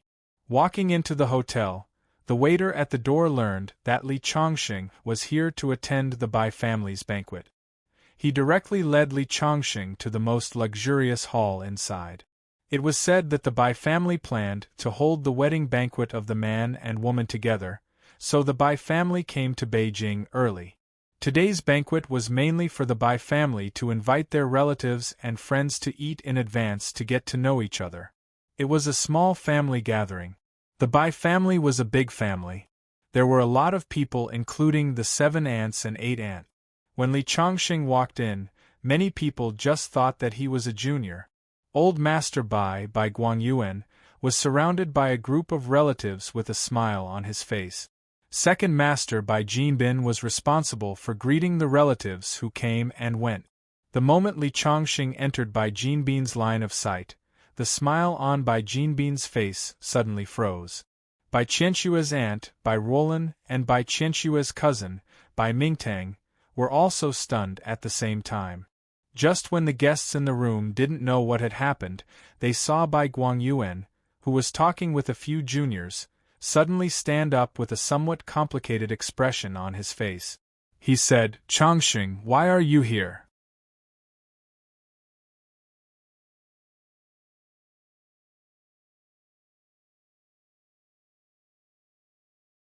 Chapter 409. Li Chongqing stood at the door of the hall. Everyone in the Bai family came to their senses and walked up to him. Especially Bai Guangyuan, the old master, whose voice was trembling. "Who is he?" The relatives of the Bai family were discussing and guessing Li Chongqing's identity. Chongqing, Qianxue Bai Guangyuan wanted to say something but stopped. "It's okay. I'm not here to see her. I'm just here to take a look." Li Chongqing looked at the people of the Bai family. They used to treat him as family when they saw him. But now, as Bai Qianxue and Wang Shua's wedding was finalized, they seemed to be pushed further and further apart by an invisible force and became more and more unfamiliar. Finally, someone suddenly exclaimed, "Isn't he Qianshue's ex-boyfriend?" Such a voice quickly spread in the hall. In just half a minute it had reached the point where everyone knew about it. Countless people looked at Li Chongqing with complicated, mocking, and curiosity. What is he doing here? Is he here to make trouble? It's impossible between him and Qianxue. In the countless discussions, a middle-aged woman, who was called Aunt Bai by Qianxue by blood, finally stood up and pointed at Li Chongqing and said loudly because she was close to the main branch of the Bai family. "Qianxue has nothing to do with you. How can you still be so thick-skinned to show up here? If I were you, I would hide in a corner and no one would see me. Why don't you take a piss and look at yourself in the mirror? Even if you kneel down and beg Qianxue, she won't like you anymore." Her voice was sharp, and mean. The hall fell into a few seconds of silence. The middle-aged woman thought that she had done something satisfying. Since Bai Guangyuan and the others were too embarrassed to do it, she would do it. So at this moment, the woman was very proud, but her pride didn't last long.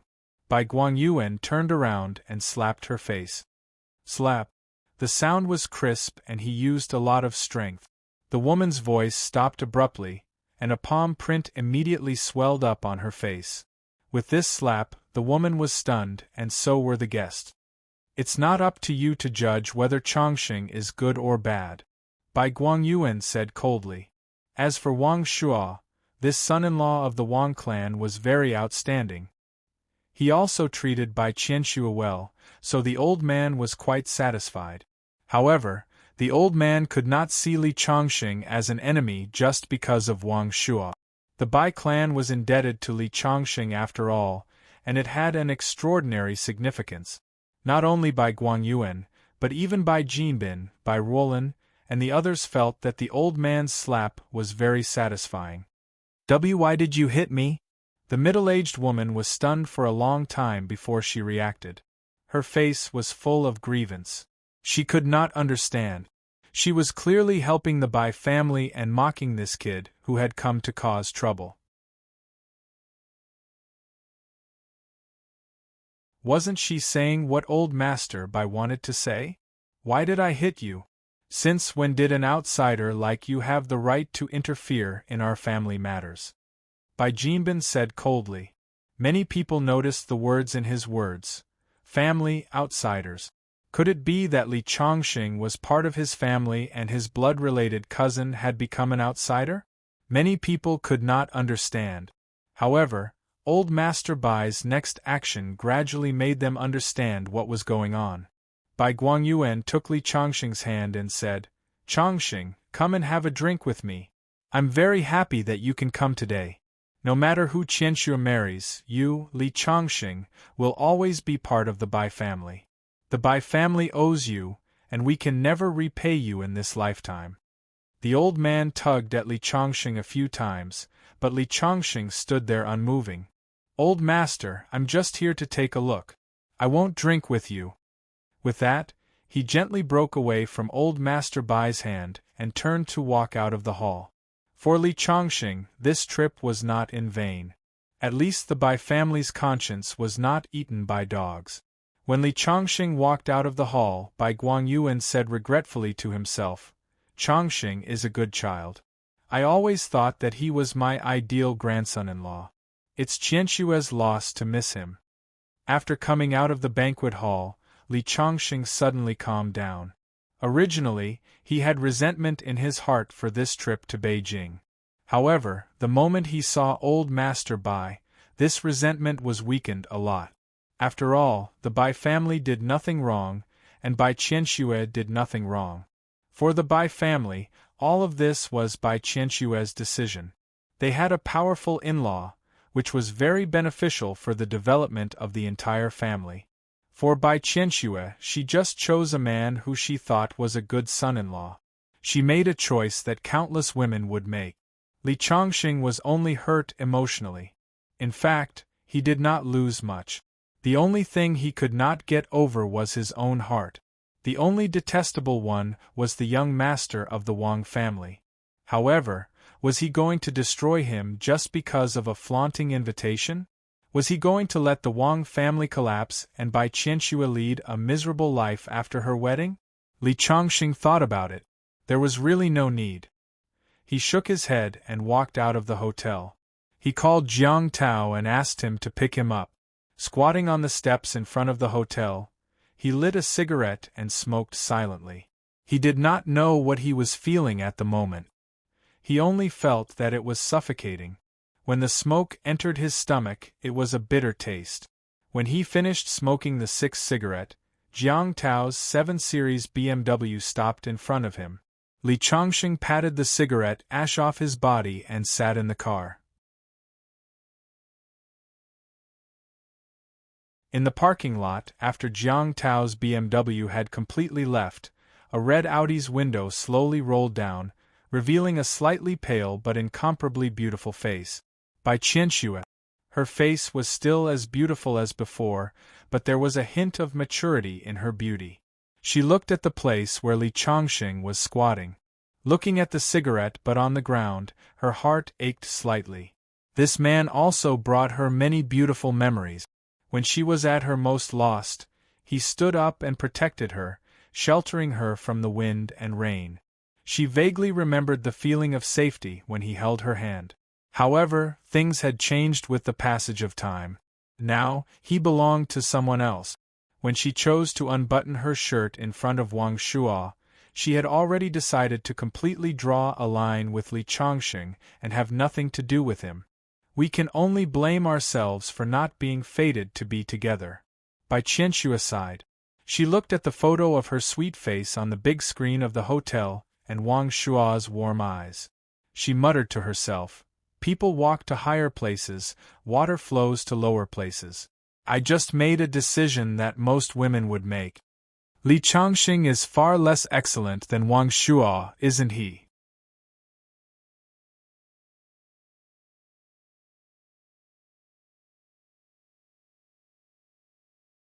Chapter 410.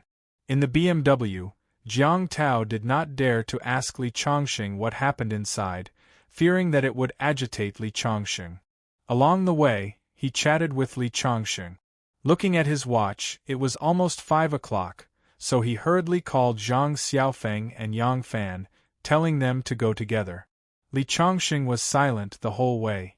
It would be a lie to say that Bai Qianxue's matter had no effect on him. No matter how long he lived, he would still be a person of flesh and blood. A pure heart and few desires, without joy or sorrow. This was a realm that Li Chongqing had never reached. Cultivation, cultivation, cultivation. If there was no human emotion, it would be meaningless in Li Chongqing's eyes. They drove directly to a hotel. After getting out of the car, a fashionable young man had obviously been waiting for a long time. Jiang Tao introduced Li Chongqing to his friend in Beijing, Tang Bo, who was also a rich second generation. Looking at the keys in his hand, he drove a Mercedes-Benz. The other party smiled and greeted Li Chongqing, saying that a banquet had been prepared. Jiang Tao's friend was his friend. The other party had a very talkative personality, belonging to the type of person who was very familiar with others. Although Li Chongqing's clothes were very ordinary, the other party did not show the slightest contempt.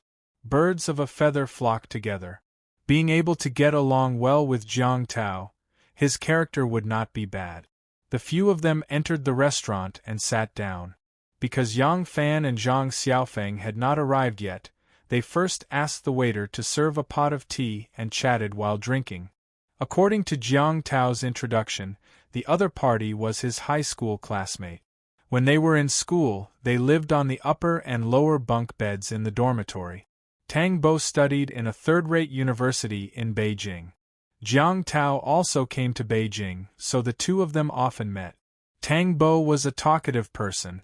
Even though Li Chongqing did not like to talk much, he quickly became familiar with Li Chongqing. Half an hour later, Yang Fan and Zhang Xiaofeng appeared and gave Li Chongqing a big hug. After sitting down, Jiang Tao asked the waiter to serve the dishes.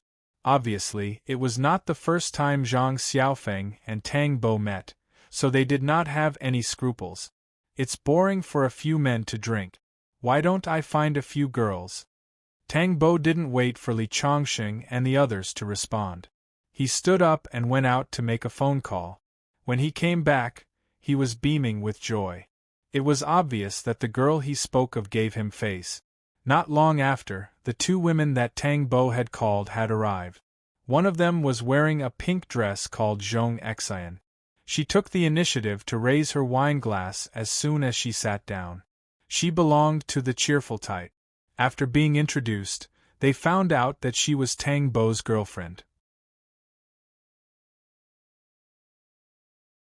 Jiang Tao couldn't help but laugh as he punched Tang Bo's arm and said, "You brat, why did you call us to introduce us to girls? So you came here to show off?" Tang Bo burst into laughter. The other was more introverted. Her name was Lin Yin, and she looked gentle and quiet. She gave off the vibe of a pretty girl from a humble family. Zhong Xian hurriedly helped her boyfriend out of the situation and said, "My best friend next to me, Lin Yin, doesn't have a boyfriend yet. You all have a chance." With the addition of the two women, the atmosphere really changed. It was just that there were a lot of dirty jokes, but it wasn't good to say them in front of girls. After chatting for a while, they found out that Tang Bo's girlfriend, Zhong Xian, was actually a top student at Huaqing University. Lin Yin, who wasn't good with words, was also a classmate of hers. This made the few people present couldn't help but have a whole new level of respect for the two women. Tang Bo was also proud of being able to find such a highly educated girlfriend. During the meal, he drank a few more glasses. He went over and put his arm around Li Chongqing's shoulder and said, "You must have fun in Beijing. If there's anything, I'll cover you." After eating and drinking to their heart's content, Tang Bo took the initiative to suggest going to a bar to play. Jiang Tao wanted to let Li Chongqing relax, so he strongly agreed. As for Zhang Xiaofeng and Yang Fan, they had been interning in the company for the past few days. Because they were newcomers, they were quite oppressed and in high spirit. Originally, the girl called Lin Yin didn't want to go, but she couldn't stand her best friend Zhong Xian's constant persuasion. In the end, after they paid the bill, they majestically rushed to a nearby bar. Tang Bo should be a regular here. As soon as they entered, the manager came up to them and gave them an extra bottle of red wine, making Tang Bo feel very proud. After entering, they went to a slightly remote place and sat down. Under Jiang Tao's instructions, Tang Bo arranged for Lin Yin and Li Chongqing to sit together. "You're Tang Bo's friend?" Lin Yin took the initiative to talk to Li Chongqing. In the restaurant, she found that Jiang Tao and the others' attitude towards Li Chongqing was obviously different, which made her a bit curious. "I'm a classmate of Zhang Tao and Zhang Xiaofeng's dorm," Li Chongqing replied. "Then which university are you studying in?" Lin Yin asked, "Is it also in Beijing?" Li Chongqing shook his head. "I'm studying in Qingzhou University." Because the two of them were relatively introverted, after a few words, they fell into silence. At this time, not long after they sat down, several figures came over. "I say, brat, you came to a nightclub and didn't even say hello to us."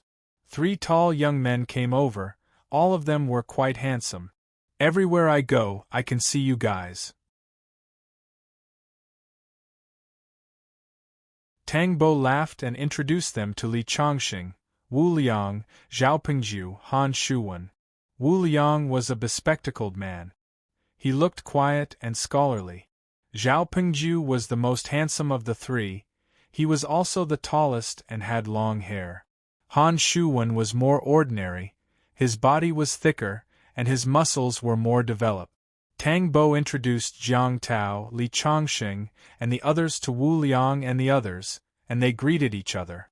Then, Wu Liang and the others returned to their seat. They sat not far from Li Chongqing and the others.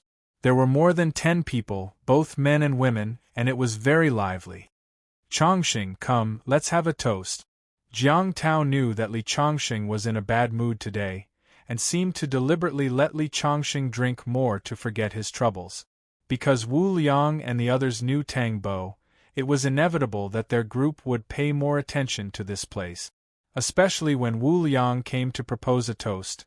He learned that Lin Yin, this quiet beauty, was still single. When he brought this news back, a few men who didn't know Tang Bo also took the initiative to talk to him. In the end, the two groups simply joined together to have fun. Zhao Pingju was especially interested in Lin Yin. Taking advantage of the time when Li Chongqing went to the bathroom, he unkindly took Li Chongqing's seat and talked to Lin Yin, which made Jiang Tao frown. At around 10 o'clock, the bar was completely lively. Because his seat was taken, Li Chongqing could only sit between Jiang Tao and Tang Bo. Tang Bo patted Li Chongqing's shoulder and said with the smell of alcohol, "Brother, it seems that your level is not good enough." That Zhao Pingju took the lead. "But it doesn't matter, I'll introduce you to another one another day." Li Chongqing smiled and said, "No need, we all came out to play, I didn't think too much."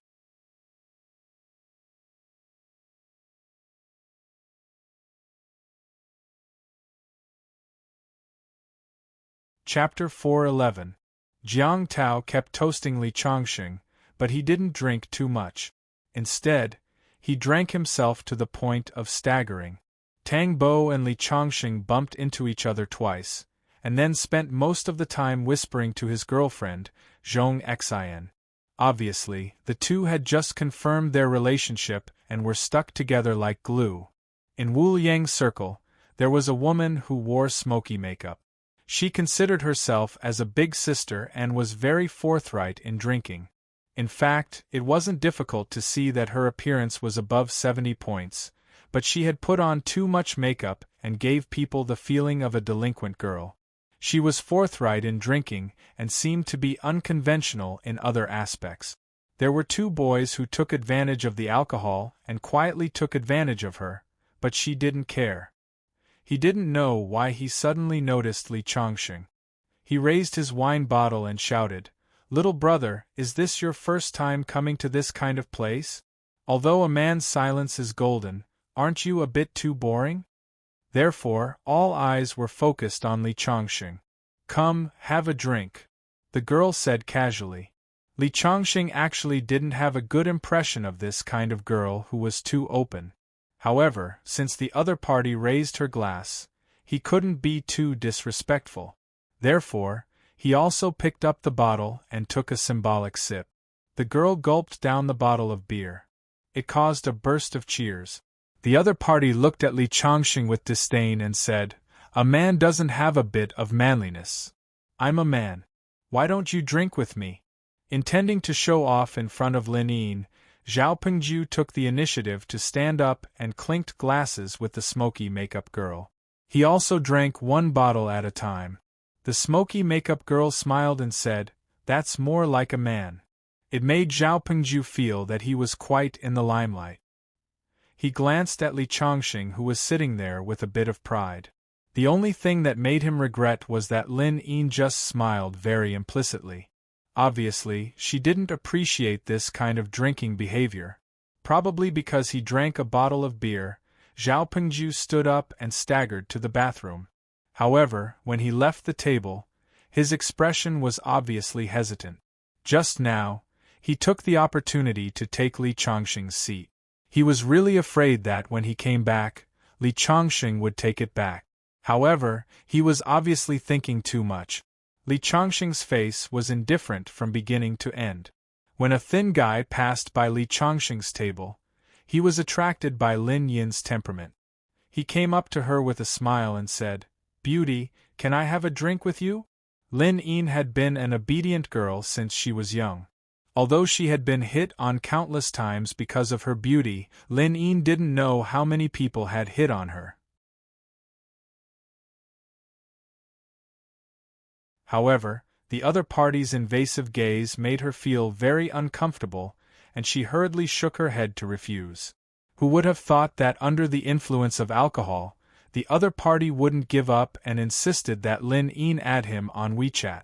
Lin Yin refused once again, a small in turn under the influence of Yin ses a's under the influence of a of that, under the effect of t, to the end. Get the hell out of here. The guy was already upset that he was rejected by the beauty. Being pushed by Zhao Pengju made him even angrier. He only compared the height difference between him and Zhao Pengju and didn't dare to make a move. He only cursed a few times. Seeing that the guy was a little scared, Zhao Pengju was even more high-spirited. He lifted his leg and kicked the guy to the ground. He picked up a beer bottle on the table and pointed it at the guy's nose. He glared and yelled, "If you have the guts, I'll smash your head open with this beer bottle." The guy was a little scared by Zhao Pengju's aura.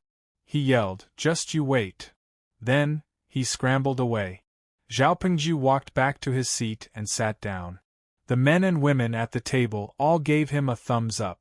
The woman with smoky makeup even shouted, "Brother, you're so manly and domineering."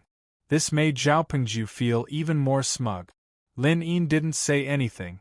Although she felt that it was a little inappropriate to cause trouble in a place like a bar, her attitude towards Zhao Pengju had obviously changed. This made Zhao Pengju feel even more radiant. Li Chongqing just sat there and didn't say anything. Jiang Tao drank a little too much. He put his arm around Li Chongqing's shoulder and talked to Li Chongqing. But as he talked, the topic was brought to him. The poor had their worries, the rich had their worries. Jiang Tao, who was born with a silver spoon, also had a lot of worries and grievances. Under the influence of alcohol, he poured out the worries that had accumulated in his heart. Looking at the time, it was already 11 o'clock. Zhang Xiaofeng had to go to work tomorrow, and several students had classes in the morning. He planned to stop here and end today's craziness. But before he could get up, he saw a group of aggressive, strong men rush in and go straight to where Li Chongqing and the others were. Suddenly, there was a commotion in the bar. Tang Bo and the others were at a loss. When they saw the skinny guy leading the way, they suddenly realized. Zhao Pengju, who was bragging that he went to the gym every day and could beat 7 or 8 strong men, suddenly stopped. The wine glass in his hand fell on the table with a thud sound. The leader was a short guy, but he was especially muscular. He looked more intimidating than Han Shuwen, who was the most muscular among them. "Brother Zheng, it's this group of people." The skinny man pointed at Li Chongqing's table and said to the muscular man who was leading the group. The muscular man, who was set off by several strong men behind him, looked particularly imposing. He walked to the table, glanced at everyone's faces, and then said loudly, "Who bullied my little brother just now?" Instantly, the boys who were bragging just now were all silenced. They were just students. How could they have seen such a big formation? The trouble was caused by Zhao Pengju. Everyone subconsciously looked at Zhao Pengju. Looking at the situation, Zhao Pengju hesitated for a moment and stood up. Big brother, what happened just now might be a misunderstanding. *CK your misunderstanding. The skinny guy held his breath. Now that he had the upper hand, he raised his hand and slapped. Because of the difference in height, his slap was barely enough. The strength was not much. However, being slapped in the face in public was undoubtedly extremely humiliating. Zhao Pengju's face suddenly turned red. Just as he was about to get angry, he saw a dagger in the muscular man's hand. He was playing with it. In an instant, it was as if a basin of cold water had been poured over his head. His anger was completely extinguished. In the next moment, the skinny guy slapped him again. What? You want to fight back? After being slapped twice, Zhao Pengju wanted to find a mouse hole to hide in. The key was that Han Shuwen and Wu Liang, who he usually called brothers in the basketball team, also lowered their heads and leaned back. He did not have the courage to fight with the fierce man at all. After a long silence, he finally smiled and said, "Brother, you've hit and scolded me. Please be magnanimous and let me go." Zhao Pengju's surrender seemed to be expected. However, Lin Yin's eyes were a little complicated. Although Zhao Pengju's handsomeness was still a distance away from being her boyfriend's standard, at least she did not hate him. However, his humility disappointed her. You're tuning in to the Phoenix Knights YouTube channel. Don't forget to subscribe and join us on this journey to catch the most captivating stories.